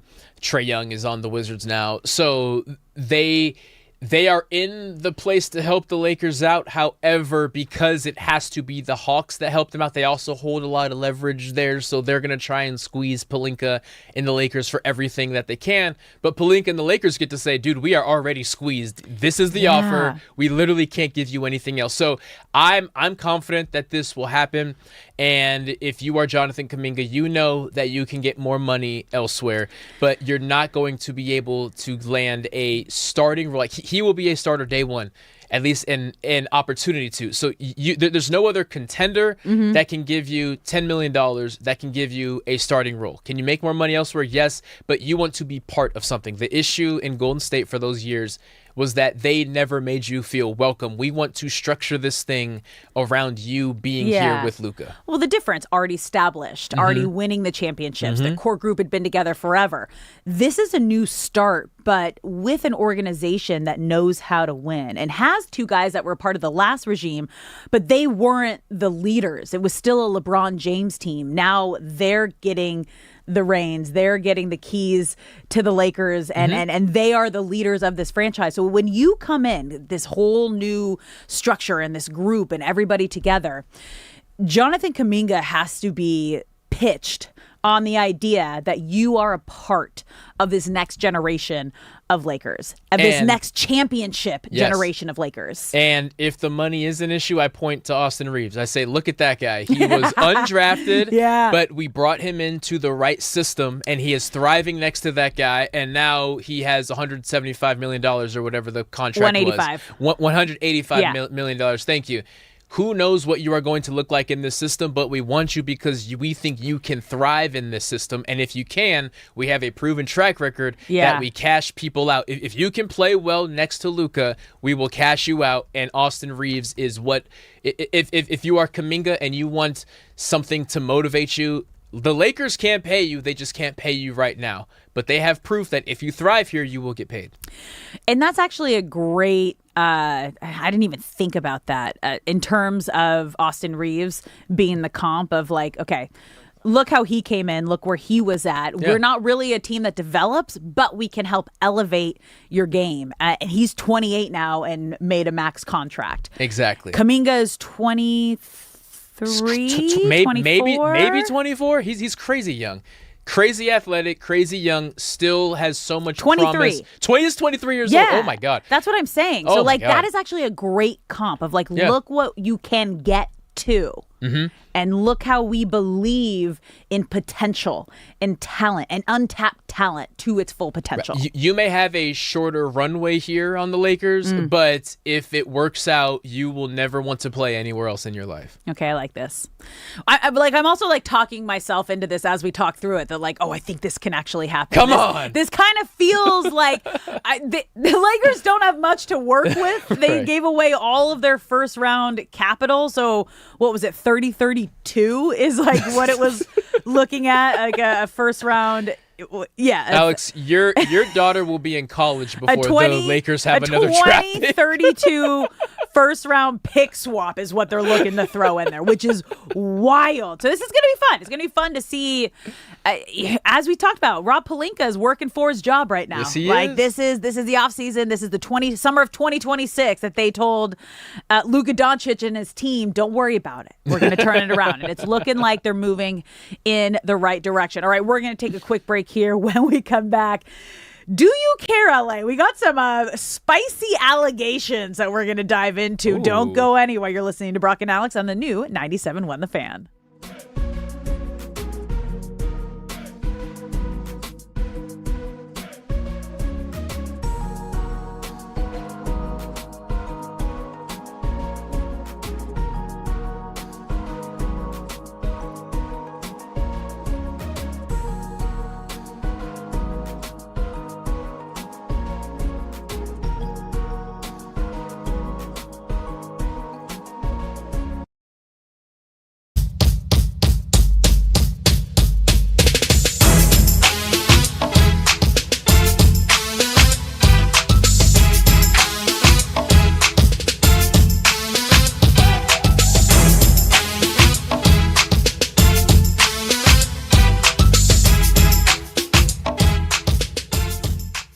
Derek, are you excited or a little bit upset that the Lakers are quickly becoming the whitest team in the league? Because quietly, I not even quietly. I think it's pretty outright. We are, holy God! Like, I don't know if we're playing basketball. I don't know if we're storming the Capitol. Like, I don't know what the Lakers are doing right now. But there's a lot of white. There's a lot of white. There's going to be... But the two white guys can really shoot it. I mean, I know, but I just don't know if the locker room vibes are going to be good when it's Yacht Rock being played after a win. I can tell you the answer to that. No. No. Yeah, it's like you just beat the defending champion Knicks in Madison Square Garden. Let's go back to the locker room. Sailing, take It's me always away. Christopher Cross. It's always Christopher Cross for victories, baby. That's my team. That's my Lakers. Does that fire us up? I don't know. I like Rob Pelinka, please get for lack of a better terms, give some people that will celebrate at Roscoe's Chicken and Waffles afterward. Okay, like get some people all in. celebrate there though. Trust me, I love it. But get some soul in that locker room, please. Get some melanin. I believe in him. I believe that Rob can do this. No question. Resurgence of Mookie Betts. Of course, those first couple weeks post coming back injury were a little shaky, but what can you say of him getting back to his best form? He's such a talented guy. He's going to the Hall of Fame one day. And a lot of times I think we tend to write off guys who get older. Then they prove everybody wrong. They still have a lot left in the tank. And I think the same thing with Mookie. I mean, just such a great athlete and a lot of pride. So, no, he's back to being the Mookie Betts of old. In good shape going forward. There's really no signs of letdown that he won't keep performing well throughout this full contract. Modric, the amount of games he's played, and they're all still competing at the highest level. It's incredible. As far as I could tell, that was really cool. That reminds me of Brad Pitt from Snatch. You ever seen that where like they just can't understand a thing he's saying? Yeah, it's a good. I haven't seen it in a while, but yeah, I see it. Messi, left foot. Magic Wayne Rooney. Ronaldo sucks. No. Sue, don't do it. It's not a Ronaldo moment. What are you doing? This is like the Dodgers having a championship parade and a bunch of people showing up in Giants. You go away. Go to the loser bar. Oh, Ronaldo went back. All right, it's Messi's birthday. We're celebrating Messi. I think it's funny when you see. It is funny because I never push your buttons before, but it's an interesting have you do it to me. Yeah, I mean, I feel that like was sarcasm. I see the sarcasm. It's a second language to me for sure. But look, there is no doubt about it. Messi is the GOAT. Ronaldo, not the GOAT, but still, he is back. Just a coach or whoever's evaluating just sees too many areas of growth and they just move on. But like you said, spending some time working on your body, your mobility, your core strength, like some of these things that are going to actually make you a better baseball player or a better athlete, sometimes that's the better investment for most. Completely. And, it's hard, though, because there's so much out there about showcases and opportunity and being seen, and the scouts are going to be there. And it's getting younger and younger and younger. You got like 12-year-olds, 10-year-olds, like parents being told, oh, you need to get in this program or else your kid's not going D1. I'm like, that's not how any of this works. There are so many snake oil salesmen out there that are just getting so many families to put so much money into things that just simply will not help their kid. But those parents they don't know any better. And I feel like it's important. And honestly, I just want to help so many of these parents. Yeah. Rod, you remember when that sound you made when we were talking about the NFL last week and the NBA and Major League Baseball, and what is it always about? Money! By the way, that's to get even darker into it. Like private equity is so into youth sports now. It is a multi-billion-dollar endeavor. Everything with youth sports. You got the travel teams, you got the equipment, you got the showcase culture that exists right now. I think it's a real dark, ugly thing right now. And when it comes down to it, me explaining get them.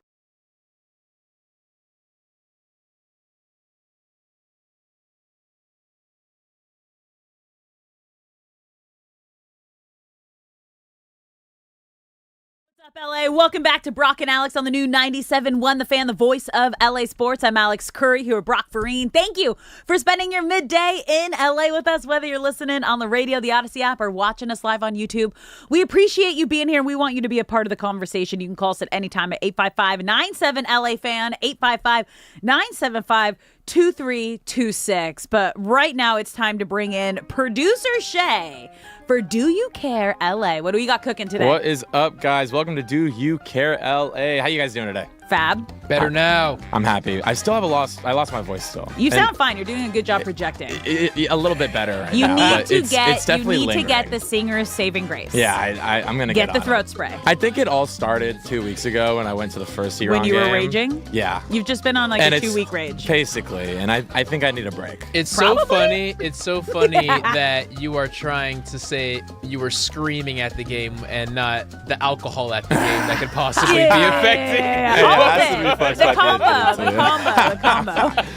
But all right, guys, enough about me. We got a lot of stories to talk about. Do You Care LA? The segment where I tell Alex and Brock different stories from around the sports world, and they tell me if they care from a sports perspective. Sorry. Let's get right into the first one, guys. Okay. So Spurs, this one's a little juicy.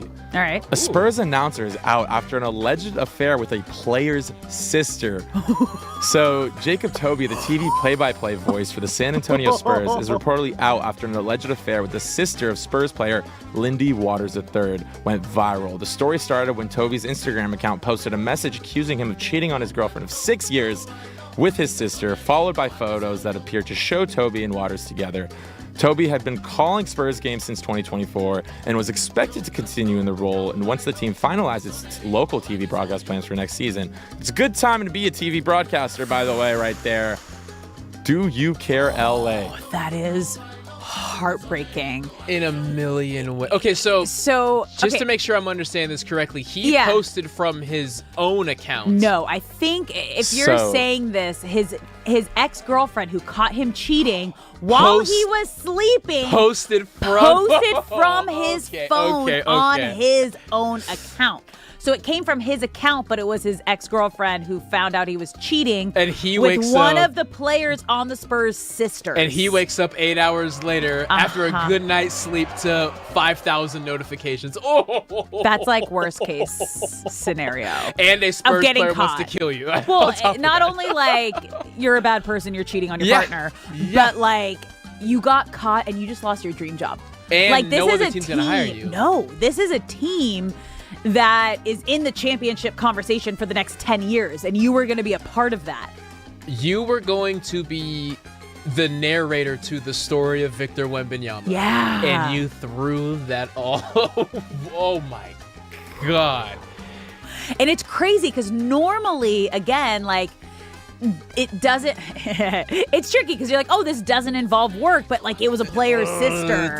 It does. It was a player's sister, and it became a public situation because your ex, like, spicy, like, what a way to get back. That is like A+, like, I'm gonna make you feel the pain of screwing me over right there. A+ revenge. That's A+ revenge right there. If he works in sports again, it won't be the NBA. So essentially, he will be starting over, and that's what he gets. I mean, heartbreaking. Not only should you never do this, of all places to do it, like the level of well, because that's who arrogance. You're around. That's who you're around, and you're traveling, and you probably. I've seen it. I've seen people think that like road life isn't real life. Yeah. And you know that being You in can get caught up sports, in that, and like yeah. a lot of people get caught up in that. It's like, well, Yeah. this isn't real life. It's like I'm out. I'm out on the road, and it's a dangerous mindset, but I'm not surprised. And she was probably, since she's a sister, she's probably also around. Yeah. And everyone after games, doesn't matter where you are, everyone's down in the hotel lobby bar. Sometimes hanging families are allowed out. on team planes. Yeah. Especially basketball when there's only 12 to 15 of you. No, I don't think sisters, though. Especially, well, he's not a starter, so probably not. But like Yeah. if Wemby wanted his sister, if he has one, she could Yeah. be there. But for this guy, yeah, he probably doesn't have enough playing time. It's just, that's but wild. the point being, That's wild. This is just hilarious. I will laugh at him, not at the situation, Ooh. but I will laugh at him. Yeah. Like, Indeed.com. like I said, That will like be your I said, friend. though, that is an A+ revenge move. Solid move by by the her, ex. It was yeah. like, okay, I'm gonna do this. Like, you're not gonna see it coming. Ooh. Like, she had your password to get into your phone. I mean, no one really closes their social media No, apps, it's so just she was there. able to get in there. I'm so curious. At what point in the morning did he find? Like, what was he brewing coffee, His turning group on chat some was going music, crazy. let me Oh. take a shower, and then he picks up his phone and says, "Why is it on 1%? Oh, because it's been vibrating Wait, all we day." need to. Do you have? like, are there screenshots of what she actually posted? I feel like there might be somewhere. Can you send those to me? I will. I need to see this. I need to actually see this and giggle. Okay. Wow. I cannot believe It sounds like you guys care. that. Yeah. Yeah. I care just because, like, I mean, you did it to yourself. Yeah. Like, Yes. you can't It be, is a I can't be self-inflicted thing. sad for him at all. I'm like, it's really unfortunate when you, you lose your dream that you've worked for your entire life. And this seems like a dream job for him. I think Yeah. for anybody to be covering the future face of the NBA and Wemby. And now that's just gone. No You one to blew it. blame but yourself. You had my it and you boy. blew it. You had it and you blew it. it. There Good on the girlfriend after 6 years and not getting proposed to. Come on, good for her. She needed this.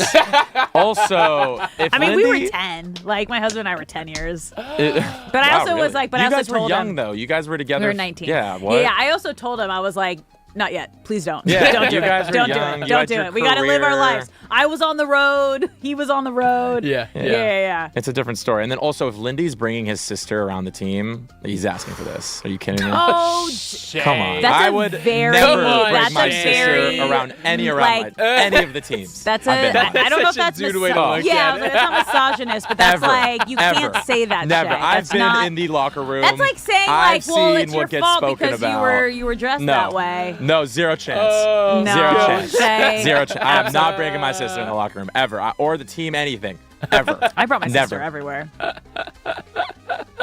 On to the next one, guys. This one's a woozy. Yahoo launches college fantasy football. So, Yahoo's launching a new season-long college fantasy football game built specifically for the Dude, college game. there's gonna be Fans so can much draft more gambling. players from the Power 4 conference plus Notre Dame. Do you care? So the biggest complaint that professional athletes have right now is fans saying stuff to them. Oh, you've ruined my parlay. You've ruined Yes. my fantasy season. The good thing is though is those fans don't interact with you every day. Yeah. You get to go home and separate yourself from them. Why this is a bad idea for college is because they're now Oh my going to gosh. school with the people who are going to Oh my be gosh, I mad didn't that they even didn't score points think for them. about that. Yeah, I don't like this at all because you can't escape at any party, any restaurant you go to. If you're just walking to class, if you're in the library, Oof. like there's going to be a jerk there who says, "Oh, you only had 18 points last week and I lost my fantasy league." Such a terrible idea. Also love Power 4 conferences plus Notre Dame. Plus Notre Dame. Notre Dame, just get in a conference already. Like, we're tired of it. Okay? You're losing out on the big matchups. Like, nobody cares if you needing to be like, it's just ridiculous. Nobody cares Notre Dame. Nobody That cares. is the statement of the day. Nobody cares Notre Dame. But yeah, I don't like this, especially with all the Terrible idea. Yes, gambling drama that just went This down. will have repercussions that trickle for years. Yeah, it's going to be bad. All right.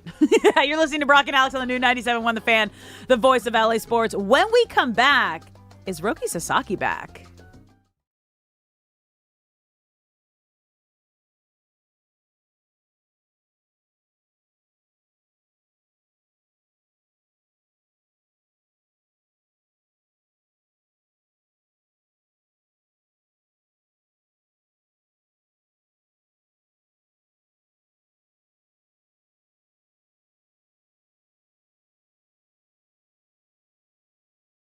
There we go. Two-time captain, DB, and the hometown team. Quentin, thanks for joining us. Of course. Thank you guys. Appreciate it. We love this. Yeah. Now- So Chris Shula, future head coach. Yeah. I know you may not want to hear that since he's your defensive coordinator right now, but what is it like playing in his system? And I want to hear from you, a man in that system, what makes it so unique? Why are our quarterbacks always freezing, hesitating, and struggling against your defense? Yeah, well, Chris Shula has been there since the beginning of my journey in the NFL, right? He was the DB's coach when I first came into the league. So he's seen my journey for now, going to be 5 years, right? Yeah. But his system, I love it because he always tries to maximize what a player can do best, right? If a player can do this best. He's going to put you in the best positions to make plays at that position. And obviously, I've had in my journey where I've moved around. I played so many different positions. Yeah. But that was a credit to, Coach Shula as, what can Q do the best?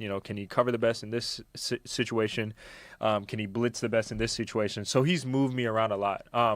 And the thing I like about it in terms of just the grand scheme of things and really the landscape of the league is you're trying now for a lot of NFL defenses is can you rush four? Can you create pressure with 4 defensive guys? And luckily we just I know this is probably going to be another segment, but, we got a great guy that will help us do that. But yeah, can you be able to show the same look in every single defense to make everything look the same? Mm-hmm. So you don't know if it's man, so you don't know if it's zone, so you don't know if there's pressure coming. That's, where the landscape of the league is going towards, is where you can have these defenses and play so many different coverages, but everything looks the same, so you can't give off a tell. I'm going to give you credit. That was a great transition. That was a great. There we go. There we go. Talk about it. So let him know. It's funny because I try to do that, like in the interview space and all that stuff. Like, how can you transition? So that was all right, because that was flawless. That was flawless. Thank you. But yeah, so. You have so many guys now that can do a lot of different things. Guys like me, guys like Kyle Hamilton, guys like Nick Emmanwori, Devin Witherspoon, Brian Branch. Like, there's Derwin James. Yeah. I don't want to discredit anybody because there's obviously so many fantastic players out there. But it's now, obviously, our league is it's a passing league. Most of the explosive plays and touchdowns are through the air game. And how can you get these versatile defenders that can, yes, stop the run, but also play a pivotal part in the pass? Can you mix them up? Can you put them in different spots? And if you're able to do that, then you change the numbers on defense. And, offense is always trying to dictate the terms, but when you have the ability to do that on defense, that's huge. And I think that is where the league is going. You're getting these kind of bigger bodies, whether they're in the slot, deep, or outside, that can just do it all. Can they blitz? Can they play zone? Can they play man? Can they play the run? And can they play the pass? And if you're able to do that, you can change the math on defense. You can do so many different things. And, what we've been talking about is we're not trying to give off these telltale signs. You can run 6-1. You can put that slot defender on the line of scrimmage. You can go 6-1. You can run a 3-4. You can do so many different things on defense. It just really gets your DC, I can go, okay, what can I do here? What can I do on this play? What can I do in this situation? So I love it. And for me, it's been fun because, you're not just tied to one thing. I can be back. I can, be on the line of scrimmage. I can be in the box. I can blitz, play man, play zone. But it's difficult at the same time because you have to think there's so many things that you have to think about when you're out there. But at the end of the day, we've been talking about preparation. There you go. So just being able to be prepared, be able to do all those things and, go out there, cut it loose and have the confidence to do it. Now, this team has all the Fernando Mendoza does care about something. He has reportedly filed a trademark protection for the nickname Nandalorian. It is unclear whether or not Disney will fight it.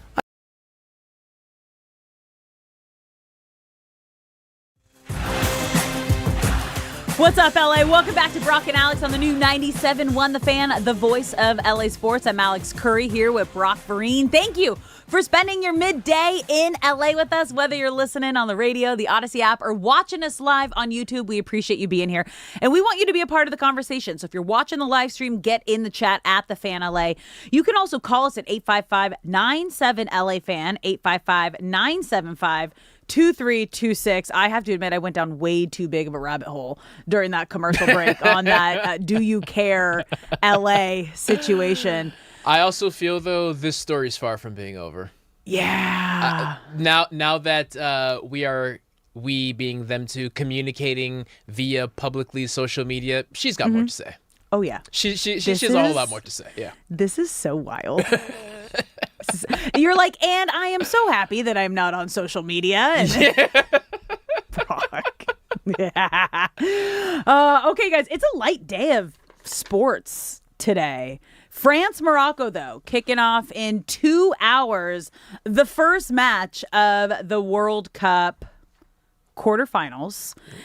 And it's interesting. There was have you seen the VAR against the world kind of thing, the VAR, which is kind of favoring the top teams? Yes. Obviously, I think that really came out in the Argentina-Egypt game situation. We talked about it a bit yesterday with the Egypt goal that got reversed for a foul that happened on the opposite end of the field, 120 yards away. 30 seconds before the actual incredible goal happened. And I think it was in favor of like the big teams being like France, Spain, England, and Argentina. Yes. Like any VAR review that has taken away a goal, it has been in the favor of whichever team currently playing has a bigger population. Yeah. So the larger, it's good to be a larger country, it seems. It's wild because when you look at this, you're like, yeah, the big names are in the quarterfinals, and it goes down to like who is VAR benefiting, and it's definitely benefiting the big names, the flashy teams, and who FIFA hopes to see in these final matches. It is a reminder that these sports leagues are either registered as entertainment or they're registered as private businesses, and they can do what they want. Facts. And FIFA, maybe, I don't want to say to their credit, but at least they do it out on Front Street. Like, they don't really do things behind the scenes. It's, hey, this is what it's going to be. They are the most corrupt. This is what it's going to be. What would you call it? Organization? League? Yeah. I don't respect There's no hiding. it, but I do have to at least say, I mean, it's not like they're trying to hide anything. No. You know? So we will see if that trend continues as some of the bigger names will inevitably start to meet up with one another. Today, France against Morocco. There you go. That right there is like the perfect example. Are you expecting Mbappe to have like an absolutely go off insane game? Yes. I expect Mbappe to remind us that he rightfully believes that he is the chosen one, as Messi is currently in his final World Cup and maybe final moment of international play. Mbappe is going to take the opportunity to say, yeah, I can be your Messi if you need me to be, and I expect a massive game from him. Wild. Spain, Belgium, tomorrow at 12 p.m. here in LA at SoFi. And then Saturday, Norway against England. I think everybody is on. It sounds like everyone's ready to row. Is Team Holland. Yeah. Holland is in like Erling Haaland, their star player. Yes. Everyone's practicing their rows. I've seen all the memes of like Team Mexico and USA fans like practicing their rows. Everyone loves them. I've been seeing the most funny lookalikes. Like there was like, you guys, I saw someone post like there was like what are the green onions that have like the ends? A leek? It has like the end, the roots that was and upside down. They're like, look, tell me this is not Erling Haaland. I'm like, everything is Haaland. I just see it. He is one with like everybody. I'll send it to you. Oh my God, is it? Yeah. Is it not? Is it not though? It does look like him. It's weird. If you type in leek, L-E-E-K, and then Holland, you will see the photo that we are laughing at, and it does look just But he like would him. laugh at it too. This would is be dying This at is the best part, and why he's such a good follow is like he's a part of the joke. He is. He would then like hold it next to him and like walk with it. Like he's here for it.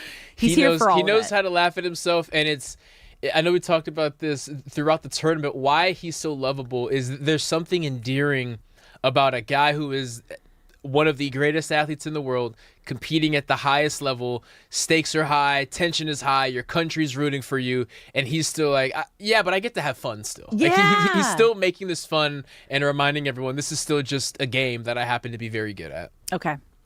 I'm here for it. Love him. I'm excited for that one. Yeah, I became a Haaland fan during this World Cup. Yeah. I was unaware of his game, and now I'm here. I'm here for the jokes. I'm here for the smiles. I'm here for the not taking yourself too seriously, and then just being an absolute maniac striker Just on the an field. assassin. That's a good way to put it. Just an assassin when he needs The to be. assassin. There's an assassin in the book that I'm reading right now. So like you saying that, I'm like, that's what the main character calls herself, the assassin.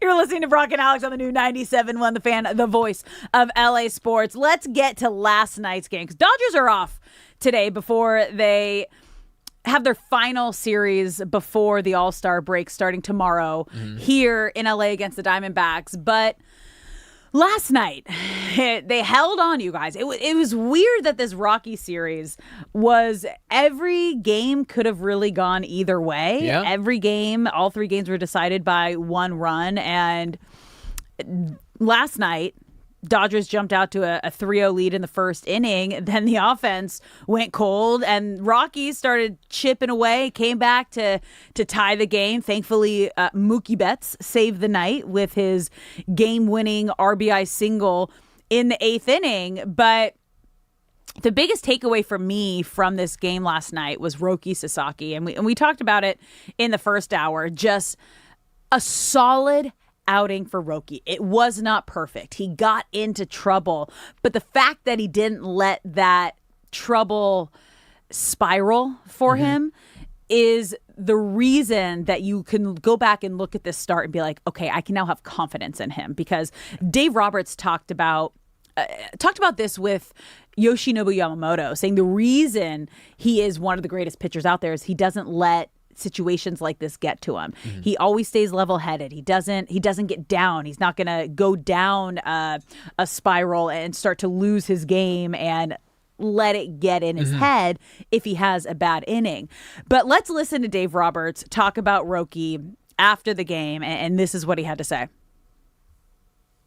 It was good to see him just, bow his neck and go compete. And, had given up 3 runs at that point, and there was some stress, and second and third, nobody out, and he found a way to get some punch outs and a fly ball and get out of the inning. And you can see the demeanor walking off the mound, the confidence, and then after into the 5th, wanting for more, and then after the 5th, and then going out for the 6th, and even after the 6th, and there was still more in there.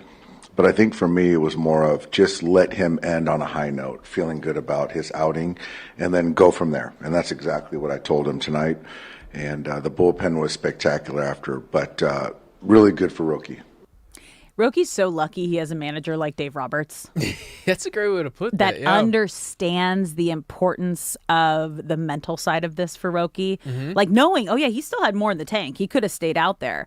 But it was so important for Dave and for Roki to end this outing on a positive note. That's such a great way to frame it, because while Dave Roberts' patience is understandably running out up until yesterday's game, there are a lot of managers who would have moved on a lot earlier. Oh yeah, but he also said we can't. we don't have any other options right now. We have no one else but Roki, so you got to figure it out.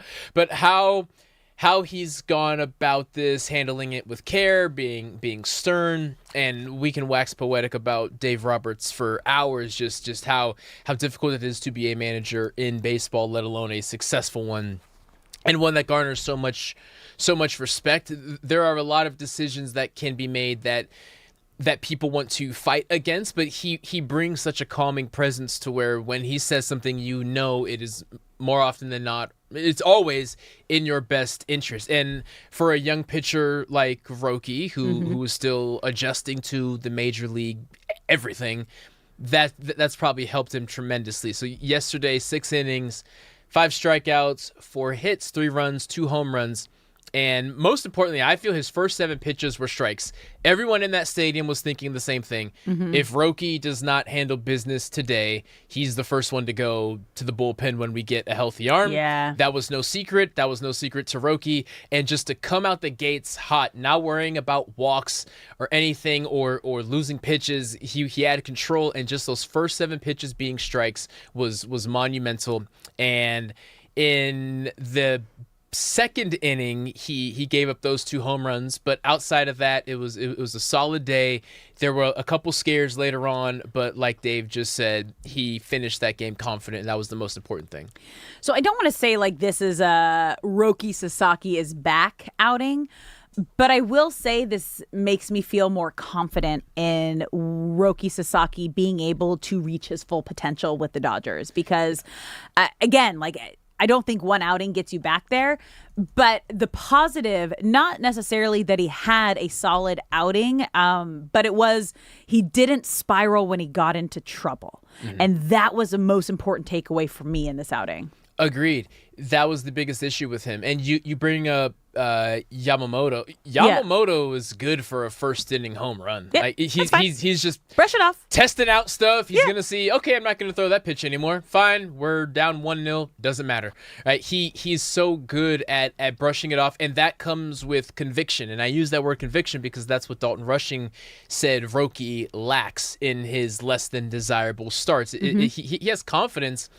But it's a conviction. It's that 1% belief of this pitch is filthy and I'm a nasty pitcher and I have to convince myself when I'm on this mound that I'm king of the castle. And sometimes you can see in Roki's face, he's questioning himself even though he's proven his ability. So conviction leads to consistency. And Dave Roberts deciding that, Roki can go another inning, but let's get him out of there confidently, and he gets to go into the All-Star break with confidence because the next time we're going to see him will likely be in the Yankees series, which is what we see post-All-Star break, and if not there, Phillies. So Roki's going to need that confidence riding high into what will be a big test, but for now, he is on the right side of things going forward. Yeah, this is probably best case scenario for Roki Sasaki because he is someone that needed a little bit of that reset, and it could not come at a better time because, again, as Dave Roberts said, it was really important for him to end this outing on a high note. He still had more in the tank, but decided to pull him early so he could finish just with a positive mindset and positive energy, and to have a manager that is willing to do that for your mental well-being opposed to our bullpen's been kind of sketchy and shot, so we need you to go out there and give us another inning is really rare. It is. Just like across sports in general, where a guy is like, okay, no, we're going to think about your mental health. You did really good. We're going to take you out so you can go into the All-Star break feeling great. And yeah, we got enough guys. We got enough guys to come in and take care of business. And speaking of taking care of business, Mookie Betts. Oh, yeah. Hitting the game-winning RBI last night in the 8th inning on a night where Mookie has now officially played the same number of games as a Red Sox and as a Dodger. And it's just solidifying the fact that it's crazy. I didn't realize he was with the Red Sox for that long. Because the only Mookie I really remember is like when they won the World Series. And that's kind of when he was on everybody's radar. But through 794 games, both with the Red Sox, he played... Well, okay, so he played 794 with both teams. Our RBIs, he had 470 with the Red Sox, 473 with LA. Home runs, 139 with the Red Sox, 163 with LA. World Series, obviously 1 with the Red Sox, 3 with LA. Mookie's a Dodger for life. It's like I don't even think about the Boston days. No. And it's so crazy to confidently say that now because if you go back to 2018, there's 25-year-old Mookie Betts who not only leads the Red Sox to a World Series, he won every award that you could win that year. He gets the MVP, he gets the Gold Glove, Silver Slug. Like he got all the individual accolades and the greatest team accolade in baseball as well with the World Series win. And I remember watching that series thinking, well, I don't like the Red Sox, but I like this Mookie Betts guy. I like his story. I like the chip on his shoulder. I'm going to keep rooting for him as he will obviously be wearing a Red Sox uniform forever because in what world would they not want to cash out a 25-year-old who just led you to a World Series and won every award that you can imagine? But sure enough, after that 2019 year, they decided to trade him because they didn't want to pay him. And the Dodgers said, yeah, we can make a home for you. Yeah, the craziest part, too, is like the Red Sox beat the Dodgers in that World Series 2018 win. And then, like, that's the craziest thing when you wrap your head around the whole situation. The fact that the Dodgers got beat by Mookie and the Red Sox and then were able to basically steal him and now build this new Dodgers dynasty around Mookie Betts is just mind-blowing. And I'm sure that was also kind of like a mental mind situation for Mookie. Like, wait, what? No, I just helped you guys beat this franchise and now you're in the World Series and now you're okay. Yeah. Sure. Why Wild. not? Yeah, they're Wild. I know plenty of friends in Boston and root for the various Boston teams. The trade of Mookie is seen as the beginning of this current era that they're not thrilled with. They've had solid teams, but the trajectory they thought they were on, building around 25-year-old Mookie Betts, and then to just have that rip that from you, and he goes to a team that they also hate. Yeah, I love being on the winning end of that, but the Dodgers have done right by Mookie, and in turn, he has done more than right by them. So obviously that 2018 season, Mookie won the AL MVP award. He had that solo home run off of Kershaw in the Game 5 clincher. So those were kind of like the big moments of that year and his time with the Red Sox. When you think of Mookie Betts, you think of Mookie Betts as a Dodger or as a Red Sox? I cannot even picture him in a Red Sox uniform anymore. At all. No. At all. No. Like LA, we want to hear from you. Call us to 855-97-LA-FAN, 855-975-2326. And this kind of goes for Mookie Betts and Freddie Freeman, because these are two of the core guys that this Dodgers dynasty has been built around. Do you consider both of them, or both of them now in that they are Dodgers conversation? And Dave Roberts was actually asked about this last night, and this is what he had to say. The sports world sees Mookie as a Dodger.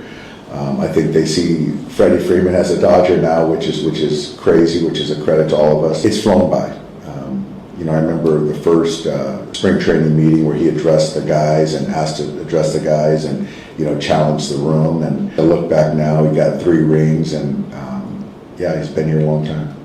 That's crazy to think about, too, getting traded to a team. And you're the one that's standing up in the clubhouse being like, okay, I am the most recent World Series champion. I beat you guys to get here. This is what we need to do to now get a championship. And they did in 2020. That was the first championship that he was a part of with the Dodgers. It is really funny, just a quick sidebar, like the whole, and I do feel it is getting quieter as the season goes on, but the Dodgers are bending rules and doing things that no one else can do to acquire guys. Like the two fundamental pieces to this current Dodgers team, even pre-Shohei, were two players who beat the Dodgers on the biggest stage, and their teams didn't want them anymore.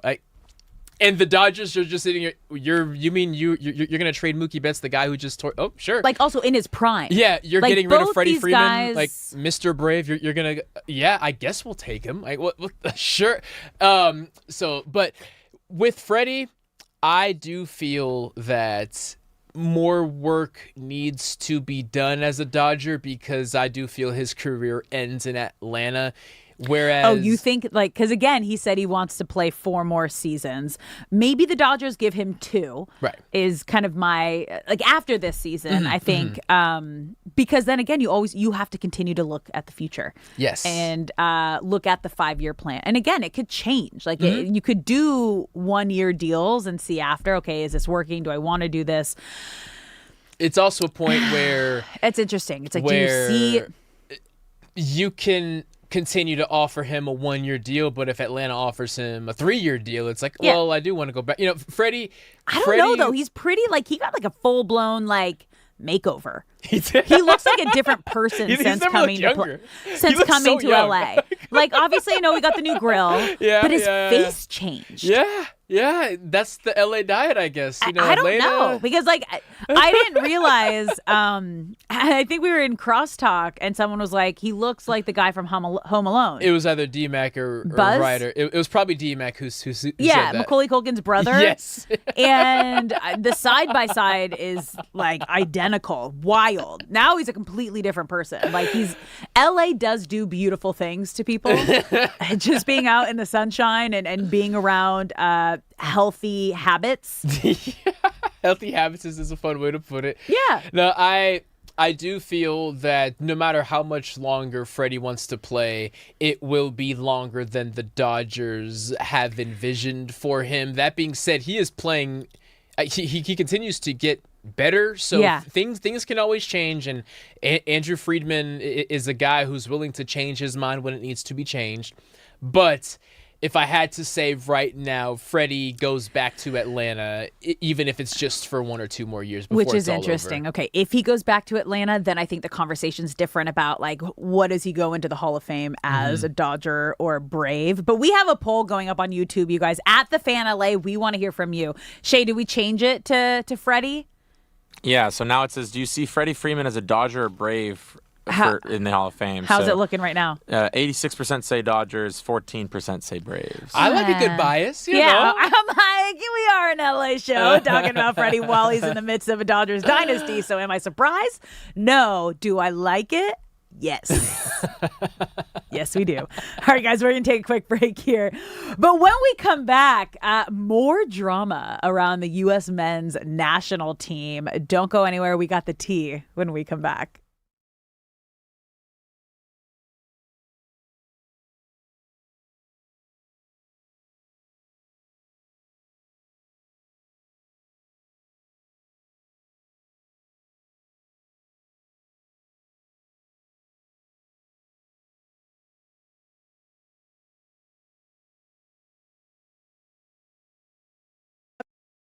A, come on, Disney.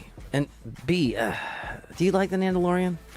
I don't like this one. I don't like this nickname. It's I don't like cringy. it. I don't like it. I think there was one I saw through the Cuban Missile, because he's Cuban. That people were going with, but I think this is a little safer than that. Yeah, right? that was better. This one, he's yeah. really forcing it. Yeah, I see it, man. See what I did there? Hey, The Force. I see it. Yeah, Okay, no, I just that didn't was know if you banger. caught it. That was. It's like a marathon, you know? Trademark or do not trademark. That's an amazing Yoda. Yeah, but Whoa! That cease and desist is coming from George Lucas and Disney. Is it true you stood up today in the break or like in the public area and just did that out loud and people look like, what are you talking to yourself? There was a couple people that didn't. I ran off. I didn't say anything. It was extremely awkward.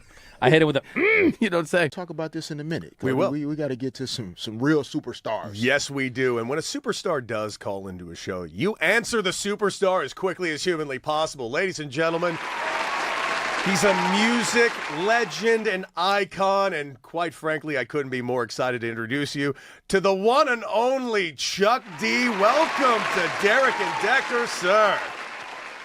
Hey, what's up, Derek and Cody, man? I'm not I'm not what you call a superstar. I'm just like a person who's a service person. I help service my industry, and long time being envious of how sports runs its things, dealing back in entertainment and music, which is a lot of times bananas. So I'd be trying to do my best to like organize it to the point that people say, "Hey, man, we could keep going back for years," but. So anyway, hey, what's up, guys? Chilling, man. Dude, congratulations to you. You guys know the deal. You guys know what you're looking at and listening to. Once upon a time, we had people like Don Cornelius and Soul Train, and then radio stations played the music, and now sports is taking over everywhere. I mean, you had music stations back in the day that did their job so well, but then that fell off, and then, people are engaged in sports because sports is truth to a certain extent. It's organized. You can't come from nowhere and all of a sudden be something. So those are things I always work on, especially my genre, hip-hop and rap now. We don't want people to leave after they turn 25. Man, those are great points. Chuck D, Derek Fisher here, man. Big-time fan and just so much respect for not just your journey as an artist, but just as a human being, bro. Man. Like you represent so much more than just music. So we appreciate you tapping in with us this morning. Talk to me about in sports. There's so much conversation about eras, and we were just having a conversation about Shohei Ohtani and Babe Ruth, and in basketball, there's always these comparison with eras. Where are you in terms of music now? How you feel about it compared to obviously in like your years when you were just super in the trenches with your music? All the others are the caretakers, the curators, everybody in the administration, management, proper care and concern, outside of the artistry, they've all ran ship, They let, unsavory elements inside the music business. And I'm saying that it started kind of like from that way, but then it organized and fixed itself because they knew in order to have return, it's like it's not about who just comes in, but it's who returns to it. And that's always been the sports motto. It's not how you get in the building. It's how they keep coming back to the building. And no matter what you do, and you got to prove to a fan base that what you do is hard, is worked on hard, and they can't do it. And that's one thing in sports.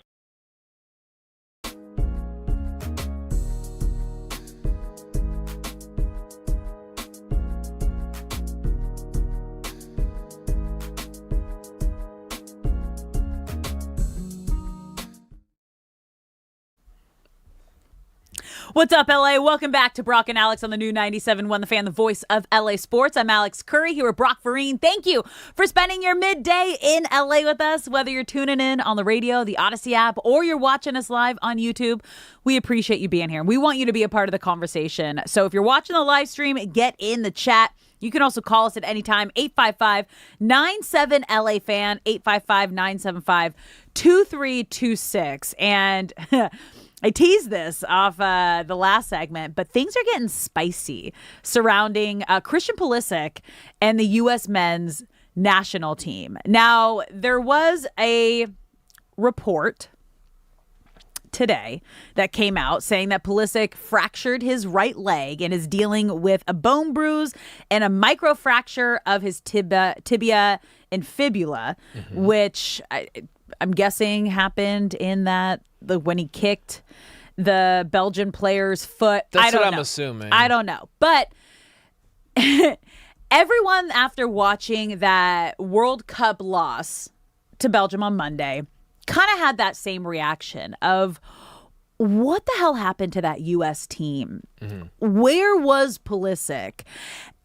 And why would he say that comment after the game that it's all good because now I get to rest? Nobody. You rested the entire tournament. And former U.S. men's national star and face, probably the last real face, Dempsey also a face, but Landon Donovan right was the there. first real face of the U.S. men's national soccer team. And he was talking about Christian Pulisic on a podcast recently, and he did not hold back. And honestly, he's probably the only person that can speak on this and say what he said. And I want you guys to take a listen to what he had to say before we break it down. People are fed up with the way things are handled around him. And it's not necessarily him, but it's his agents, his family, his hangers-on, the people are influencing. People are fed up with it. They treat people poorly. They do things poorly. It's always a no. Whenever you want to ask, can we do an interview? It's always a no. You can't get near him. He doesn't say hi to the commentators who do all the games all the time when they walk by. All the other guys come over and shake hands and say hello. There's just this sense about him that, like, you can't get near him. It's too big. And I actually don't think it's from him. I think it's from the people around him. They need to stop. And he needs to man up and have a conversation with them and say, look, guys, this is not helping. So that was on the Unfiltered Soccer podcast. And there was a lot more. He kind of started with, I was in a similar situation like this kind of back in 2008. But he's like, it was different. There wasn't as much media. Soccer wasn't on as big of a platform as it is now. We weren't the home country, so people weren't paying attention as much as that. And he's like, Donovan got ripped. And he's like, I went into therapy. This was like, it was literally the best thing that could have happened to me because I had to have conversations with family members and coaches and really realize who I wanted in my inner circle and surround myself. He's like, it was the best thing that could have happened to me. But like, it took something so drastic, like the whole world turning against you, for me to look at myself and realize how I could use this opportunity to be a better person. And that was kind of his whole conversation around what he had to say about Christian Pulisic. And the main point being, it's who he's surrounding himself with right now. It might not be necessarily him, but that's the vibe that he's putting out. The fact that he won't talk to the broadcasters, like, that's part of what you do. You know this as a player, and it's always the star player that takes time to talk to the broadcast before you cover a game. You get to ask them questions. The fact that every single time you want to talk to him, it's a no. You can't go near him. You can't. It's a really bad look, and it adds to everybody's feeling around Christian Pulisic. Oh, you think you're bigger than everybody else. You think you're bigger and better than everybody else. And where I sense the frustration is coming from, Landon Donovan has said something. Carly Lloyd has been critical since the disappointing loss to Belgium. Tim Howard, the legendary goalkeeper. Well, and these are all has people said that some can things. do that. Exactly. And where I sense they share a frustration is this was such a big moment for U.S. soccer. Yeah. For U.S. men's soccer. Like, Tim Howard was a superstar, but when he was in his heyday, he could probably walk around L.A. unrecognized. Like, Yes. Landon Donovan is recognized now, but at the time, it was, that guy kind of looks familiar. Oh, he's the soccer guy. Yeah. Right? Like, Yeah. He wasn't... I feel they're coming from a standpoint of, dude, take advantage of this moment. Men's soccer has never been bigger in America for these 3 weeks.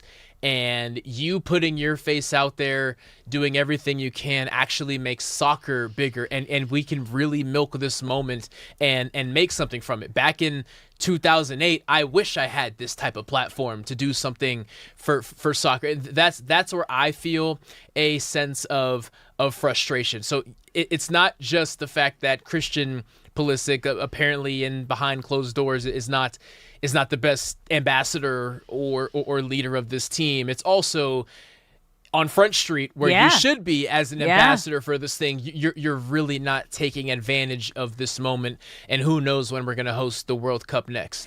It's funny too because like within that rant that Landon Donovan went on, he goes, I'm pretty sure he hates me. He's like, I know Christian Pulisic probably hates me. And I will say, though, I am probably the one person that can actually speak on this and understand the situation that he's going through. Not at the same level, again, because social media wasn't where it's at.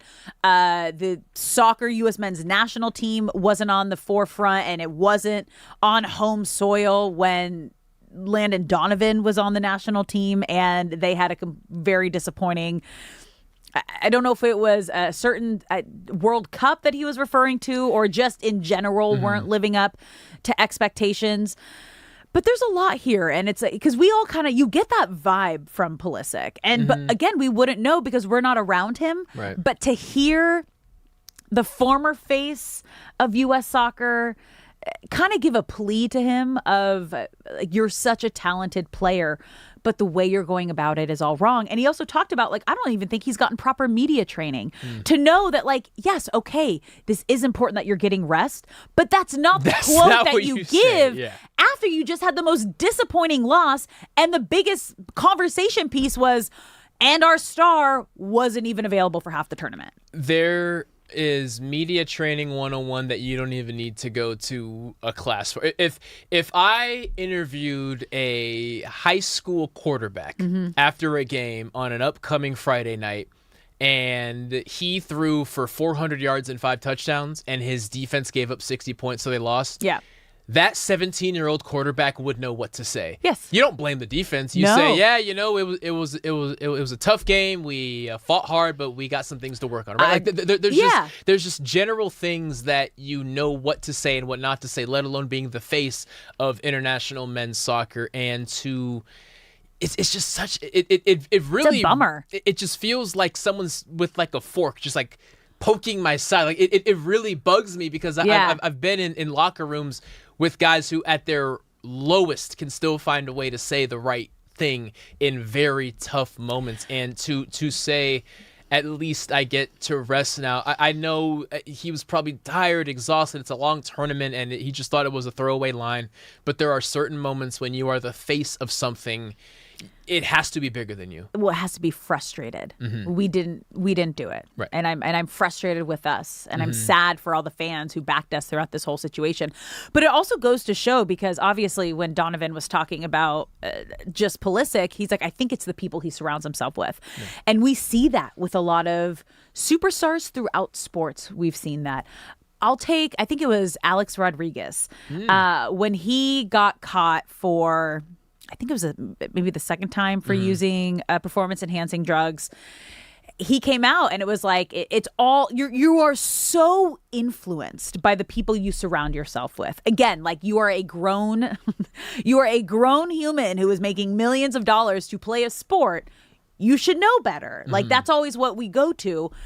But when you're surrounding yourself with yes people who are the only people that you're talking to, who you are letting dictate what you do and how you do things and how you handle situations, that starts to just kind of become who you are without you fully understanding. And the reason I said A-Rod is like, he came out and he's like, I was just surrounding myself with the wrong people and I was in the wrong crowd and I was allowing them to influence my decisions and what I was doing. And again, there's no excuse for, PEDs are wrong.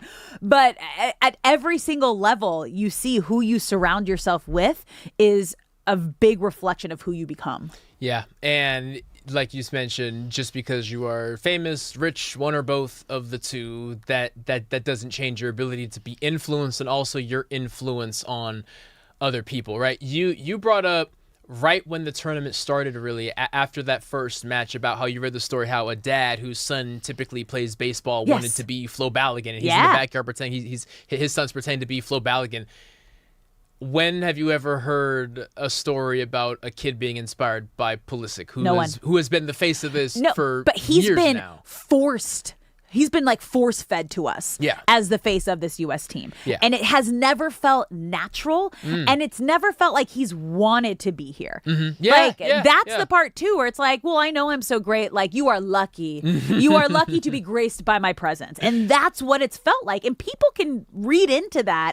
And after hearing Landon Donovan share that, no, that's really how it is too behind the scenes, you're like, okay, so trusting our intuition and our gut, it's just it's kind of like a bummer, icky situation. Whether it's Flo Balogun, Malik Tillman, or another name, whoever emerges as the face of U.S. soccer before the next international soccer tourney, hopefully they're learning from this and saying, well, that's how I'm not going to go about it. Yeah. I'm gonna take any moment that I can to put U.S. men's soccer on the platform that I want it to be on, and I will make sure I say the right things after disappointing losses. But the thing is, it's like the team is better when Christian Pulisic is out on the field. He's so dang good, man. Minus that Belgium match where he lost, I think it was, like 11 possessions in 45 minutes, and that was the most out of everybody on the field at that time. And now we're learning that he had injuries, fractured right leg and bone bruise and microfractures of his tibia and fibula. So we don't know when that happened and where that was affected. He did look off. But that, I think, is the most frustrating thing about this whole situation, is the team is better when he is on the field. But if he's like a toxic leader, that's going to completely disrupt the locker room, the chemistry, and who you build around moving forward. Yeah, his time as a leader and the face is definitely over. He is so dang good. There's no way we will be here in the next World Cup and he's not part of it if he doesn't want, unless he doesn't want to be. I can't imagine that being the case. But as far as who we're going to see in commercials and billboards and media availability, I expect it's Flo. A couple new faces it's Flo. to Everyone emerge. fell in love with Flo, and it was like, you could feel his passion, also his story of choosing to be here and wanting to be here. And again, even after the World Cup ended, his apology to the U.S., like his post was just like, we didn't do enough. And like we will be better. Like everything that he said was everything that you want to hear about someone fighting for your country and the flag and just having that pride on the field. Like that was Flo. Acknowledging the moment that soccer had over the past 3 weeks. I feel like why Flo resonates is throughout this whole thing, he has acknowledged a moment is happening. And even if we fell short, I want to acknowledge and thank you guys for filling up stadiums and riding with us and making up songs. And even if just for a couple weeks, making soccer the biggest thing in America. And just to simply acknowledge that, even if you fell short, goes a long way with fans going forward. Like, again, like Balogun's like thank you post. My debut World Cup, ... It hurts to wait 4 years to compete at the highest level of that our sport has to offer. I want to say sorry to our fans. It was not good enough when it mattered most and we let you down. Soccer in America will only become bigger. The belief The talent, the passion is continually growing, and I know the best days are in front of us. The future belongs to those who never stop believing. This moment will fuel us. We will be back. Why not us? For the nation, for the flag. That's a leader. And that is how you sign it off. That is a leader. Flo Bally, in Flo Bally we trust. In Flo Bally we trust. It's so good. I'm like, I wish I had Christian Pulisic's on hand, because it was just like, sad tournament, didn't do it. Like, it just wasn't the same. Like, this is what you want from a leader. Go, Flo. Thank you, Flo. Thank you, Flo. All right, we're going to take a quick break here, you guys. When we come back, is Kyle Tucker's performance right now going to be able to erase how it started at the beginning of the year? We're going to break that down. Don't go anywhere. You're listening to Brock and Alex on the new 97.1 The Fan.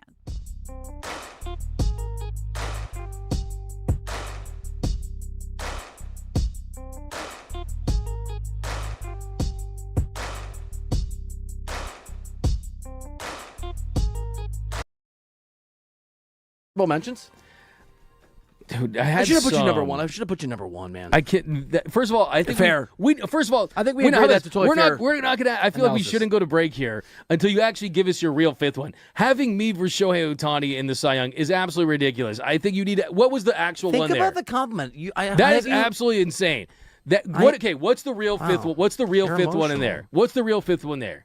You technically just named four. That's not true. D-Mac and Reiter, I have you on a greatest all-time list because I view you as a GOAT. You're the greatest troll of all time. Hey man, I am morally and spiritually offended by your zealous love for Shohei Ohtani that has turned you into the mother from The Aviator with the soap and the flashback. You're not safe. You're not safe. You're not I'm safe. Marlin You're from not safe. Finding Nemo. I'm fine with that though. Yeah. What's the real fifth one? Come on now. That's absurd. That's fine. It's Doug versus his inner true self when talking about Dalton Rushing. But I didn't want to bring it Wow. up. Yeah, I know, right? I got you, man. You're my boy, Blue. I just rewatched that movie. I just rewatched Old School. Holds up. Great. You're my boy, Blue. You're my boy, Blue. Let's go streaking. KFC. You good? How you gonna bring up movie lines and I do movie lines in that same movie and then you go silent? I was looking at my list and thinking and rethinking whether or not I made a mistake, and then I realized I did. I should have put you versus Shohei Ohtani Cy Young Award number one. Can I get a cheer? Oh, that's an endorsement. It is okay, fine. At least I'm number one in something, so I'll take it. You're number one in my heart. D-Mac. I'm gonna give you a movie line from nowhere, and I want you to tell me if you can tell me what movie it's from. Why would your buddy? Why would your dad? Jeez. Because you're good at this stuff. It's a somewhat deep cut. I'll do. You want? Well, here we go. There are TV. There are. Why would your buddy? Why would your dad? It reminds me of me and you sometimes. Is that Brokeback Mountain? Close. I can't quit you. That's what reminds you. Of the I two of can't us. quit you. We're gonna have to have an off-air conversation. Okay, what? Horrible bosses. There 2. we go. This is like Horrible Colleagues 1. It turns out. Did Nick Van Exel ever have an issue with you coming in? It's like, oh, this guy's coming for my gig. Because at the end of the day, when you draft a guy, kind of coming for your gig a little bit, at least a little bit. No, for sure. I'm sure he felt that way. The best story I have, which still pisses me off to this day, is the summer before we started training camp. UCLA men's gym over on the UCLA campus is that was the hub and still is in a lot of ways for summer basketball. Oh yeah, great spot over there. Pick-up games, 5-on-5s, all the best guys in the league end up there at some point throughout the summer. And on this day, I go over there to play and compete. And Nick Van Exel's on one team, I'm on another team. But Magic Johnson is there on the sideline, just kind of there. I think he was on one of the teams. I think his team lost, which was almost impossible because Magic was always going to, if the game was tied 6-6 and we're going to 7, Magic was going to make sure his team got to 7. So I won't say more. But so Nick Van Exel and I are matched up against each other, and he was cooking. But Magic is literally on the sideline enjoying the fact that Nick Van Exel was frying me. Oh, no. In front of your guy. And I'm like, yo, I cannot believe this is happening. Like, Magic is literally my greatest of all time. And he's over here laughing at me getting fried. And so it wasn't so much Nick. Like, he was great. He never gave me the energy that, like, I know you coming from my spot. Yeah. And I always give him a lot of love for that, because I definitely was coming for his spot. Like, it just as a competitor. Absolutely. But he never made me feel that way. But yeah, that's the story that, like, yeah, bro. You ever talk to Magic about that? I'm like, dude, you have no idea. No, I've never. Well, you might hear about it now. No, because it's like, if you get 5 minutes to talk to Magic, you're not going to bring up the time that he was laughing at you. You're going to be talking about a whole bunch of other stuff. Absolutely. How can you not? After I've just finished my 14th season, I've been very lucky and fortunate to win 4 championships. However, that means 10 times I didn't. Exactly. And so I've experienced not winning a championship much more than I have. And in saying that, though, I think I'm lucky from the standpoint of I was blessed to win a championship in year 3. Yeah. And so the stress that guys carry throughout the playoffs, or the emotions that they may have in not being in it, I don't necessarily have that as much, because I'm not. 4. You know, I'm not.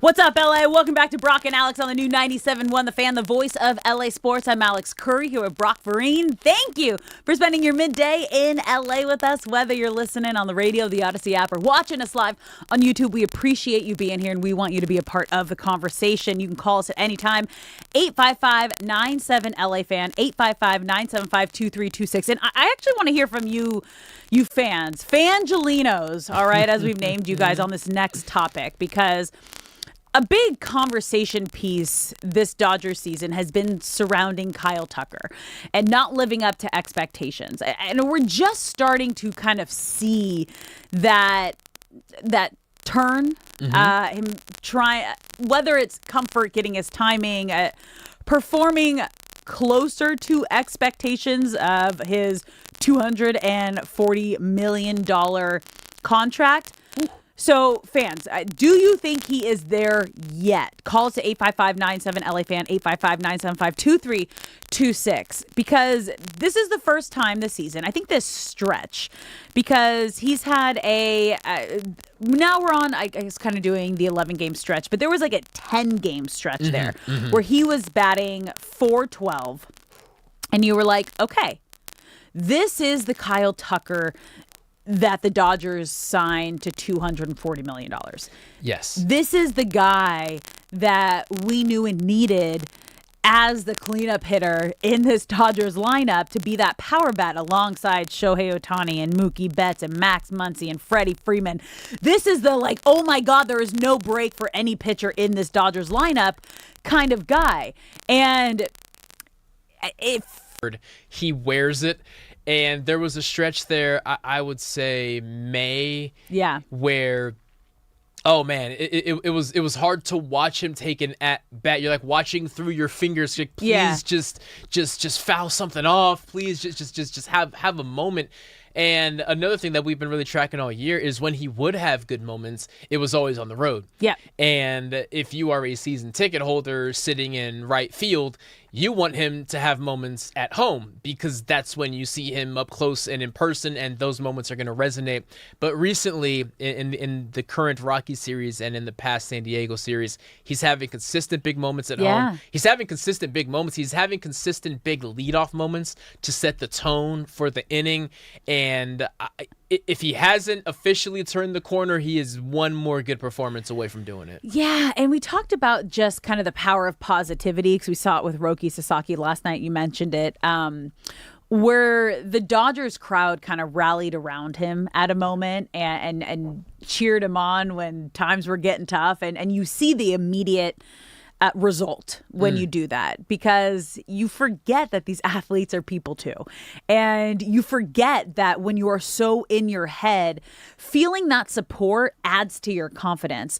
And it's tough because we know Kyle Tucker, was it the last homestand or 2 homestands ago when he got booed? Yeah. In that 9th? Yep. Like, it was the last game, I think, of the last homestand before they did that long road trip. And I was concerned because we've seen what happens when fans turn against star players. Yes. It's not good. We've also seen what happens when you have the fan support. And I mentioned this earlier with Trey Turner in his first season with the Phillies getting that massive contract. He wasn't being able to live up to expectations. He knew he wasn't. And then there was this moment where Philly fans, like shocking, Philly fans decided to give him a standing ovation.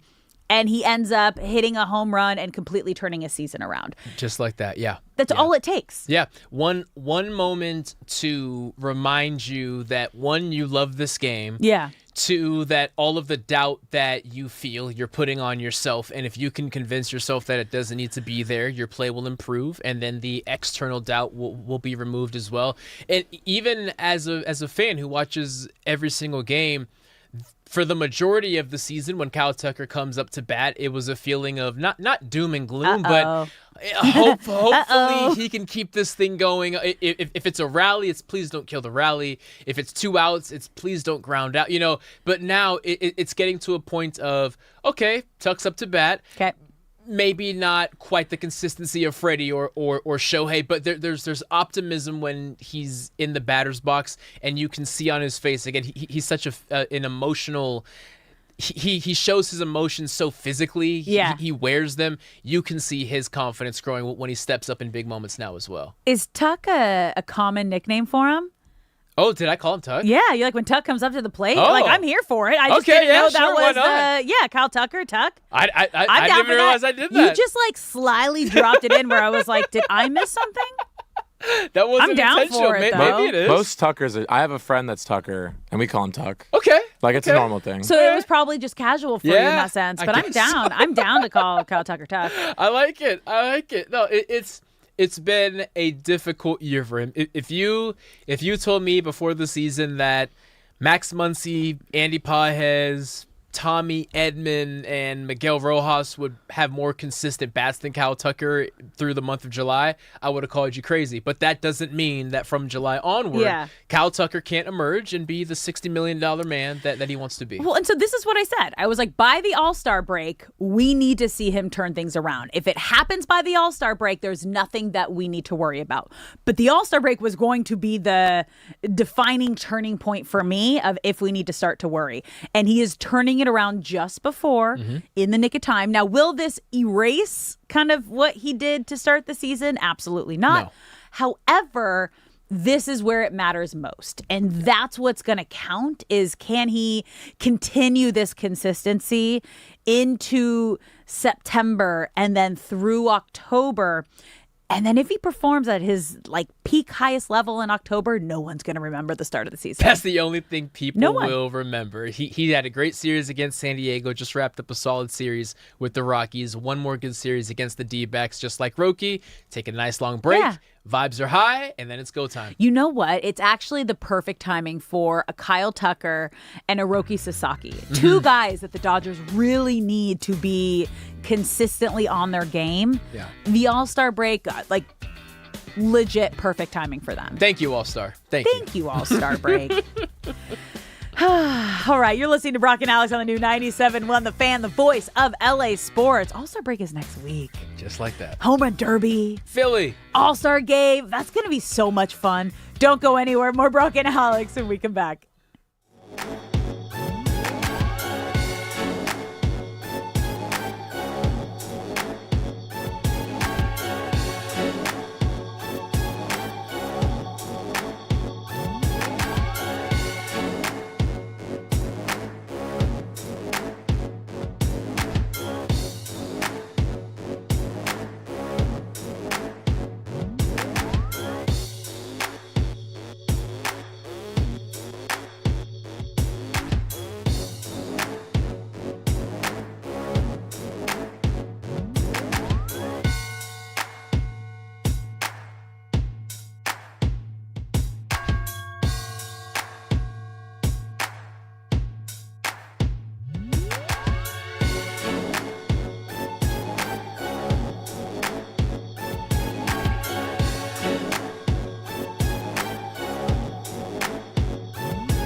What is up, LA? Welcome back to Brock and Alex on the new 97.1 The Fan, the voice of LA sports. I'm Alex Curry, who are Brock Vereen. Thank you for spending your midday in LA with us. Whether you're listening on the radio, the Odyssey app, or watching us live on YouTube, we appreciate you being here, and we want you to be a part of the conversation. So you can call us at any time. 855-97-LA-FAN, 855-975-2326. You guys, we are about an hour away from kickoff of the first quarterfinal match, France against Morocco at 1 p.m. I'm excited to get a little World Cup back in our life because yesterday was the first day we did not have a match in weeks. Felt empty. It felt wrong. Okay? Wrong. Felt wrong. But I am happy. We still have a lot of really fun players involved in this quarterfinals. As I said, France, Morocco today at 1, Spain against Belgium tomorrow here in LA at LA Stadium, SoFi Stadium at 12 p.m. Norway against England at 2 p.m. on Saturday. And then wrapping things up is Argentina against Switzerland at 6 p.m. on Saturday. Okay. And it's so funny because we were talking about Holland. Yes. And his, how much he's just like really embraced the U.S. culture. You guys just go do a deep dive on his social. All of his sound bites are just the most beautiful thing ever. I love just watching all of his stuff. Speaking of watching, I started, you guys, a new TV show last night, and it was very much like not what I normally watch. Okay. Widow's Bay. So it had so many Emmy nominations that when we opened up Apple TV, I was like, well, if it has, I think it has like 17 or 18 Emmy nominations. I was like, well, maybe it's not that scary. Right? So this is a horror show. It says thriller. No, it said at first it said comedy, and then I was like, I don't think this is a comedy. I've seen some like commercials for this, and then it said thriller, and my husband talked me into maybe it's not horror. Is my wife watching the show? Who are the actors in it? Look it up. I'm bad with names. Okay. I only made it 3 episodes in before I was like, okay, I think I might get nightmares. So let's just give me 3 so I can digest. And now it was like right before the start of the Dodger game. So I was like, now we can put on the Dodger game. So this is going to be a palate cleanser. Because anytime I watch something really intense, like even all the Game of Thrones or the Dragon show that we're watching now, I need to watch something like really happy and positive after to just kind of like otherwise I'm gonna have crazy dreams like I was in that show.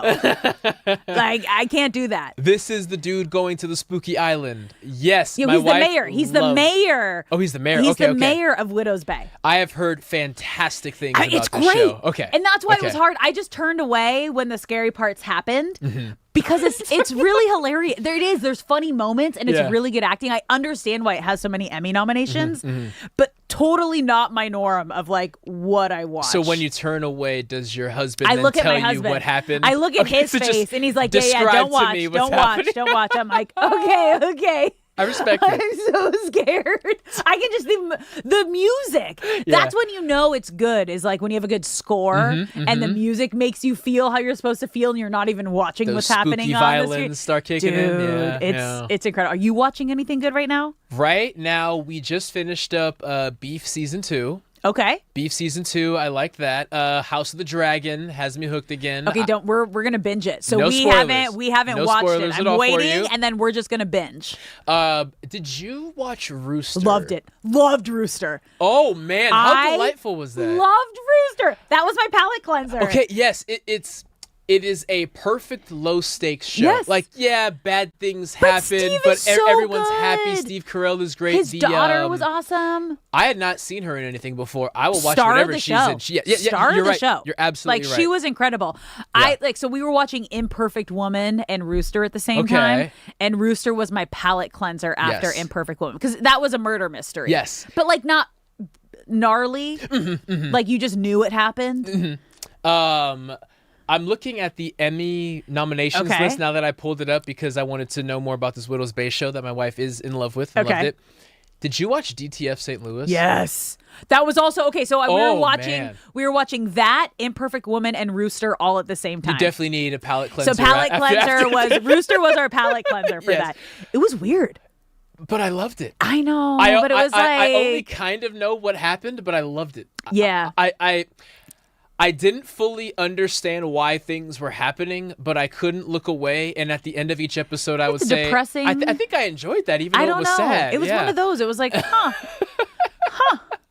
I don't know why. I'm like, yeah, I know exactly what you're talking about. It was out there. Did they get a lot of Emmy noms? Yes, they got 13 of them. Whoa. Yeah. So who got the top? Like down the because I think again, Widow's Bay was up there, right? Yes.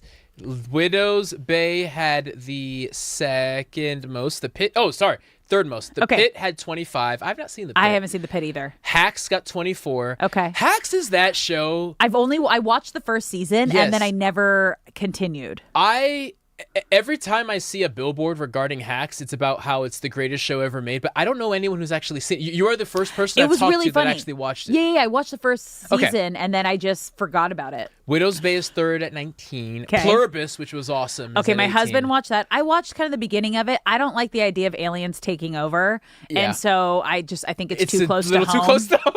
So I'm like, no, Fair. thank you. Totally that fair. one feels like that would make sense as to how it would happen. Yes. So I didn't really want to watch that. It's almost too, yeah. Yeah, Okay, yeah, I yeah. got you. Beef with 16, DTF Okay. St. Louis with 13, and Saturday Night Live with 11. All right. You're listening to Brock and Alex on the new 97.1 The Fan, the voice of LA Sports. And we got some breaking news, producer Shay. Yeah, guys, this one's kind of a woozy, and honestly, I was kind of expecting it, but it's definitely breaking news. So this is from Shams. The NBA Shams. League, or Shams, the NBA League office informed us that as a result of the ongoing investigation involving the Clippers, we would assume the risk of any potential outcome of the investigation impacting Kawhi. In light of this, we will wait until the league's investigation is complete. The Raptors remain eager to bring in Kawhi back to Toronto, but because of this, nothing is set in stone and nothing is confirmed until after the investigation is completed. Oh, so basically the Yes. trade to Toronto Will not be complete until the NBA investigation into the Clippers So is explain over. the NBA investigation like lightly first. So here is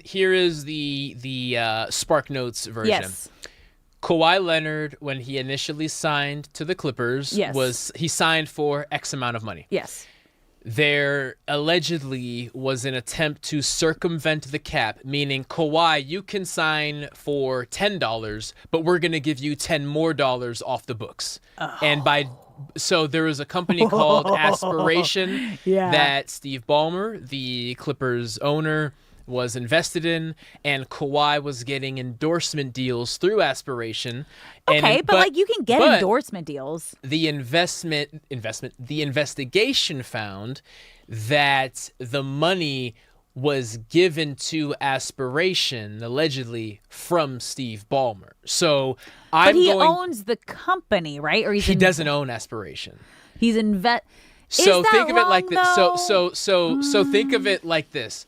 It's like I funneling want to money. sign you to play cornerback. Okay. I can only give you, due to the legal rules of the NBA, $100. Okay. But I am going to invest $100 into Shay's company, and you're going to sign an endorsement deal with Shay. Yeah. And the day after I send the money to Shay, he's going to send the money to you. So the argument is... That's tough because... So why it's an issue, though, is because the rest of the league is saying, how come we have to abide by the cap rules, but they don't have to?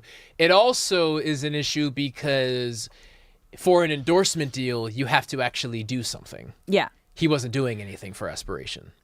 Like nothing. Kawhi was not. So it was just another payment. Yes. It was just another form of payment. Yes. Okay, that's So where that's it gets the a little issue. sketchy. Because I was going to say endorsements are like we were talking about with players coming to play for the Lakers in LA. It's like, think about the endorsement deals you're going to get. Mhm, Like the mhm. back end money is like where you're going to be making all your money. That's another kind of incentive for Yes. players to come But and we be a actually part of see this. Luka on billboards. We actually saw LeBron in commercials. When's the Yeah. last time you saw Kawhi doing anything other than Nothing. on a basketball Well, so this is court? interesting too because he got a new agent for the new deal because the old agent is involved in this whole investigation. Yes. Uncle Dennis is his name. So is it actually his uncle? It's literally his uncle, yeah. So then would his uncle take the blame? Like This did Kawhi this know? is where it gets tricky. Is it's very hard to. So Another issue is the company that Kawhi got his, in quotations, endorsement from. Yeah. Is a legal nightmare, like fraud and doing funny things with money. So that's also a factor at So play. it might also be like All a alleged. money laundering company. All alleged, but yes, that is what they're under. Allegedly. And that's what Allegedly. they're under investigation for. So this trade being off the table means if the Clippers are found guilty of any or all of the things that took place, well, now in regards of punishment, we have to take draft picks, we have to take capital, we have to take this, and that could in turn take away the Kawhi trade, and then he would be in big trouble. And it is kind of funny. No one wanted to say it out loud, but it was funny that all this is going on and Kawhi fled the country. Oh, yes, send me back to Toronto. Yeah, I'll go back to Toronto. Is there a league in Cuba maybe that I can go play in? Can I go play somewhere else? So this is gonna get ugly. Yeah. Oh, so he might not play next year. I think right now anything is So on the basically, nothing can happen until they come to a conclusion in this investigation. Yes, because Someone's going to have to take the fall, and it's going to be his uncle. Like, literally, someone's going to have to take the fall. It ain't going to be Steve Ballmer, a billionaire. It ain't going to be his company, probably. It ain't going to be Kawhi. Ain't going to be Kawhi. What'd you say his name was, Uncle? Uncle Dennis is his name. I never found out if he's literally his uncle or just like he's known him for his whole life, so he calls him Uncle Dennis. I mean, everybody's auntie and uncle. Exactly. So a family member or a close family friend who's kind of been his manager slash agent for his entire life. Whoa. The big clash between the Spurs and Kawhi was kind of about Uncle Dennis. He kind of runs the show and dictates things. So the fact that he has been removed from this does maybe point to the walls closing in a little bit. Yeah, How much bad. did Kawhi actually know? That's because what's gonna be again, tough to like, prove. can you prove text messages? Yeah. Okay, emails, yeah, that's how yeah. you're like hard evidence. That's why I'm always like, you guys, whatever you type is public knowledge. Like, it's gonna come out if they need any sort of evidence. Which leads to the point of it's often the manager, the handler, the agent who gets tied up because those emails and texts go to them. They don't go to the player themselves often. Wild. Yeah, this is so a lot of folks in the NBA are kind of are going to be celebrating because Adam Silver and the NBA took their time on this. Like, this whole story broke. It was Pablo Torre, I believe, who initially broke it. He has about 10 or 11 podcast episodes if anyone wants to spare 10 hours and do a deep dive on this. And I want to say, even before the mid-season mark, this was really gaining steam, and the entirety of the league, who wasn't the Clippers, was looking at Adam Silver like, hey, are you going to do something? This is pretty damning evidence. Like, you have to at least look into it. So for a lot of people, there will be a sigh of relief of, okay, well, at least you're taking this seriously. Which is wild, because now what does Toronto do moving forward? What do the Clippers do moving forward? This was supposed to be kind of like this was determining what your next season was looking like. Yeah. Could you imagine if you're Brandon Ingram and you bought a house already or something? Oh, I'd be mad. Oh, I'd be so what do you do? This is nuts. I'm sure there's some kind of precedent that has been set for this before. The only thing I could think of is when the Pelicans, they were the Hornets at the time, technically didn't have an owner, and so when Chris Paul got traded to the Lakers and then it got rescinded because the league stepped in, like, but that was well over. Forgot that was about like 20 that. years ago, or no, that was like 15 years ago, and that's really the only precedent I could think of a trade happening and then being stripped away afterward. Yeah, this is not only is this nuts because two franchises' off seasons may be completely undone and could possibly derail their season. It's also, well, what does the future of Kawhi Leonard look like if this trade doesn't go through? Who the heck's going to trade for him? What are you going to do? Because you don't know if he can play until this whole thing is done. And if this is a legal matter, legal matters can take years, especially when you're talking about hundreds of millions of dollars tied up in this. Is that how much it was? No, that's how much the company was worth. Okay. But if Kawhi is tied up in it, then you're not going to sign him or trade for him until the aspirations. But he can still stuff is over. play. He's just going to have to stay in LA with the Clippers. Can he play for the Clippers? I don't know. Did they mention that? Is that in the breaking news? Everything I'm looking up is like this just broke, and the NBA is only starting their journey. So I don't think anything happens quickly. I'll sum it up that way.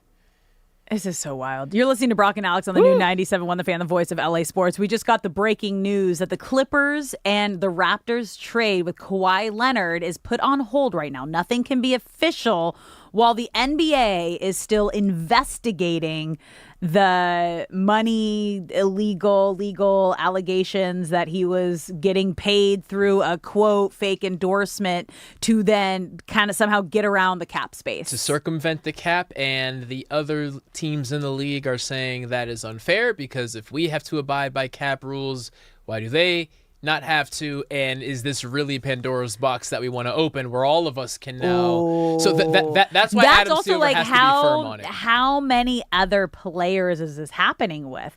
Like, think about that. Because again, like, how do you? It's very hard. Sometimes it's just like an Instagram post or like a tweet where you're adding a brand. You have no idea how much money that you can make off of one single post.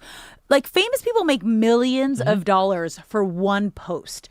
Yep. And even if it's a point where, well, typically we pay $30,000 a post, but just this one time we did $300,000. Like, that's legal. And are you circumventing something in that case? Probably, but it's still legal and you can still do it. So this is it's a slippery slope. It's going to be a tough thing to prove, but the slippery slope aspect is why if the NBA finds that this was intentional, they have to be firm because it does open the floodgates for the rest of the league to say, well, we're just going to do that. Like, if you give them a slap on the wrist and you found that they did it, well, every team's just going to start doing this, and now sure it's they a already bigger do. issue.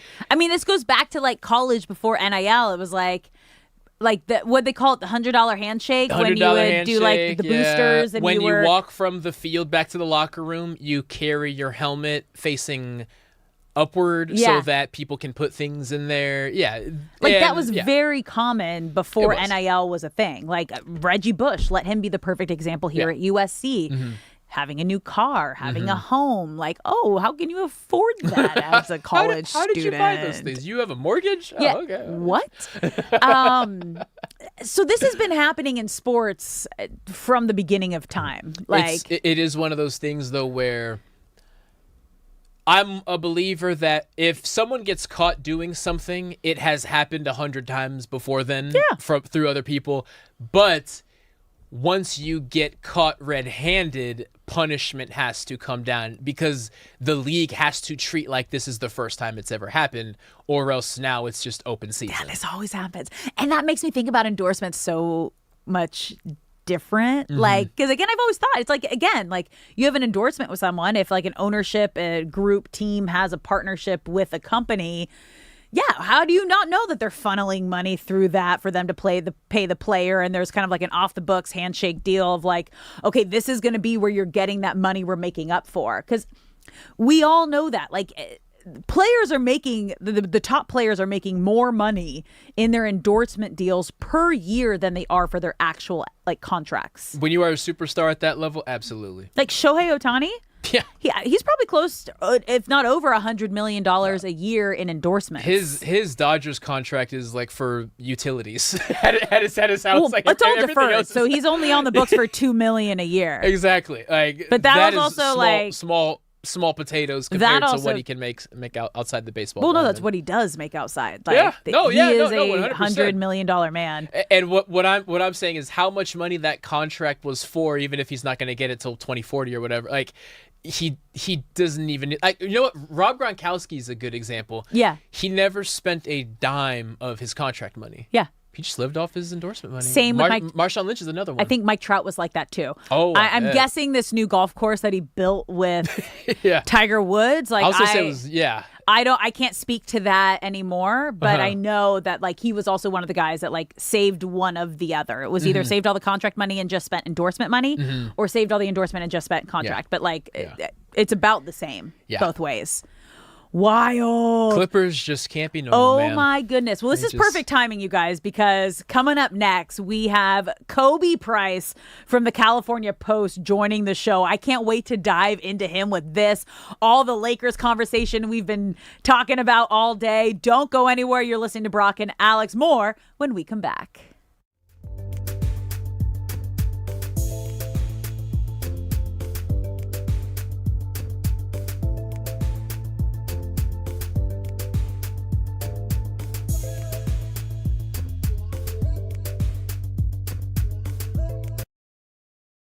Give you a movie line from nowhere, and I want you to tell me if you can tell me what movie it's from.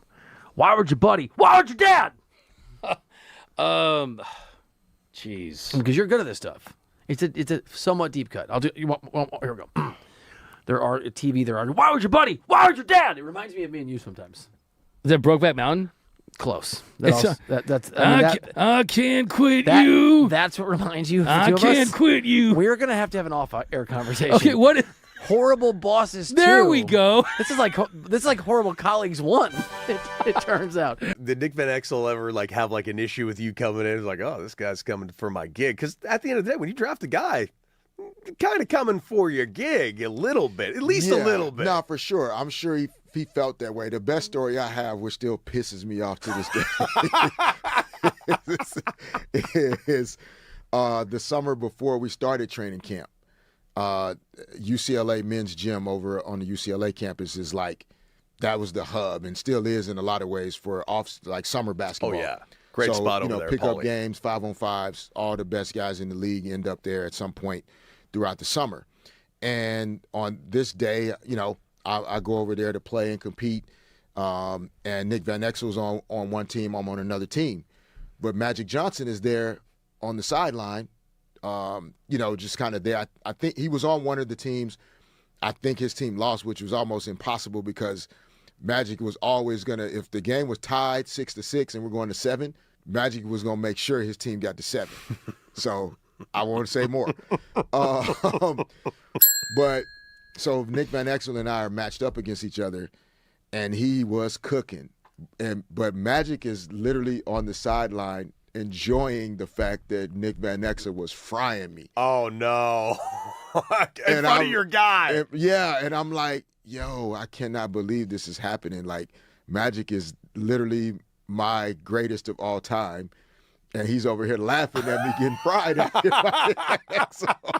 And so it wasn't so much Nick. He was great. He never gave me the energy that, like, I know you coming from my spot. Yeah. And I always give him a lot of love for that because I definitely was coming for his spot. Like, it just as a competitor. Absolutely. But he never made me feel that way. But yeah, that's the story that, like, yeah, bro. You ever talk to Magic about that? I'm like, dude, No. you have no idea. No, I've never. Well, you might hear about it now. No, because it's like, if you get 5 minutes to talk to Magic, you're not going to bring up the time that he was laughing at you. You're going to be talking about a whole bunch of other stuff. Absolutely. How can you not? After I've just finished my 14th season, I've Yeah. been very lucky and fortunate to win 4 championships. Uh-huh. However, that means 10 times I didn't. Exactly. And so I've experienced not winning a championship much more than I have. And in saying that, though, I think I'm lucky from the standpoint of I was blessed to win a championship in year 3. Yeah. And so the stress that guys carry throughout the playoffs or the emotions that they may have and not being in it, I don't necessarily have that as much because I'm not. Four. I'm not you've been there, chasing you've done the it. idea of being a champion. And I get it, and I actually feel for guys, but I'm just blessed and lucky. So I can watch it and appreciate it and appreciate the guys who's like, yo, they're doing it for the first time. Like, that's amazing. Okay, so you say that too, and I think the craziest thing about this championship run was all the doubt that the Knicks had. Like up until Game 5, people were still doubting them. But you've been there, and you know what it takes to win a championship and be a part of a championship team. There's kind of like this feel amongst the guys where you're like, oh, we got this. We know we're going to do this. At what point did you see that and notice that and kind of get that feeling like, okay, the Knicks have the it factor? So they had the Atlanta series where they struggled for a couple games, and then they figured it out. Yeah. And then they started rolling, like completely rolling from that point on. And after a while, I would say their second round series versus Philly. Yeah. You knew Philly couldn't do anything, right? Yeah. Then you saw them play the Cavs, and it was like, man, they've struck like this lightning in a bottle. Like, you know when it happens, and you can just see it like, oh, no, something's brewing with them that's different. And, yeah, they found it. But, you know, I find this thing interesting because, to your point, you said you've been in it where people doubted you. Oh, yeah. And the reality is we all get mad.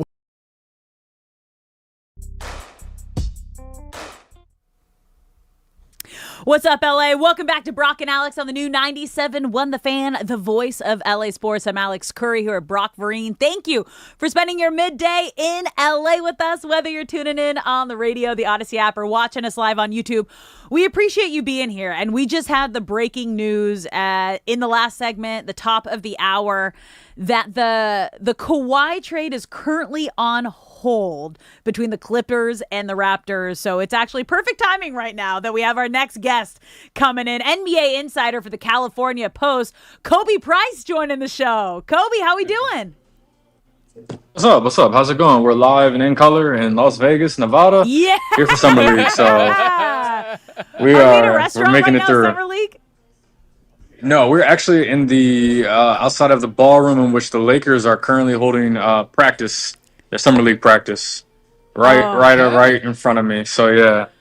Oh my gosh, I love that. Now we're gonna get to the Lakers in just a second, but just because we had this this breaking news reported by Shams that the trade is currently put on hold between the Raptors and the Clippers until the NBA's investigation into the whole Kawhi situation, I guess, maybe has some sort of conclusion. What is your first reaction to this whole situation?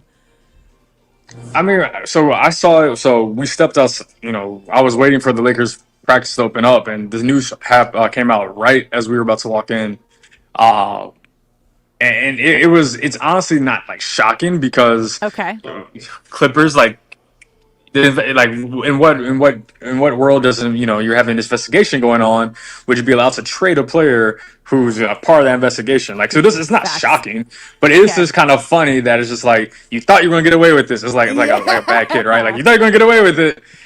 But it makes sense, like, because in the reality is, and I was talking with people about it before, as we were in practice, but even before, like, say that something comes out of this investigation, there's a punishment. There's a punishment for Kawhi, and there's a punishment for the Clippers.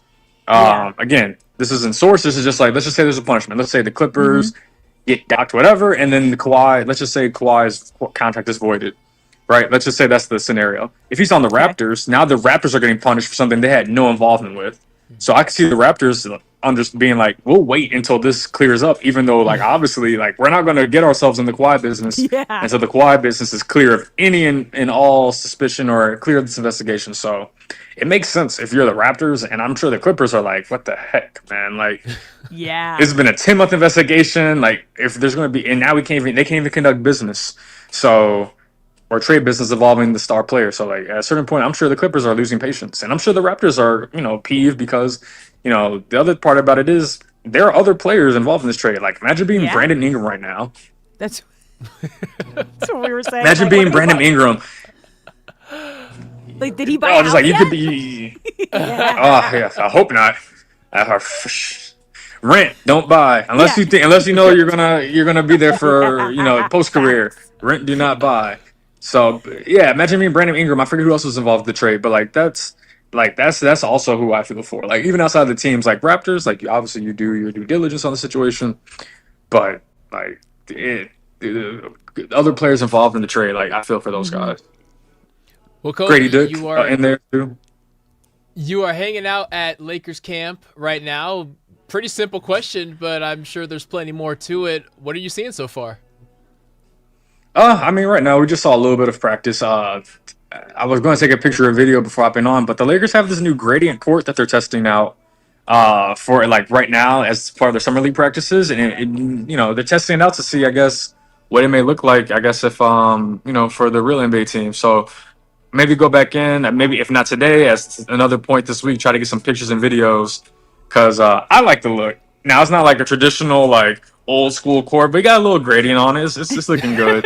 But outside of that, I mean, it's just it's the summer league team. Guys are in there. Saw Jared Vanderbilt. He's out here. Looked like he was getting a workout in, but I mean, right now it's the summer league team, so I'm sure like more guys, like including the acquisitions now that they're official. Walker Kessler, Quentin Grimes down the line. I'm sure they'll start trickling in over the next few days to support the summer league team and show face. So, Kobe, you reported that the Lakers are still treating that final roster spot as a major piece of the puzzle.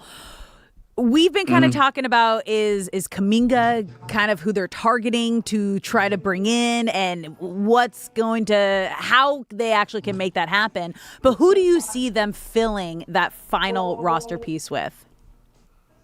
I mean, I wrote it yesterday. I reported yesterday, but they're very actively pursuing Jonathan Kuminga, who is currently an unrestricted free agent on the market. And, there are a variety of ways in which the Lakers could acquire Kuminga. They could try to sign him as an unrestricted free agent, but the challenge with that is that the Lakers have used up all their cap space officially now with the acquisitions of Walker Kessler, Quentin Grimes, Mamu. They haven't even re-signed Austin yet. They have not signed Colin Sexton yet. They have not signed Kevon Looney yet.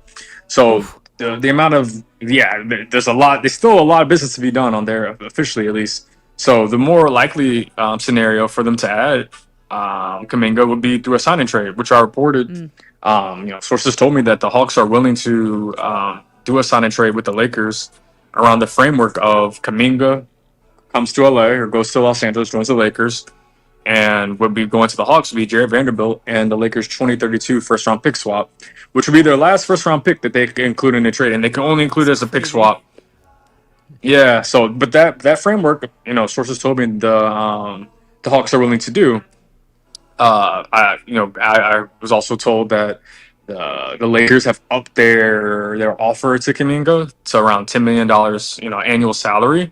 And if that, I'll just put it like this: if that were good enough for his side, he would be a Laker. But it's not, right? So obviously it's not. So they're looking for a little bit more. His side's looking for more financial, or just a higher salary. And specifically, a signing trade would allow them to do that. So Jonathan Kuminga is at the forefront of the Lakers' pursuit in terms of filling that last roster spot. But there's still a pretty significant gap between what Kuminga's side wants and what the Lakers are trying to provide. So you mentioned that Vanderbilt's out there, though, right now, and you're reporting this information, so I'm sure he's also hearing that his name is in the mix. What is the vibe with him, then, around this Lakers team right now? I mean, it's good. I said what's up to him. He dapped me up as I was leaving before, joining you guys for this lovely show. So at least with him, it was all good. I saw one of his people too. Okay. Talked to him a little bit. We said what's up. So it was still all good vibes, good positive vibes out here. And sunny, hot. I cannot emphasize hot enough. It's like 110 degrees. No. I'm avoiding all the sun as much as possible, right? But no, all the vibes have been good. At least talking with people with the Lakers and even talking to Vando for a quick second before joining the show. So. Even with Vandos, I mean, he's been around the league for a while. He's a veteran. He's been traded before. He's been traded multiple times, so he's a veteran about it. He's a professional, and I'm sure regardless of where this goes, because there's no guarantee that the Lakers get Kuminga. There's no guarantee that Vando's traded. So I'm sure again, just like anybody else, is going to be professional about it and go about his business the best way he sees fit. Kobe, if the trade does go through, what does Jonathan Kuminga provide to this pick-and-roll heavy offense centered around Luka Doncic? Yeah, I mean, he provides athleticism, quickness, Very high catch radius. I mean, he's a lob threat. I mean, that's the one thing that Luka and even Austin to an extent, they create a lot of advantage basketball. And Jonathan Kuminga is a player who can cash in on advantages that the two primary ball handlers for the Lakers would create. So, I mean, if Jonathan Kuminga is able to be added to this Lakers team, like it would benefit him a lot, but they would also benefit from having a player as dynamic as him on the roster, because he would bring athleticism and just a punch that they just lack, especially on the wing. So would he be the one missing piece then in a Kuminga that you could look at this Lakers roster and be like, yeah, okay, this is a championship group. This is a championship team that can compete with an OKC and the Spurs? There would still be a gap between, at least in my eyes, there'd still be a gap between the Lakers and the teams you're mentioning, the Spurs, the Thunder. But the gap would close because at least you would have a boost in athleticism, boost in wing play. I mean, the reality is and you'd be a little bit more well-rounded. Like, you have Austin and Luka leading the charge. You have shooting. I mean, obviously Luka and Austin are part of the shooting, but Quentin Grimes, Mamu, Colin Sexton. You have guys who can shoot, and then you have the size. At Walker Kessler. Mamu, I mean, Jonathan Kuminga is a bigger wing, a bigger forward. So you would have kind of like all of your everything kind of filled. There's still some gaps in the roster, but I mean, Cameron Carr, who's had a very strong showing so far in Summer League. So you would have more gaps filled, especially on a roster surrounding Luka and Austin. Is it to the caliber roster as the Spurs and the Thunder? Probably not, but you're at least getting closer. And that's all that you can really do. When you're trying to have so much turnover in a single offseason. And if that trade does not come to fruition, does that mean that Jake LaRavia's thrust to the forefront is Jared Vanderbilt getting more minutes, or is a Cameron Carr maybe even getting an opportunity to show himself earlier than if the trade does go through? I mean, if the trade does not go through, or if the Lakers just simply do not acquire Jonathan Kuminga, I mean, there are other options out there. I know that Zaire Williams, the former Nets forward, who's also an unrestricted free agent after his option was declined. He's a player that the Lakers expressed interest in. I don't know if he's so much as a starting option, but yeah, they may sign him, and then it may be, maybe Jake starts, maybe Vandal starts, maybe Mamu starts. I mean, Mamu's the player amongst those guys who they're paying the most, so there are a variety of options. If they don't get Kuminga, that they could go with. Are they the best options? Are they better than the Kuminga? Probably not, but maybe you are more of like a stopgap options, right?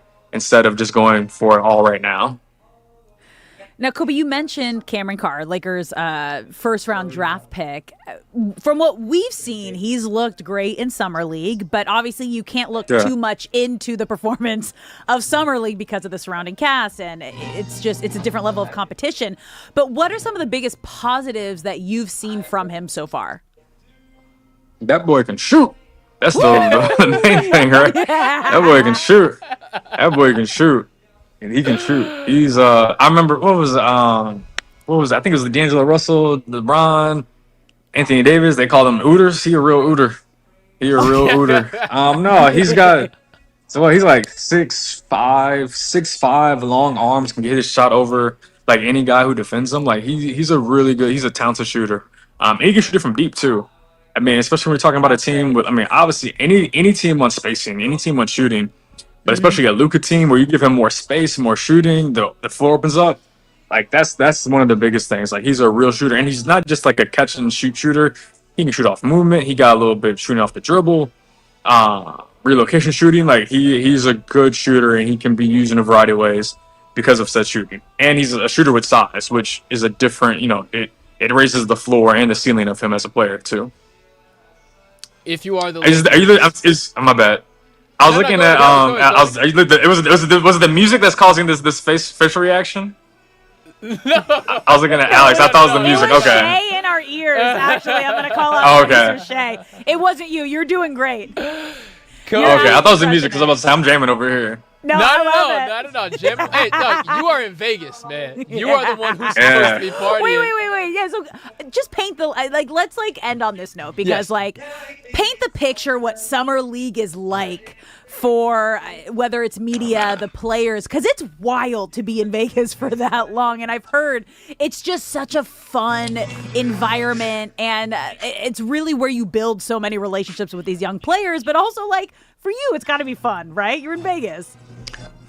Yeah, I mean, I'm in Vegas now. I will say I'm here until next Wednesday, and I've been here since Tuesday. I've never been in Vegas for more than like 5 days in a row. So we're gonna see how this goes. We'll check in next There's week. also, yeah, if I'm still here around next week, let's see. There's also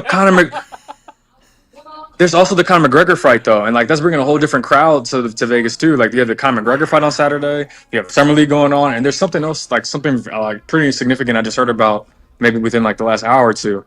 So it's a lot going on, but like to describe it, I mean it's like a massive it's like a massive basketball party. Like there's no other way for me to describe it. Like you can walk through you can walk through a casino and like I don't want to name drop people, but like I've seen like former players, current players. Name drop people. Name drop. All right, Baron. All right.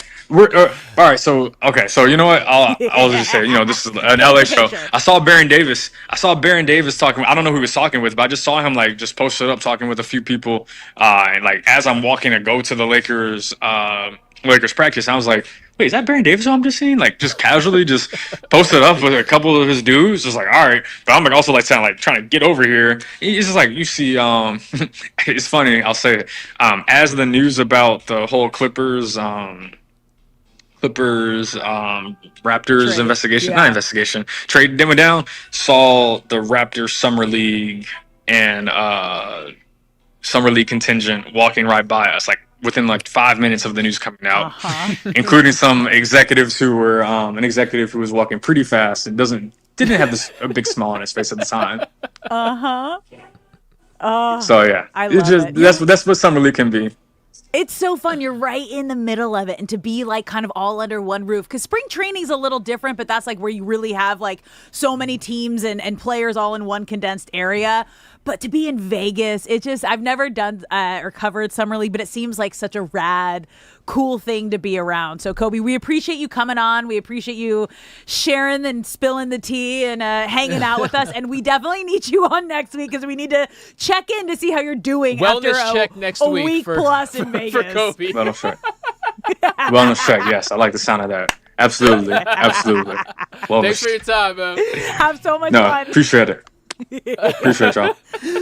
Oh my goodness. I can't imagine doing if I'm in Vegas. So for Super Bowl, when Super Bowl was in Vegas, I was only there. Let me see, because I went out for honors and events, and then I had to get back for my Saturday show. So I was there 2 nights. I was there for 5 days, and even with family in Vegas, that is the longest I've ever spent in Vegas. It's just too much. And all of my girlfriends that worked for NFL Network and were there for a week plus, Friday before the Super Bowl, they were like, save me. Save me. It's like, I don't even care about the game anymore. I just want to go home. I can make it. I can care less I who will wins. say, though, perfect location for the Super Bowl because there's like Vegas can handle that many people and that many events, and it still doesn't feel too crowded. A Super Bowl city is best when it's walkable. Yes. When I can park my car and not need it for a week, or I just don't need a car at all because everyone is within reach. You're at that hotel. Or I'm at like, this hotel. when we went to NFL Honors, it's like, okay, we'll get an Uber then because we don't want to be walking in our red carpet. But gear. as far as a fan experience, you want the least amount of time traveling as possible. Now, I did not expect Vegas to be a great Super Bowl. It was incredible. Just because there's already so much going on. But no, I totally get it. I had a blast out there. It was incredible. The only one I didn't go to in recent years was New Orleans. I still have not been to New Orleans, which is disappointing. I've been to Louisiana so many times, and I've not been to New Orleans. Wait, and you also said on your bucket list is to go to an LSU night game. Yes, I need to go to Baton Rouge. So I think I know what you're back-to-back, but you cover college football, so that's tough. It is. All right, we're gonna make it work one day. We gotta take a quick break here, and when we come back, it is time for Brock to spill the tea. Don't go anywhere. You're listening to Brock and Alex on the new 97.1 The Fan.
Comedy Store a little bit. I spent time with Mike Tyson. Does that count?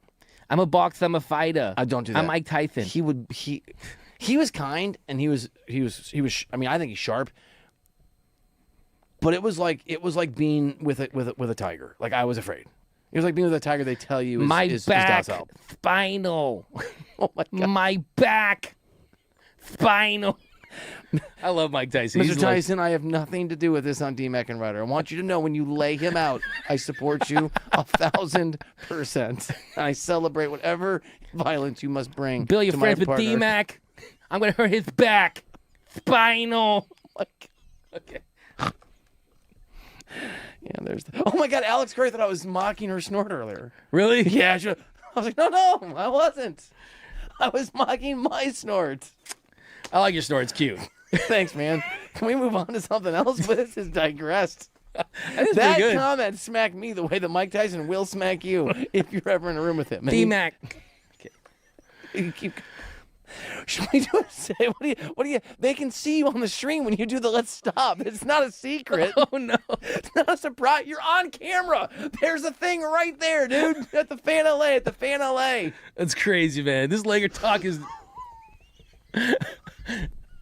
big secrets. Oh man, hey. Have you already been punched by Mike Tyson? What is wrong with your brain right now? I'm just so obsessed with the radio element of this. You know what I'm saying? Cut. Slide, bro. I'm able to say that it is amazing to be coaching a basketball team with Juju Watkins back on the court. Really blessed to just be here, feeling back like myself, and being able to practice with the team. I mean, it's just been a long time coming. I mean, I've just been working out, grinding every day so that I could be in this position. So to see all of that hard work kind of pay off right now, it's really fulfilling. Just being around everybody, shooting the ball, like, I don't even know, like, the smallest stuff just gets me excited. But I definitely being able to scrimmage again is all I could ask for, honestly. Resurgence of Mookie Betts. Of course, those first couple weeks post coming back injury were a little shaky, but what can you say of him getting back to his best form? He's such a talented guy. He's going to the Hall of Fame one day. And a lot of times I think we tend to write off guys who get older. Then they prove everybody wrong. They still have a lot left in the tank. And I think the same thing with Mookie. I mean, just such a great athlete and a lot of pride. So, no, he's back to being the Mookie Betts of old. In good shape going forward. There's really no signs of letdown that he won't keep performing well throughout this whole contract. I'm going to give you a movie line from nowhere, and I want you to tell me if you can tell me what movie it's from. Why would your buddy? Why would your dad? Jeez. Because you're good at this stuff. It's a somewhat deep cut. I'll do. Here we go. There are TV. There are. Why would your buddy? Why would your dad? It reminds me of me and you sometimes. Is that Brokeback Mountain? Close. I can't quit you. That's what reminds you of the I two of us. can't quit you. We're going to have an off-air conversation. Okay, what is... Horrible Bosses 2. There we go. This is like Horrible Colleagues 1, it turns out.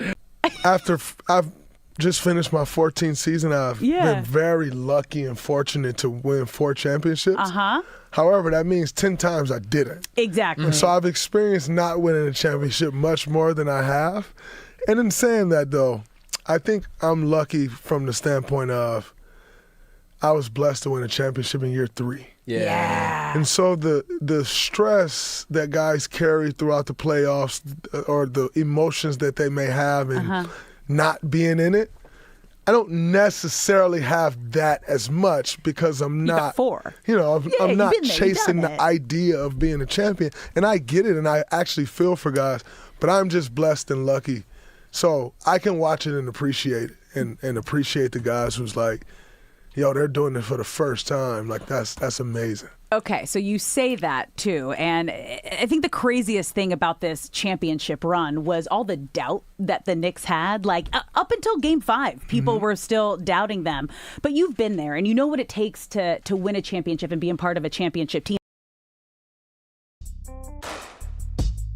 LA, welcome back to Brock and Alex on the new 97.1 The Fan, the voice of LA Sports. I'm Alex Curry here at Brock Farine. Thank you for spending your midday in LA with us, whether you're listening on the radio, the Odyssey app, or watching us live on YouTube. We appreciate you being here. And boy, that was fun having Kobe Price joining us from Vegas for Summer League, standing right outside of Lakers practice, and he was kind of there in that moment when the Kawhi Clippers Raptors trade news that it wasn't final and it wasn't going through until this investigation is done was happening right in front of his eyes. And he said, I saw the Raptors, like, people kind of run out as fast as they could with no smile on their face. And you're like, this is what I want to hear. Kobe Price absolutely crushed Kobe's the man. that moment. We're going to do a wellness check on him next week because he's in Vegas for over a week. And anyone who does that, whoo, good on you. But right now, it is time to spill the tea. Brock, what do we have today? So, do you guys ever change the direction of your fan? What do you mean? There we go. We're 97.1 The Fan, so I figured I would give some fan advice. What do you mean? Summer is here, Yeah. and temperatures in LA are supposed to approach 90 degrees by next week. So I want to give everyone a little tip that you probably don't know. Your fan spins two ways. Are you talking about like a ceiling fan? A ceiling fan, yes. It spins clockwise and it spins counterclockwise. And this is something I learned in college by my roommate Joey. I thought he was lying, and then I will never forget it since that day. So in the winter, you want to make sure that your fan is spinning clockwise on low.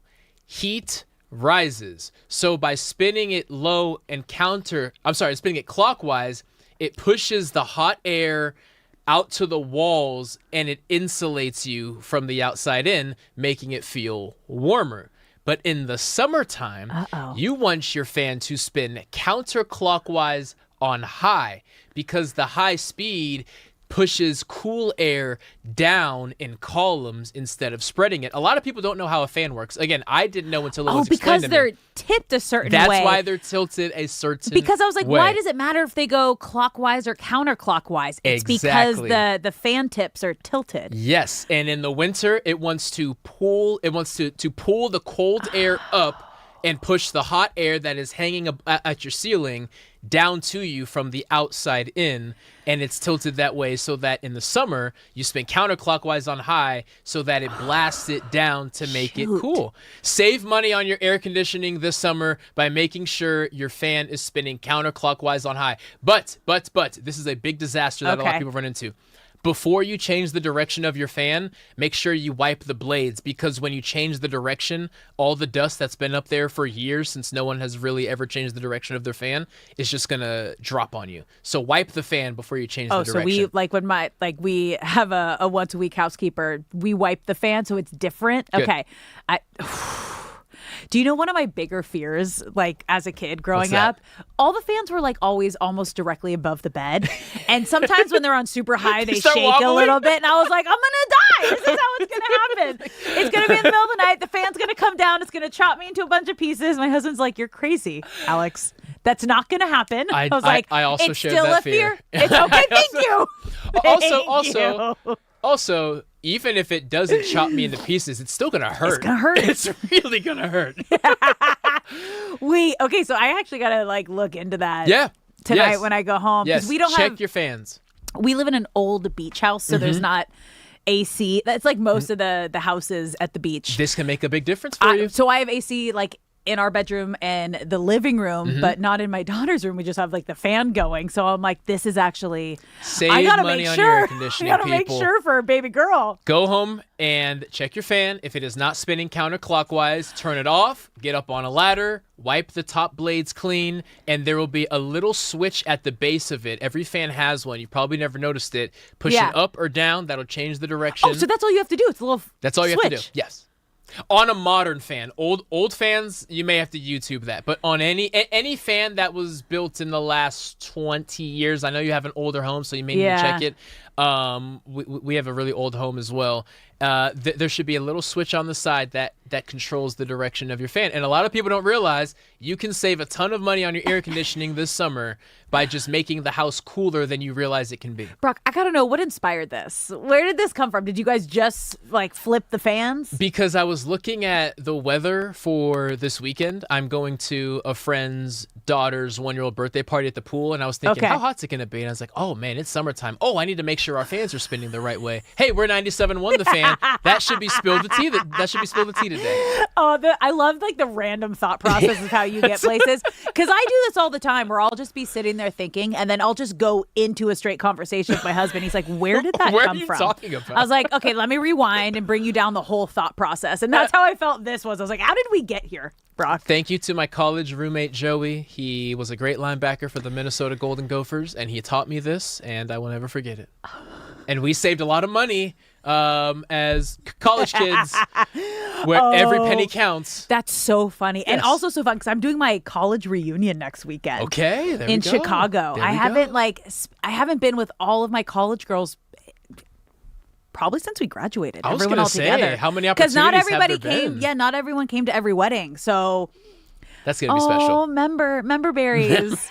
We're getting into member berry territory, and I'm going to like where you commute during the football season too. You are going to have to Chicago. so much fun. That's gonna be hot. So much fun. Oh man.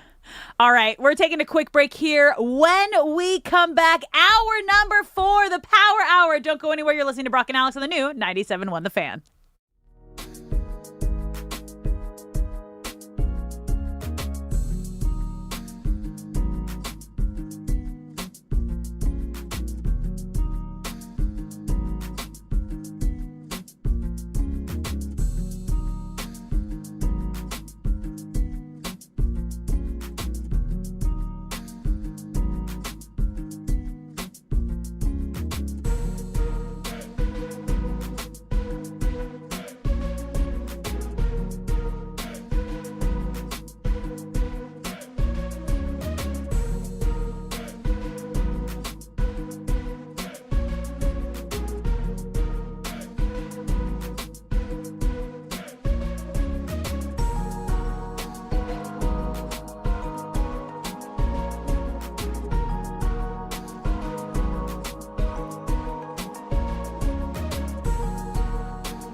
LA's biggest stars in the City Championship Celebrity Challenge. It's happening on Saturday, July 11th. So guys, for fans who are thinking about coming out on July 11th, just paint the picture of the night and what fans can expect when they get there. I think it's going to be very energized. It's going to be music. We got some special guests that's going to come out and perform at halftime. We all going to be able to be accessible to the fans, meet and greet, get your autograph signed, bring the kids out, take pictures. I mean, it's going to be full. Marathon Burger. Rest in peace to my bro, Nipsey Hussle. But, it's the marathon continues, man. You know what I'm saying? So I think it's just going to be an overall good thing for the city. It's at Northmont High School. Very personal. Pop out, man. Come meet us. Come shake your hand. Take a picture. I think it's going to be good. There's going to be a lot of stars there. City of Champions. I think it's good for the city for sure. Who's going to win? Let's put it out right now. We're getting competitive, Team Jackpot. Team Jackpot. Team K9, man. We are so excited for this, you guys. Deshaun Jackson, Keyshawn Nixon leading LA's biggest stars in the City Championship Celebrity Challenge on Saturday, July 11th. You can still get your tickets. We're also giving away tickets every day right here on 97.1 The Fan.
What's up, LA? Welcome to Brock and Alex on the new 97.1 The Fan, the voice of LA Sports. I'm Alex Curry here with Brock Farine. Thank you for spending your midday in LA with us.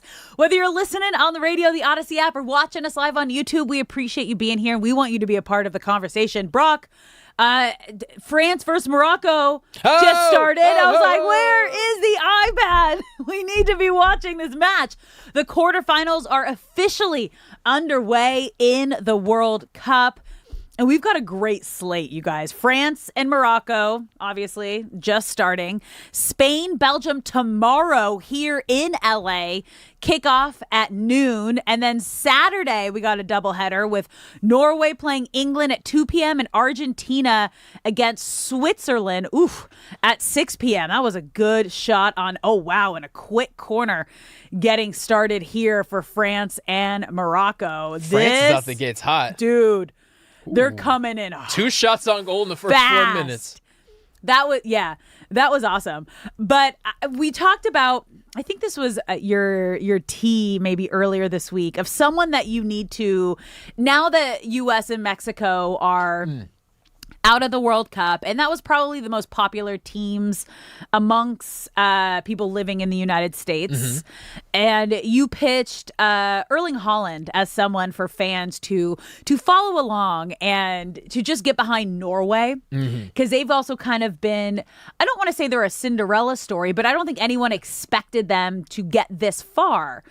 No, they were seen as a team that's going to benefit from the expanded pool, whereas, Portugal is always going to be there. Argentina is always going to be there. Norway was definitely on the outside looking in, and they just so happened to have a freak of nature named Erling Haaland, who he has won me over in quicker fashion than maybe any other athlete. I've never been more in on someone quicker. Yeah, I mean, he is just such a lovable giant, and he approaches life in a way that's just infectious. Yeah. And he's really immersed himself in the American culture while he's been here. And obviously they've had media day throughout the week. And today he was asked about his time here in America. And this is what he had to say. I like the Americans. I think they are kind of hilarious as well. They are funny. So I like the way they are. So I think it's just good.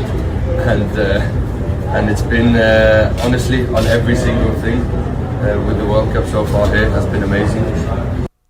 He talked about, Shay, I want you to play the whole thing. He talked about the food. He talked about the culture. He talked about the stadiums. And he said every single thing that they mentioned and every single thing he's been a part of, he's like, has just been the best thing ever.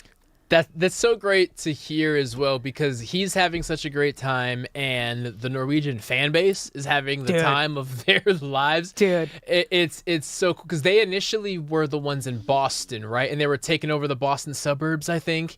I think... Well, no, that was Scotland. Oh, that was Scotland. But they could have been there Norway... too. Oh, I'm thinking of when Norway met them there. That's something. They rode their way to Boston? That was the first time I remember seeing the row, and I was like, okay, these Norwegian dudes are kind of nuts, but I kind of like it. But even then, it was, okay, here's a quirky team that has a superstar that doesn't really have a chance, and here they sit amongst the best teams remaining with a legitimate shot to keep going. And poor England, because I don't think anyone outside of England is rooting for them right Why would they? They went out and tried to conquer the world. It's still very fresh. It's still very fresh because they still have ownership over countries where you're like, what are you doing? I think it's 2026. I think they Let still it go. own Canada technically. I they worship the Queen. Like, they still have a monarchy. It's wild. It's 2026, you guys. Sorry, Harry Kane. We are riding with Erling Haaland. Yeah. No, everybody is rooting for Norway. And all the memes of all the U.S. and Mexico fans, practicing the row is just, I love it so much. You got to get the rows in I order. love it so much. There is not a bad match remaining, and each one is going to be more exciting than the one before it. Who are you taking in all of these again? Can you take me through them? Okay, France and Morocco right now. France. Okay, same. Spain against Belgium. Spain. Same. Oh, are we going to be same? Oh. Norway against England. Norway versus anyone. Yeah, that's right. Holland all the way. Okay, Argentina against Switzerland. Argentina in the closest match out of all. Wow. Yeah, I'm gonna. You're riding with the dark horse? Same. Yeah. Well, because I want to see Messi. I want to see the GOAT go as far as. Oh, he you're right. can. Argentina. Got you. Yeah, Okay. Argentina. But it's definitely gonna go to extra time, and it's gonna be like their last 2 matches have both like come down to the wire. Whether it was Cabo Verde taking them to extra time and like really legitimately having a chance. Like if they almost went to PKs, I was like, oh, this might be it for Argentina. And then obviously their last match against Egypt, coming back and scoring 3 goals in 13 minutes was just like, oh, they got 28-3. The curse of the Falcons live on. It happened in Atlanta. Tom Brady God. even said like that was, I think, more impressive than 28-3. If one goat has spoken, the other goat heard. Yeah. And Messi is just continuing to do special things that I don't know if I can compare it to anyone else. But also, what a lovable goat. Yes. You know? Yes, like, you yes. see him cry after matches. You see his coaches cry when he comes out of the game. You see his teammates rally around him. Like, that is the kind of superstar leader that you should strive to be, which I think kind of makes this Christian Pulisic situation a little more tough to stomach and wrap your head around. Because, yeah, everything that they're saying about like, oh, Pulisic is really hard. Like, he'll never do an interview. It's always a no. He doesn't talk to the broadcast before matches. He's surrounded by people that are just kind of, I don't know if they're putting it in his head, but he's like, too cool for school feels like kind of vibe. If anyone could be that, it's Messi. And he is not. You see him stopping and taking photos with young fans. You see every single player. That is their favorite player. Yes. Messi is your favorite player's favorite player. Yep. And that is the kind of superstar everybody should strive to be. A lovable GOAT. Okay? A lovable GOAT. A lovable goat is such a good way to sum it up. Now, the superstars from each country have all seemed to thrive and gain something from this, even off of the pitch. Like, Erling Haaland has grown his fan base 10x. Oh, I'm curious. You know how we had the Cabo Verde goalkeeper who started Yes. at like 44,000? I have to imagine he's close to 20 million now. If not, maybe 25. It's only going to continue to grow. But even him, he's amassed a potential fortune going forward if he can keep this thing rolling. Team Japan had a huge contingency behind it. Like, everyone gained something, it feels like, which just to tie in the Pulisic point, it's everyone's having fun, having a blast, win, lose, or draw. People are snowballing this into other things, and it's just unfortunate that Pulisic is kind of one of the only one I can think of who participated in this tournament and is seemingly leaving with less than he came with. 28.4 million followers. You guys. From 40,000 to 28 million. That's incredible. He will be on commercials or billboards if he isn't already. And he is now getting recruited by Inter Miami. So I don't think it's AI. Maybe it is AI, but I've seen photos of him with David Beckham, and they're holding the Inter Miami jersey together. So it's always so hard to tell with AI nowadays. What is those real? darn computers? What is real? But that would be incredible because then he would be playing with Messi. That's the other coolest part about this whole World Cup situation, you guys, is that I hope you continue to watch, obviously, the quarterfinal, semi, and the final next weekend. But then fall in love with the game that we have here in the MLS. And the greatest player of all time is still currently playing. And he's playing in the MLS in Miami. So Perfectly. you can watch it.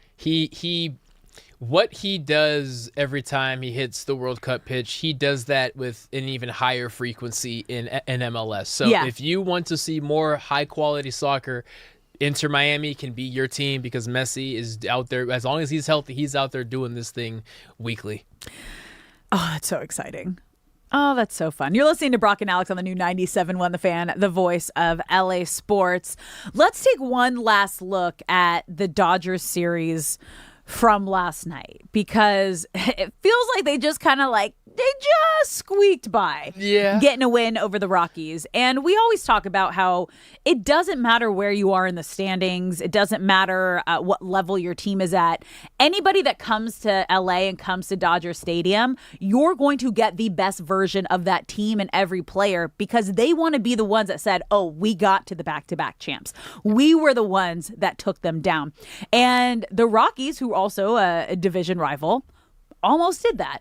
Yeah, it was not the smooth series that you expected to see coming off of the Padres series. And even though the Padres are struggling man for man, they have a significantly better roster, and you kind of assume they would keep this thing rolling. And that was not the case. There was a whole lot of good, but a whole lot of bad in this series. If we're talking a whole lot of good, Tommy Edman batting, what's the update? 351, and has what he has going for him is that he really cranks it up as the season continues. Right now is typically when he's cold. Kyle Tucker had a great series. Freddie Freeman doesn't know how to have a bad series. No. Dalton Rushing had his moments, but as far as baseball is considered and not the antics, he had a really good series. There was some really bad though. Teoscar Hernandez had a rough go at it. I believe he only had one hit throughout the entire series. There was the moment in Game 2 where he was 3-0 up in the count, 2 on, 1 out, and he swung at a pitch and grounded out, and it kind of ruined the mojo there. The bullpen had a tricky go at it. Max Muncy and Miggy Rowe had fielding errors. Miggy Rowe had 2 in the same inning in Game 2. Max Muncy was only credited 1 error yesterday. He should have had 2, but I'm always rooting for the Dodgers, so 1 is fine. But there are a lot of moments that against a better team, the Dodgers get swept in this series. So they handled business because they won, but I think it's safe to say walking away, it was far from good enough. But you know what? It was good enough. Yeah. They took the series, and right now, that's all that really matters. And my biggest takeaway was Roki Sasaki, because I think that was the most important piece of last night's game, because the last 2 to 3 outings, it was like the conversation surrounding Roki Sasaki was like, okay, do we move him back to the pen? We can't send him back down because if this is a mental situation that he's having issues with, that's only going to make it 10 times worse. So the fact that Roki, he didn't have a perfect outing, but he had a solid outing. And even when he got into trouble, even when he gave up a couple home runs, he didn't allow it to spiral the rest of his outing. He was able to lock in, he was able to settle in, and ended up retiring 9 straight during a stretch. And that was the most important thing that he could have done in that moment. The 9 retired stretch was from innings 4 to 7, and in the 4th inning, my favorite moment of the series, I kind of like the Dalton Rushing moment. I know that you didn't like that very much. So one of my favorite moments of him like puffing the chest out, like, oh, you want to go, bro? You want to go? You want to go? It was such a frat boy moment. It was. It was super frat boy. But my next favorite moment was in the 4th inning, 2 on, 1 out, and there was a collective feeling of, okay, this is kind of where the Roki slide starts to happen, and it becomes a spiral when all Dodger Stadium started cheering. Some of them got on their feet, and they made sure Roki knew that the fans knew, we're behind you. Don't spiral. Keep your confidence. This is going to be fine. And he gets out of that inning without giving up a run. And as you mentioned, goes on to retire 9 consecutive. It was such a great series for Roki. And I'm really happy that the Dodgers fans took advantage of the moment to be supportive instead of critical for a guy who's still working to figure things out. And it was really interesting because Dave Roberts talked after the game. Is Shea back there? There's a lot of bodies and a lot of things going on. Okay, I was like, we have Dave Roberts' sound. We never know what's going on in the Gen Z booth. We have Dave Roberts' sound of him talking after the game about what he saw from Roki Sasaki. Shea, can you play that? I'm just bow his neck and go compete. And had given up 3 runs at that point, and there was some stress, and second and third, nobody out, and he found a way to get some punch outs and a fly ball and get out of the inning. And you can see the demeanor walking off the mound, the confidence, and then after into the fifth, wanting for more, and then after the fifth, and then going out for the sixth, and even after the sixth. And there was still more in there, but I think for me it was more of just let him end on a high note, feeling good about his outing, and then go from there. And that's exactly what I told him tonight. And the bullpen was spectacular after, but really good for Roki. I said it before, I'll say it again. Roki is so lucky to have a manager like Dave Roberts that is that aware and in tune with what his young player needs, who is in a foreign country, who doesn't speak the language, who doesn't have his people with him all the time, who we've seen him have the stuff, but is mentally struggling to have that confidence and trusting his stuff every outing. To be able to see that and know that he still had more in the tank and he could have put him out there, I wanted Roki to end his outing on a positive note so he can go into the All-Star break and have this week plus reset of being in a really good mindset. That is so important and so lucky. And it's such a difficult thing to do as a manager to see the bigger picture, right? Because you're sitting there saying, we are in a tight series with the Rockies. We should be dismantling these dudes, but we're not. And my guy is on fire right now. Let's just let him pitch one more inning, because conventional thinking would say, my pitcher's hot. Let's just keep him going. For Dave Roberts to say, no, even if the bullpen has been so-so, I'm going to trust them to close this thing out, because Roki going out on a high note is more important than him finishing this game. And he's always 3 or 4 steps ahead, and he's always so in tune with what his guys need mentally and emotionally. And no two players require the same exact thing. So it's your job as the head man to know what motivates and gets a guy going. And hopefully yesterday was a big step in tapping into consistently getting more and more out of Roki Sasaki. It's so interesting because we were talking about this when we were doing crosstalk with D-Fish and Decker, and how do you kind of create that new chemistry with a new group? And it was about the Lakers basically having a completely new roster alongside Austin Reeves and Luka Doncic. And we went down the line, and each of you shared like a very different perspective of like what you do. And yours was like, whoever has the biggest house, throw a house party, get everyone together and just have the conversation. Fish was more like, it's just going to take time. I think getting everyone together on the road. And when Cody was talking about baseball, he goes, it's kind of different because you have so many different cultures, a lot of different languages, and a lot of different situations, whether it's the young guys coming, whether it's from the Dominican or someplace where they might have not played in a high school situation. And then you have the guys right out of high school. Then you have the guys out of college. And then you have the veterans. And there's so many different groups and cliques together.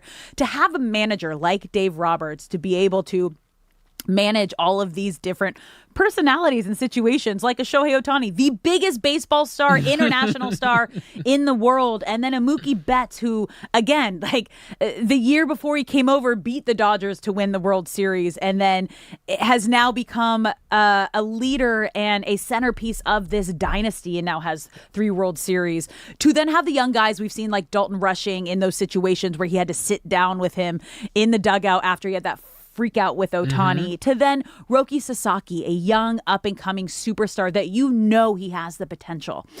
To be that aware, to see that what he needed was to be pulled when he was at the top, when he was having a great moment in the game, so then he could carry on that positive feeling into the All-Star break is priceless. And you get to 1,000 wins quicker than anyone else for a reason. There is one more person, and I was saving him for the end, who, when we were rattling off who had a good series, who had a bad series, Alex Call is not allowed to challenge a pitch for the remainder of the season. In the first inning, I don't know if you saw, he burned both of the Dodgers' ABS challenges in back-to-back pitches. And he heard some boos because of it. Dave Roberts was pissed. Jason Hayward. I forget which position he coaches, but he was in the dugout. He was doing that maniacal laugh. Not that it was funny, but it was, have you lost your mind? Like, what are you doing? Exactly. So you save those moments for like in the first inning. It is his first at-bat. So Alex Call, I do not expect him to be challenging any pitches for at least a year. Dave Roberts came out in the post game and he specifically said he's not upset, but there's an outlier in a situation. He's been very dependable and trustworthy. So going back to what you said earlier, Alex, this guy has his players back. No back. All the time. He knows it was wrong. They can light Dodger Stadium on fire, and Dave Roberts would be like, "Oh, it's no big deal. Like, don't even worry about it." As long as they have a 73 game win on them, he won't care. No, it's just that's again media training, like we were talking about. There you go. Never throw your guys under the bus. Always says the right thing. Always says the right thing. All right, we're gonna take a quick break here. When we come back, you guys, we had some breaking news at the top of the last hour that had to do with the Clippers and the Raptors trade. Where is Kawhi gonna end up? We're gonna dive into that when we come back.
What's up, LA? Welcome back to Brock and Alex on the new 97.1 The Fan, the voice of LA sports. I'm Alex Curry here with Brock Vereen. Thank you for spending your midday in LA with us, whether you're listening on the radio, the Odyssey app, or watching us live on YouTube. We appreciate you being here, and we want you to be a part of the conversation. You can call us at any time, 855-97-LA-FAN, 855-975-2326. We are watching the first match of the quarterfinals, France against Morocco. What did I miss that just... Kylian Mbappe had a penalty kick. Yeah? He did that stupid little stutter step that everyone does. That I talked about how much I hate before, like the whole world came out and also agreed. And the goalkeeper snagged it. The score is still tied at 0. If they don't win this for some reason, that is going to be the moment that everyone comes back to. Wild. Again, we want to hear from you guys. You can call us at 855-97-LA-FAN. Right now, let's go to Ryan in Inland Empire. Ryan, how we doing? Doing well, guys. How you doing? Fabulous. What you got for us today? We have a great game going on right now with France. Yes. And I think that's really kind of making me wonder, is the United States ready and willing to move past talking about Pulisic and the struggles that he had in the World Cup? And when we can look at France and realize we have a lot bigger problem if we want to actually be a successful program, because the problem isn't just that our superstar, who really isn't even a superstar, right? He's the best U.S. soccer player. The problem is we had 60 turnovers, right? We don't even count turnovers as, an official stat. And everyone's talking about the 10 that he had. We had 50 more turnovers. And, everyone's talking about, if the U.S. really put its best athletes into soccer, we would dominate. But we don't bring that argument up when it's the Olympics. At that point, we're a country of 300 million people. We can find the athletes. We can develop the athletes. And do you guys think that this loss is really enough to make us as a national, not necessarily the organization, but just like as a country, accept some things have to change in the youth game when we look at how France develops its academies, how you get a player like Holland, and are we willing to do the changes we need to actually be successful at that sport? Ryan, or is this just going to be what we cry about every 3 years? Ryan, I before we dive in, I want to respond to your question with a question. Do you feel that USA men's soccer is closer to the big dogs or further from the big dogs after this recent tournament? I think this shows that we could be closer if we look at, like, everyone's talked about, Tillman popping off. He plays for a good club, right? Like, Pulisic is not the only person playing in Europe. I think we're a lot closer than people realize, but at the same time, we are still farther because that gap between that next step is such a gap. Yeah, right. So I've thought about this a lot because I grew up playing soccer. I grew up playing club soccer. I played soccer in college, and I was definitely in the category that everyone is talking about, because now there's all these different studies coming out, and it's like, why aren't we getting the best athletes playing soccer?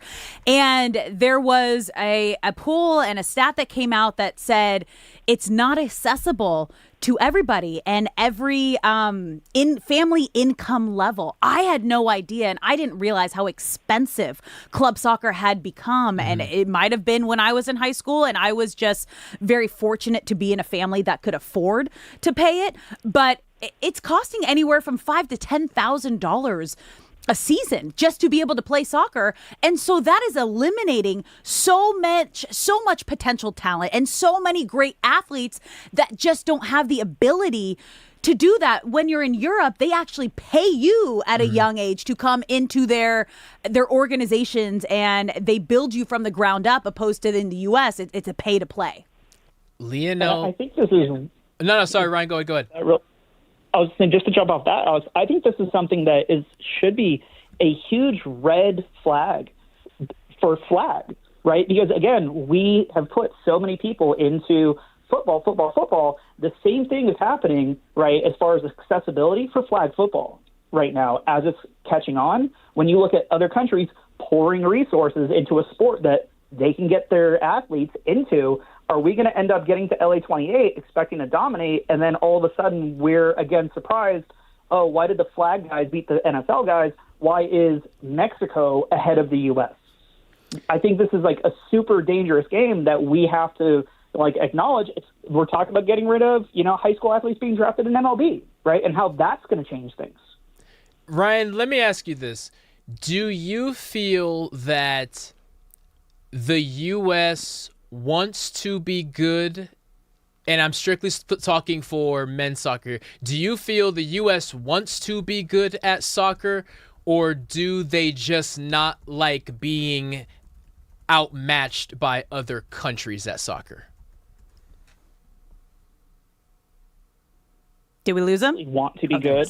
I think that the organization wants to do enough to look like they're trying to be good enough. Ryan, we really appreciate your call. Like this is Ryan, we're gonna talk more World Cup next week. Please call back. Do you talk about sports for a living? I know. Or are we just a super awesome. fan? Because you're awesome. Appreciate that. Just a super fan. Please. Thank you so much for listening. Thank you so much for calling in. Please continue to call in. We've really enjoyed this conversation with you. All right. Have a good one, guys. Yeah, you too. He's the man. I looked at Shay. I was like, did you plan a caller? Dude, I looked at you guys. I'm like, wait, is this the same guy that's still on? Yeah, Dude, he is who is awesome. this guy? So well spoken, very knowledgeable. Ryan, Inland Empire. We appreciate you. Let's ask this. So the U.S. makes it to the knockout round. Mm-hmm. Statistically speaking, they are much closer to the top than they are to the bottom because there are countries that didn't even make it. There are dozens of countries that play soccer that did not make it. So you could argue that America is in the upper tier of soccer, but to Ryan's point, is the gap between whether it's France, Argentina, Norway, whoever else ends up winning this thing, is the gap between America and the top still larger than America and Italy or Nigeria, countries who have made it in the past but didn't make it this year? I'm going to say that we closed like the overall gap this World Cup. And I think a big piece of that was seeing a guy like Flo Balogun have the opportunity to play for two other national teams and choosing the United States and wanting to grow soccer in the United States. And I feel like he is a big piece of this puzzle that can help turn this U.S. team into a competitive international team, because we've been the laughingstock. Like the United States has been the laughingstock in the soccer world for decades. This was the first time, and again, like it also helps that we were the host country. We had a incredible group stage. But in the biggest moment so far in the tournament, nobody showed up. Yeah. And that's where you recognize the gap. The way that they lost is definitely going to sting more. If they played competitively and lost 2-4 to Belgium, people could swallow that pill a little easier than the embarrassment that they lost. But I know I asked Ryan this, but I do still wonder how much our ego as Americans when it comes to sports plays into this, because I go back and forth between if America actually wants to be good at soccer for the sake of being good at soccer, or if seeing other countries kick our butt every 4 years is why we want to be good at soccer. Because second one. If it's the second It's one, the second one. that's not enough motivation to actually up the level of But things. I think now the fact that the United States as a whole is getting able to watch the World Cup and understand the World Cup because it's here. Hosting and it makes a we're hosting it. difference. Okay. It's in our time zone. I think now that changes. Before this World Cup kicked off and everyone fell in love with what the World Cup represents and what it does, bringing the entire world together and really understanding the love of the game and the love of sport. Now they want to be better because they fall in love with the game. Before, we need to be better because the United States We don't doesn't like lose. losing. We don't lose. We're winners. That's like our whole personality. Right, It's like we got to right. be number one. We got to win. Yeah. Ryan, you can call anytime you want to talk soccer, man. This is interesting because to your point, Alex, hosting it changes everything because we see on TV Premier League clips all the time. Whoa, those stadiums are insane. But it's also at like 6 in the morning, 5 in the morning. But that's the thing. You only see the clips of it, and you're only going to see those clips if your algorithm knows that you want to see them. There are so many people who you could list off 5 Premier League teams, and they can't tell you what city they're in, right? Mm-hmm. But the fact that it was in our face, it was here, you or someone you know fell in love with the World Cup. Now it can be an organic growth maybe, whereas in the past it was driven out of ego or being superficial. And I also think just having players that care. Yeah, like that goes a long way. That was kind of the hard part of this how this all ended, and having your star in Christian Pulisic, kind of having that, well, you're lucky to have me here vibe. And that's, as a fan, that's kind of what we got. And then obviously when Landon Donovan came out and was talking on the podcast that dropped yesterday and really called out Christian Pulisic in a way. Shay, do we have that sound? Let's just play it again real quick.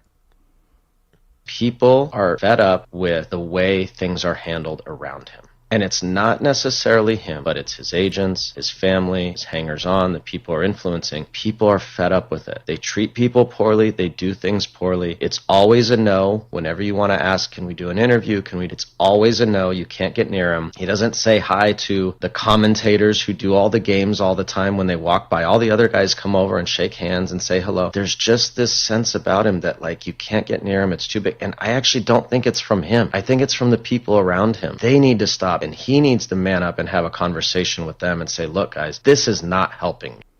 And it's hard because if anybody could have that conversation about Pulisic and with Pulisic, it's Landon Donovan. But he started that conversation going, I'm pretty sure he hates me.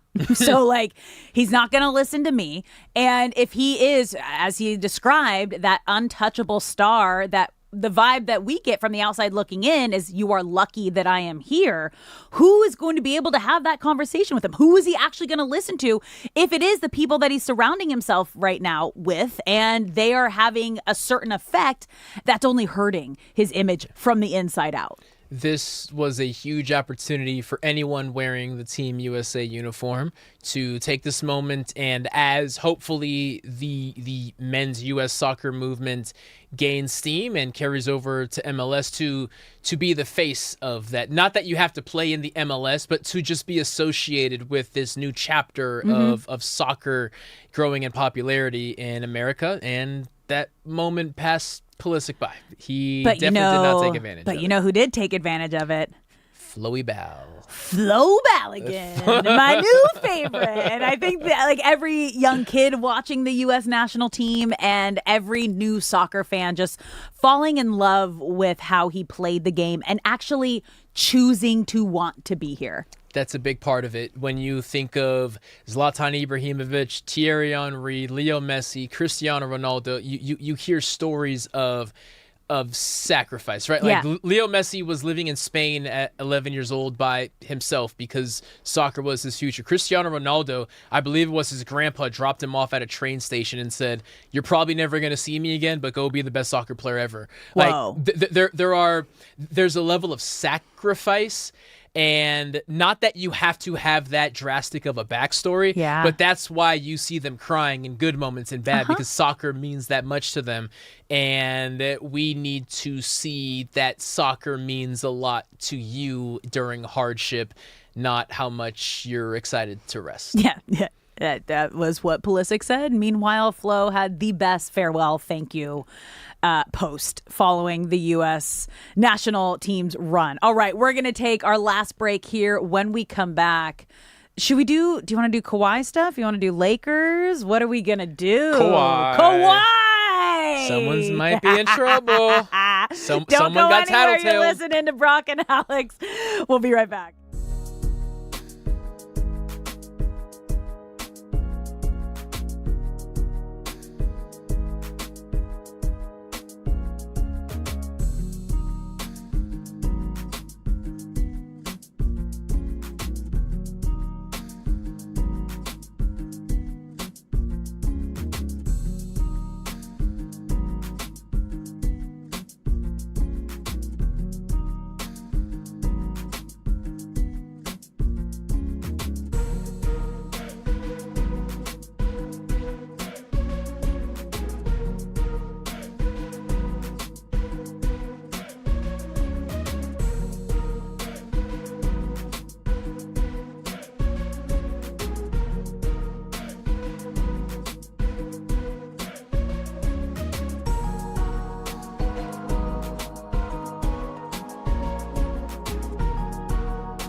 What's up, LA? Welcome back to Brock and Alex on the new 97.1 The Fan, the voice of LA Sports. I'm Alex Curry here with Brock Vereen. Thank you for spending your midday in LA with us, whether you're listening on the radio, the Odyssey app, or watching us live on YouTube. We appreciate you being here, and we appreciate all the call-ins today. You guys can call us at any time at 855-97-LA-FAN, 855-975-2326. We're going to talk a little Clippers, Kawhi, Raptors, the whole drama. Someone might be in trouble. Someone's in trouble. But first of all, basketball coverage on the new 97.1 The Fan, the voice of LA Sports, is presented by Xfinity. Score the most reliable Wi-Fi, one price, 5 years guaranteed. Xfinity. Imagine that. So this broke mid-show for us that the Kawhi Leonard trade from the Clippers to the Raptors is not officially complete yet because of the ongoing NBA investigation into the Clippers. And the Clippers released a statement saying they fully cooperated, denying funneling money into Kawhi through Aspiration, which is, you mentioned, a company that Clippers owner is invested in or owns. He does not own it. He is invested in, and the company of Aspiration is going through their own legal issues, which I believe is how all this started, because the books get opened, and now it's like, whoa, what?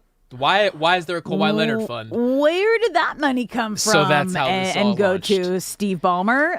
So while we sit here and discuss it, the more I think about it, the more this. Okay, so the Raptors reportedly can go through with the trade, but they have to assume all risk that comes with it. So if Kawhi is suspended, or if someone has to lose draft picks, yada, yada, yada, the Raptors have to accept that. Oh, so if like whoever has Kawhi, so if it's the Clippers and they lose draft picks, yeah, you can't do that. So you can't lose no one draft wants picks. to assume that. But why I'm sitting here is frustrated is because Adam Silver and the NBA took 11 months to get this going, when this could have been investigated 11 months ago, right? Like this has been a big deal for a while now, and by waiting so long. There's actually a tweet around that. Derek Thompson said, the Warren Commission conducted its investigation into the JFK assassination in 10 months. The NBA investigation into whether it was okay for Kawhi Leonard to get $30 million for doing nothing is now entering the 11th month. And it probably has 11 more months to go, which is hilarious. Thank you, producer Shay, for sharing that with us. So if I'm Toronto and I feel blindsided by this, I'm looking at Adam Silver like, if you guys would have investigated this right away when the entire league was asking you to investigate this, we wouldn't be in this situation. But you drug your feet, and now we have to undo our entire offseason, and we don't know what our team's going to look like this year. But I understand, because when we were first diving into this, when the news broke, it kind of gets it gets murky, okay? Because endorsement deals, I feel like, have probably been used for decades. Yes. As incentives to get players to come to places, because there is no rule about how much you can pay someone or be paid for a certain endorsement deal. You can get paid millions of dollars for a social media post. You can get paid millions of dollars for an appearance. So that can be kind of like a handshake deal of like, hey, if you come here, we'll make up that money you're not getting by getting you these endorsement deals. Yes. So that's where it gets kind of so we've been talking sketchy. A lot of Golden State, because Kevon Looney has signed, Jonathan Kuminga potentially traded over. The running thing for Golden State is this unspoken rule of Silicon Valley. And we're not going to give Mark Zuckerberg money to give you, but by playing for Golden State, we can introduce you to kind of anyone that you want to meet, and anyone who has spent significant time at Golden State. Like Kevin Durant is invested in like very overseas tech defense companies. It's like, how did Kevin Durant get invested in that? Well, he played at Golden State, where everything gets invented ever. And so, to your point of, and make sure I'm understanding this correctly, you're saying, is it that big of a difference between what Golden State does and what the Clippers do? But not even Golden State. I'm just saying any team, Just in especially general. like we were talking about it with like players who were coming and playing for the Lakers. It was like, think of the endorsement deals that you get, or even in New York, these like big market, sports market cities. Think about the endorsement deals that come along with being associated with those teams and the connections that you get being associated with these owners and these franchises and these markets. And I'm sure, again, I have never been a professional athlete, and I've seen what you can get brand deal wise on a extremely smaller scale. So I know that there has to be kind of what's the word I'm looking for? Like, it's like the lines are blurred a little bit in this whole situation of endorsement deals. And if this is true, you're what's opening being up a alleged can of worms is true, that I don't know if you're going to want to open. That's a huge part of it. But if this is true, it's not the first time that it's ever happened, right? Like the Clippers did not invent this way of circumventing the cap, if they did, in fact, do that. But there is the point of, well, why were you so sloppy, right? So not even sloppy. It was like, you got to have some sort of public-facing appearance around this. Yes, you have to at least do the work to where if this became a legal issue, you could point to something and say, hey, we did that, and it's because of X, Y, and Z, you can't do ABC. But if this is as cut and dry as the reports of Pablo Torre and other articles and podcasts that I've read and listened to have stated, they really didn't even attempt to, quote, hide anything. They were just doing this out on Front Street, in which case, if you're the NBA, you're saying, okay, now you're playing with me. Like, we know stuff like this happens, but if you're going to be this blatant about it, we have to do something, because we can't have 30 NBA teams being this blatant about it. What does the company even do? That's what I'm trying to also figure The fact out. that nobody knows. Like, what is aspiration? So their whole thing, I believe, was about planting trees. What is it? Planting trees was the bulk of it. Exactly. So you are a company that should be like, it sounds almost like a nonprofit vibe. Like, you donate money to this company. And now it gets you don't weird. pay someone a lot of money through this company. So- Is Kawhi going out and planting trees? Because that would have been like, have we seen him going and planting any trees? How hard would it be just to take hey, Kawhi, can you just take a photo in front of a tree with a shovel, just in case the government asks us to see it poof one day? We can Like, show it's them not this that photo. hard. But the fact that doesn't even exist lets you know. This is going to be messy. It's going to be sloppy. If other teams are doing this, I wonder if other teams get dragged into the mud for them circumventing the cap. But if you are the Toronto Raptors, your entire offseason has just been shot in the foot, and it's not even your fault. No. Banking services and investment. Okay, so Harvard alumni Joe Sandberg, an entrepreneur, and a lawyer who worked as a speechwriter for the Clinton administration, co-founded Aspiration Partners in 2013. The company's mission was to provide socially conscious and sustainable banking services and investment products. So where the trees come in do well, do good. So where the trees come in is you were allowed via your investments to round up, and we're going to take that rounded up money and plant trees with it. And somehow that's where the Kawhi of it gets. He was involved with the round up your money to donate plant trees, and that's where it gets weird. Interesting. TBD, I feel folks. like there's so much more that's going to come out with this. Also, like, where is everybody getting all that extra money? Nobody knows. Thank you so much for hanging out on Brock and Alex on this Thursday. We will see you tomorrow. Don't go anywhere. D-Mac and Reiter coming up next. See ya.